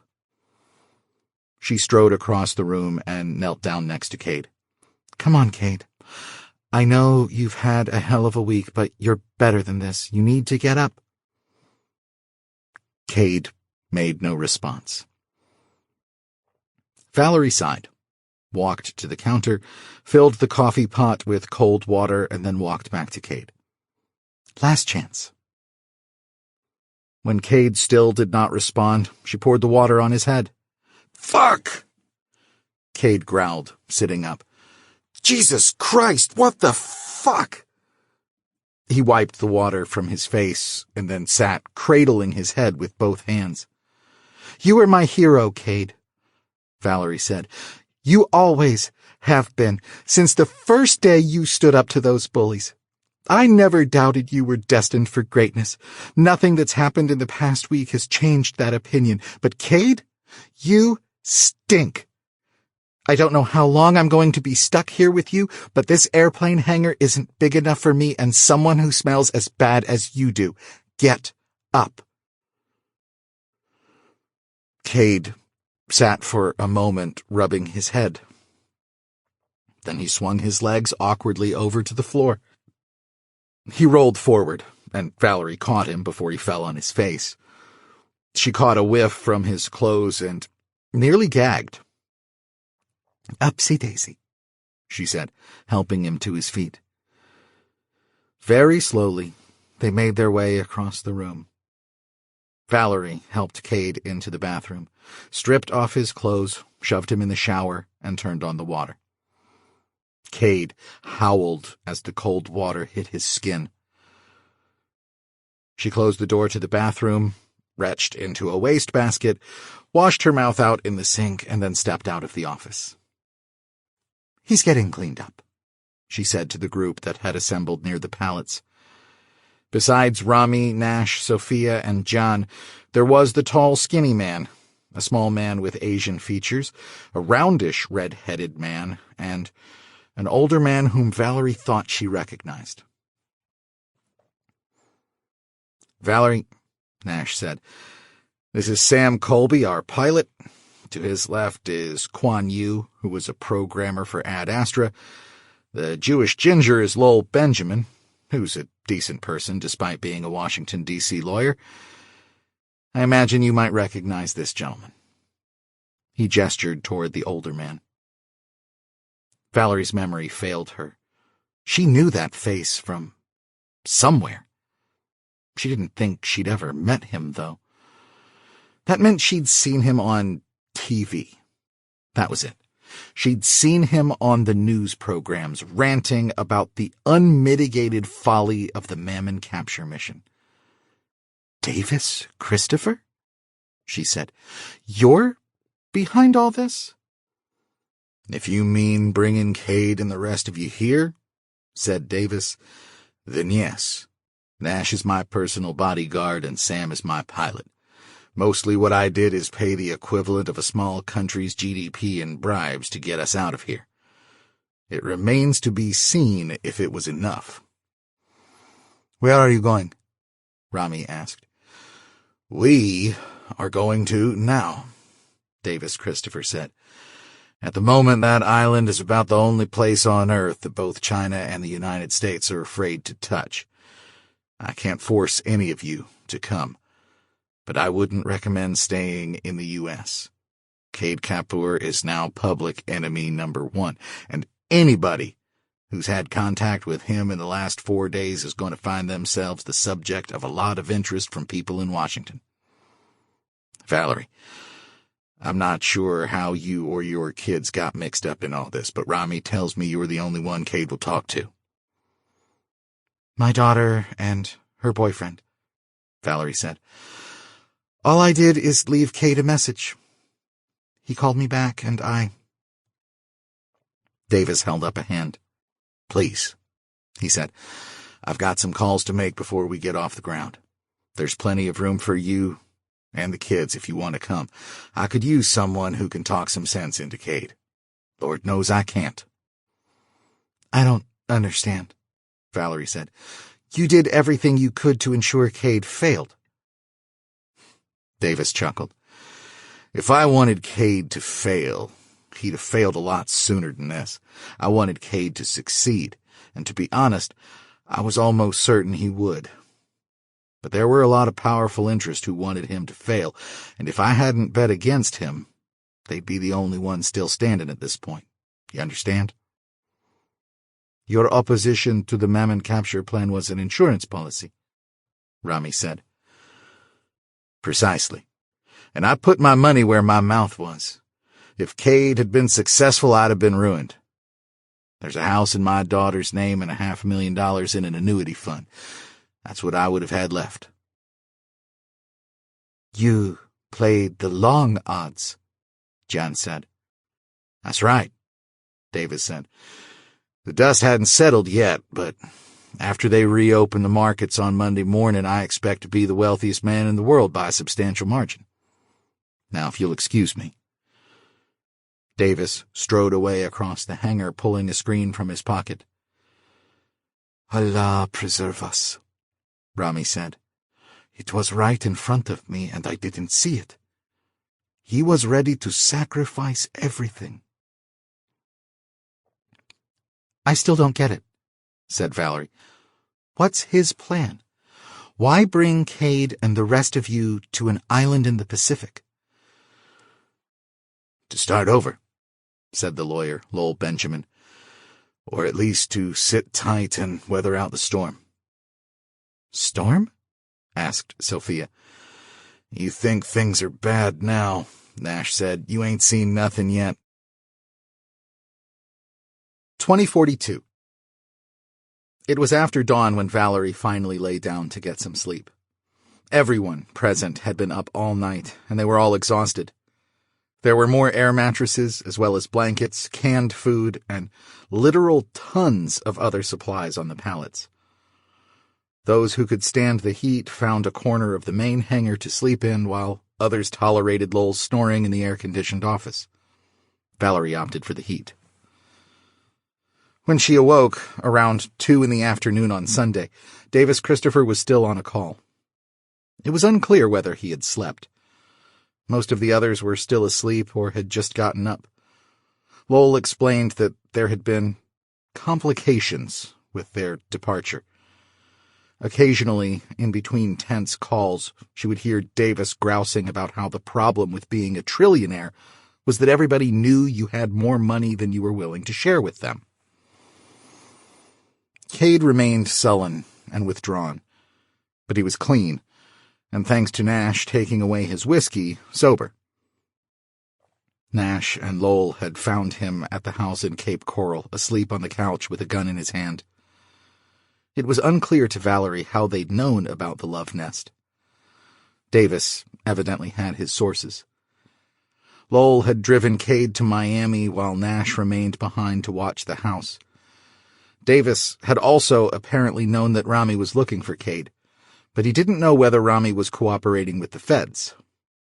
He hadn't been certain he could trust Rami until Rami and Valerie showed up at the house, apparently unaware of the detectives waiting outside. Davis gave Nash the go-ahead to take Rami into the fold, and Valerie had come along for the ride. Lowell had been in contact with Kuan Yu's lawyer, and when Kuan Yu learned that preparations were being made to extract Kade and several others from the country, he asked to be included. Davis gave Lowell the okay to bring Kuan Yu to Miami, along with Kade. He'd taken a chance, relying on a gut impression that Kuan Yu wasn't the saboteur. Rami confirmed this. Kuan Yu didn't have access to the COPA source code. Myra Bostwick did. Unfortunately, Myra seems to have disappeared. Had she gone into hiding? Had she been killed? Had she been captured by the feds or extracted by the people she worked for? None of them could say. Kade remained asleep, or pretending to be asleep in the office. In his defense, there wasn't much else to do. The plane's cargo hold had already been stuffed full of supplies, in case they ran short of anything in Utenau. The stuff still on pallets was just the leftovers. After Valerie had showered and checked on Sophia and John, she borrowed a net card from Nash and called her grandmother, who confirmed that Kyle was still at her apartment. He had stood watch outside her front door for several hours, and then drove her and Anna to run some errands. He spent the night on her couch, a very large gun on the coffee table next to him. At the moment, she, Anna, and Kyle were eating breakfast. Kyle says he's supposed to stay until next Saturday. But what do I do after that? I'm working on it, Nani. Are you still coming? Valerie bit her lip. I hope so. Oh, okay. I'll talk to you later, Nani, okay? She ended the call, gave the net card back to Nash, and then walked over to Rami, who was sitting with his back against the hangar wall reading his screen. One thing that Davis Christopher hadn't supplied was furniture. Got a second? She asked. Rami nodded, letting the screen fall to his lap. Thank you for sending that guy Kyle to watch my grandmother. Of course.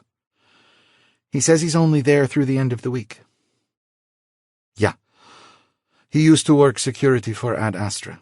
Had a plan to bug out to Alaska if the shit hit the fan, which it obviously has. I paid him a good chunk of my crypto stash to stick around for another week. The good news is that I already talked to Lowell about this. He's going to make sure your grandmother and Anna are taken care of. My understanding is that Davis is buying the whole complex. Seriously? Thanks to betting against virtually everyone on Earth and winning, Davis literally has more money than he knows what to do with. Gold, silver, crypto, yuan, you name it. He'll buy the city of Tampa and build a 50-foot wall around it if that's what it takes. That might, draw some attention. Hyperbole, Rami said. Davis is more subtle than that. He's buying the development through a holding company and using a firm he owns for security. He's still paying the employees nominally in dollars, but he's announced weekly bonuses to be paid in crypto. They'll stick around. My God. Thank you, Rami. Thank Davis, Rami said. If it weren't for him, none of us would be here.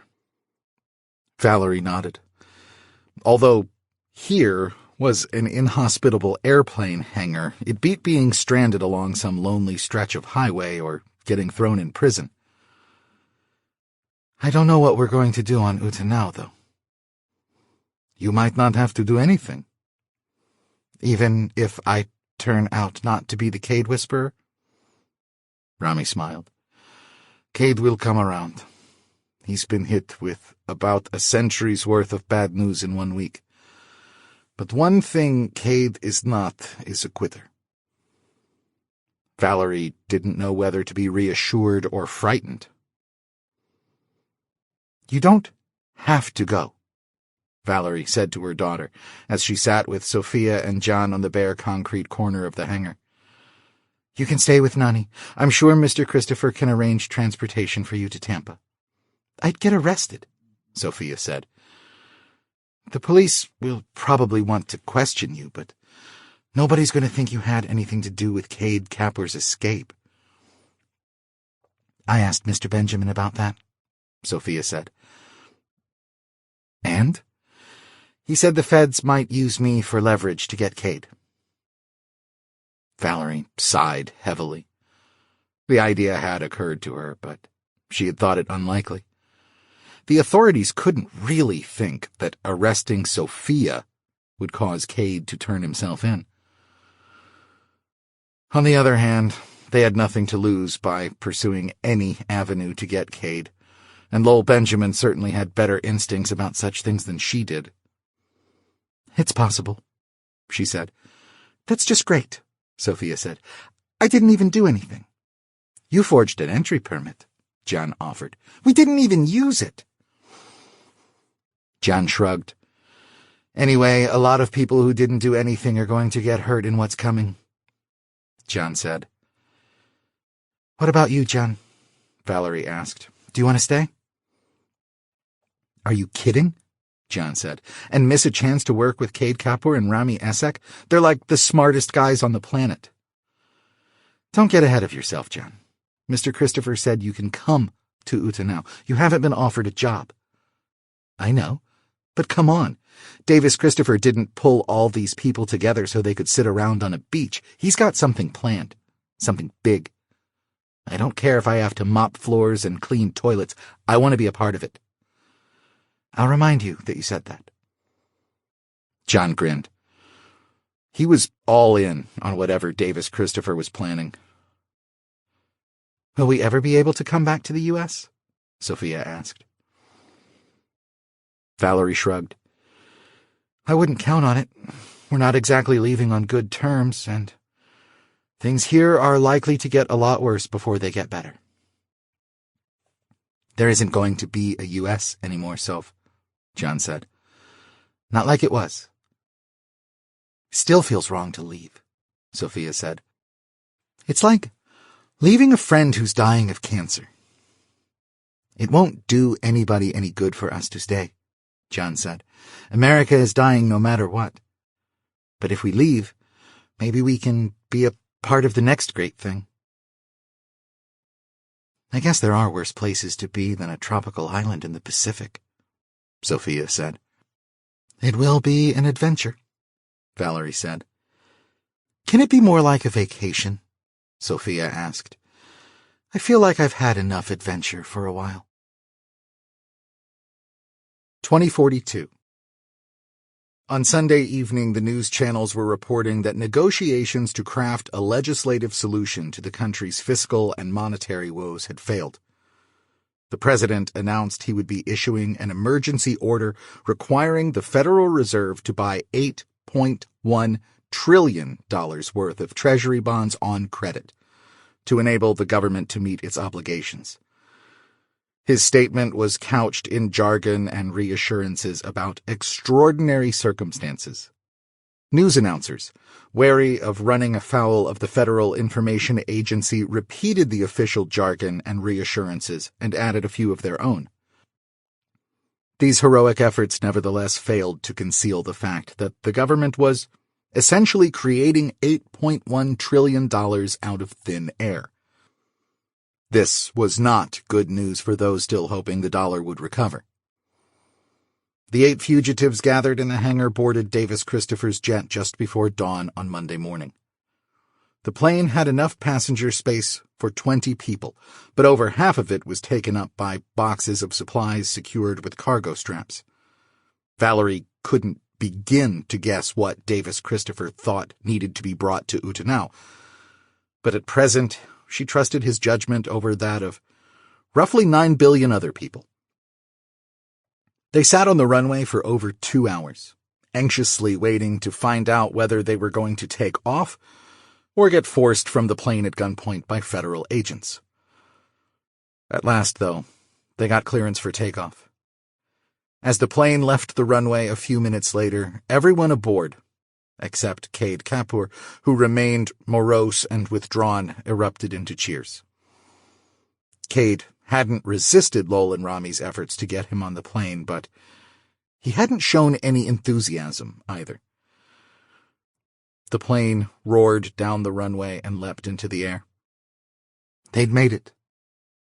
Valerie supposed there was still a chance they'd be shot down by fighter jets, but at least it would be over quickly.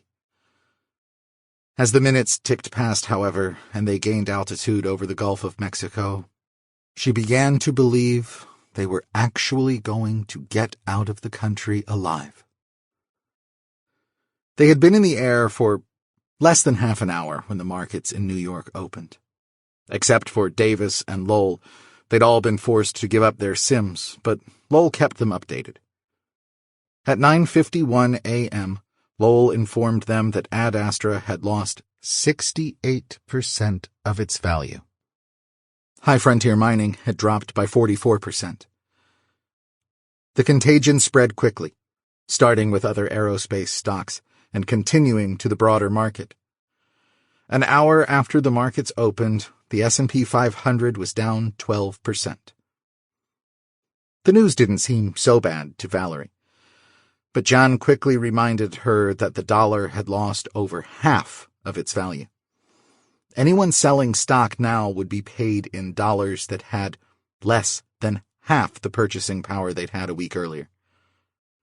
In real terms, the losses were more than double what they appeared. If stocks didn't fall further, it was only because investors were scared to be stuck with rapidly depreciating dollars. Panicky bondholders sold en masse, forcing the president to authorize the Fed to buy another $10 trillion.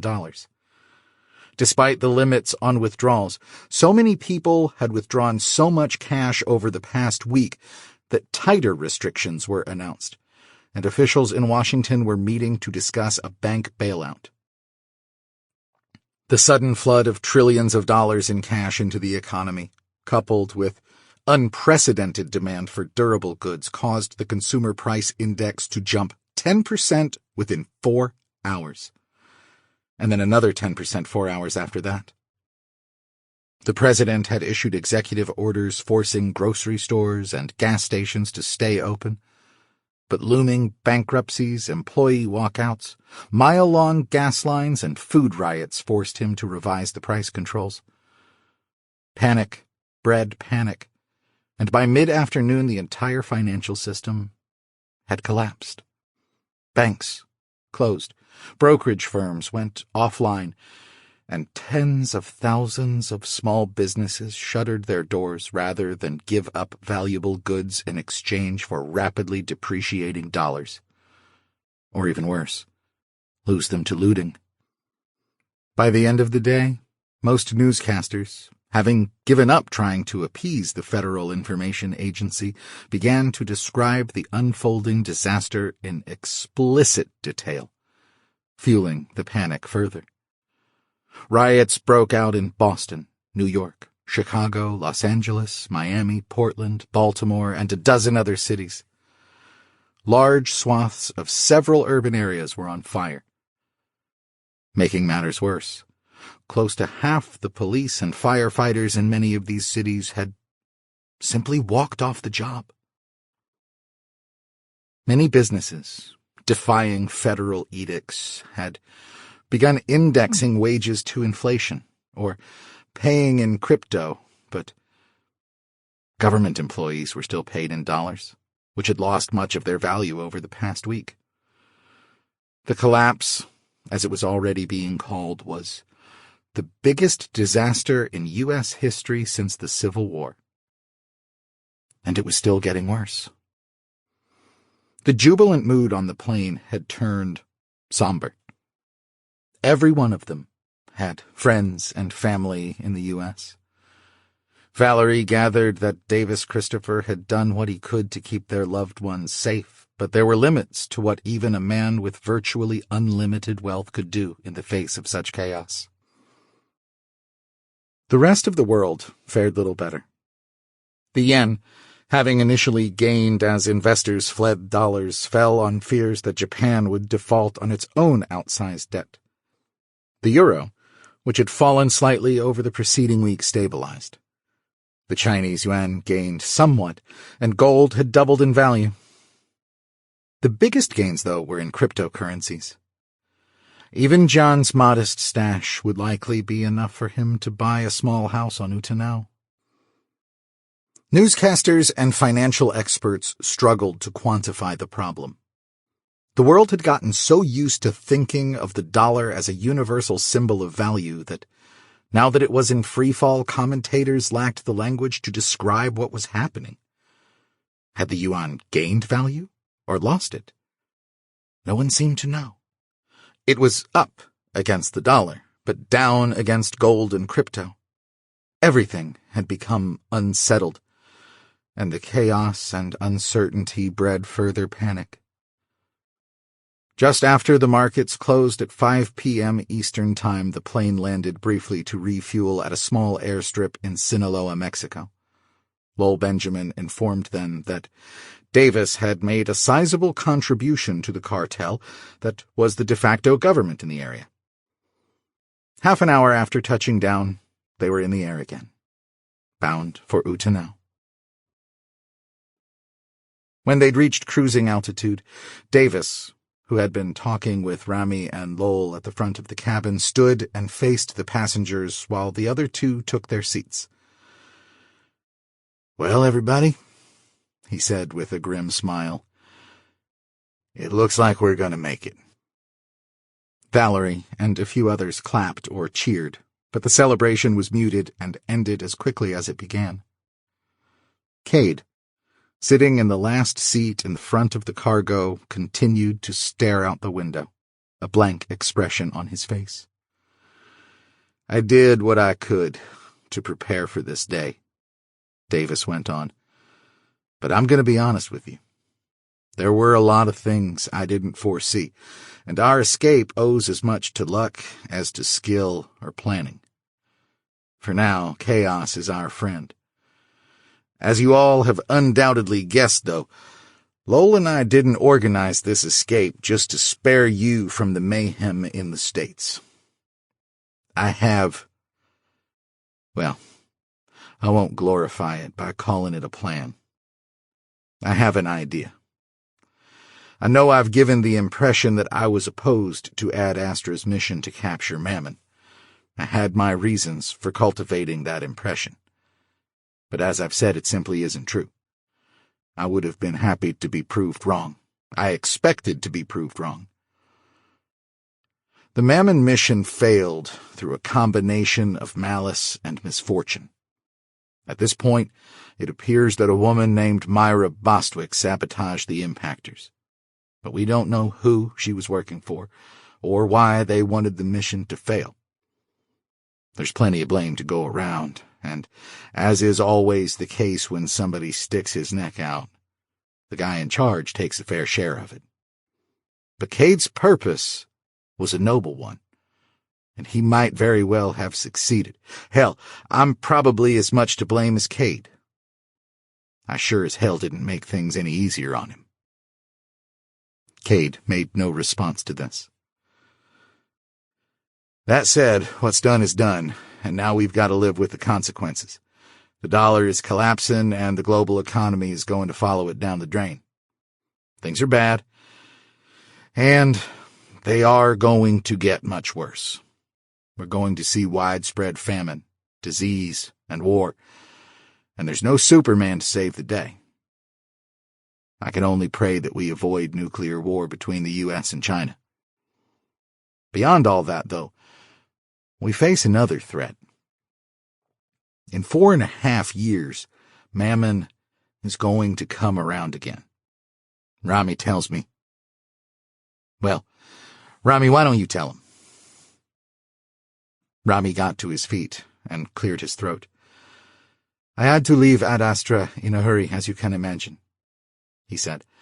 The last thing I did before I left was to wipe all proprietary data and algorithms from our local servers. Before I executed the kill switch program, though, I ran COPA one more time, using the latest data from our satellites and ground-based facilities. For those who don't know, COPA is the name of the algorithm that we use to determine the path of celestial objects like comets and asteroids. According to COPA, the odds of Mammon striking Earth when it comes around again are 1 in 300. There is, in other words, about a 0.3% chance of an extinction-level event in October of 2046. Davis nodded to Rami, and Rami once again took his seat. I don't know how everybody feels, Davis said, but to me, a 1 in 300 chance of all life on Earth being wiped out is way too high. And I plan to do something about it. You want to redirect Mammon? Sophie asked. I want to capture Mammon, Davis said. How? Asked Kuan Yu. The little man rarely spoke. Valerie didn't think she'd heard him say more than 100 words the entire time they were in the hangar. Ad Astra is gone. Employees get arrested or run away. NASA is a joke. Other companies not have resources even before collapse. We're going to form a new company, Davis replied. What? Sophia cried. No, this is crazy. Haven't you learned anything from the last time you people tried this? Rami stood again. I understand your concern, Sophia. But there's no advantage to redirecting Mammon away from Earth. If we're going to try to redirect it, we may as well put it in orbit.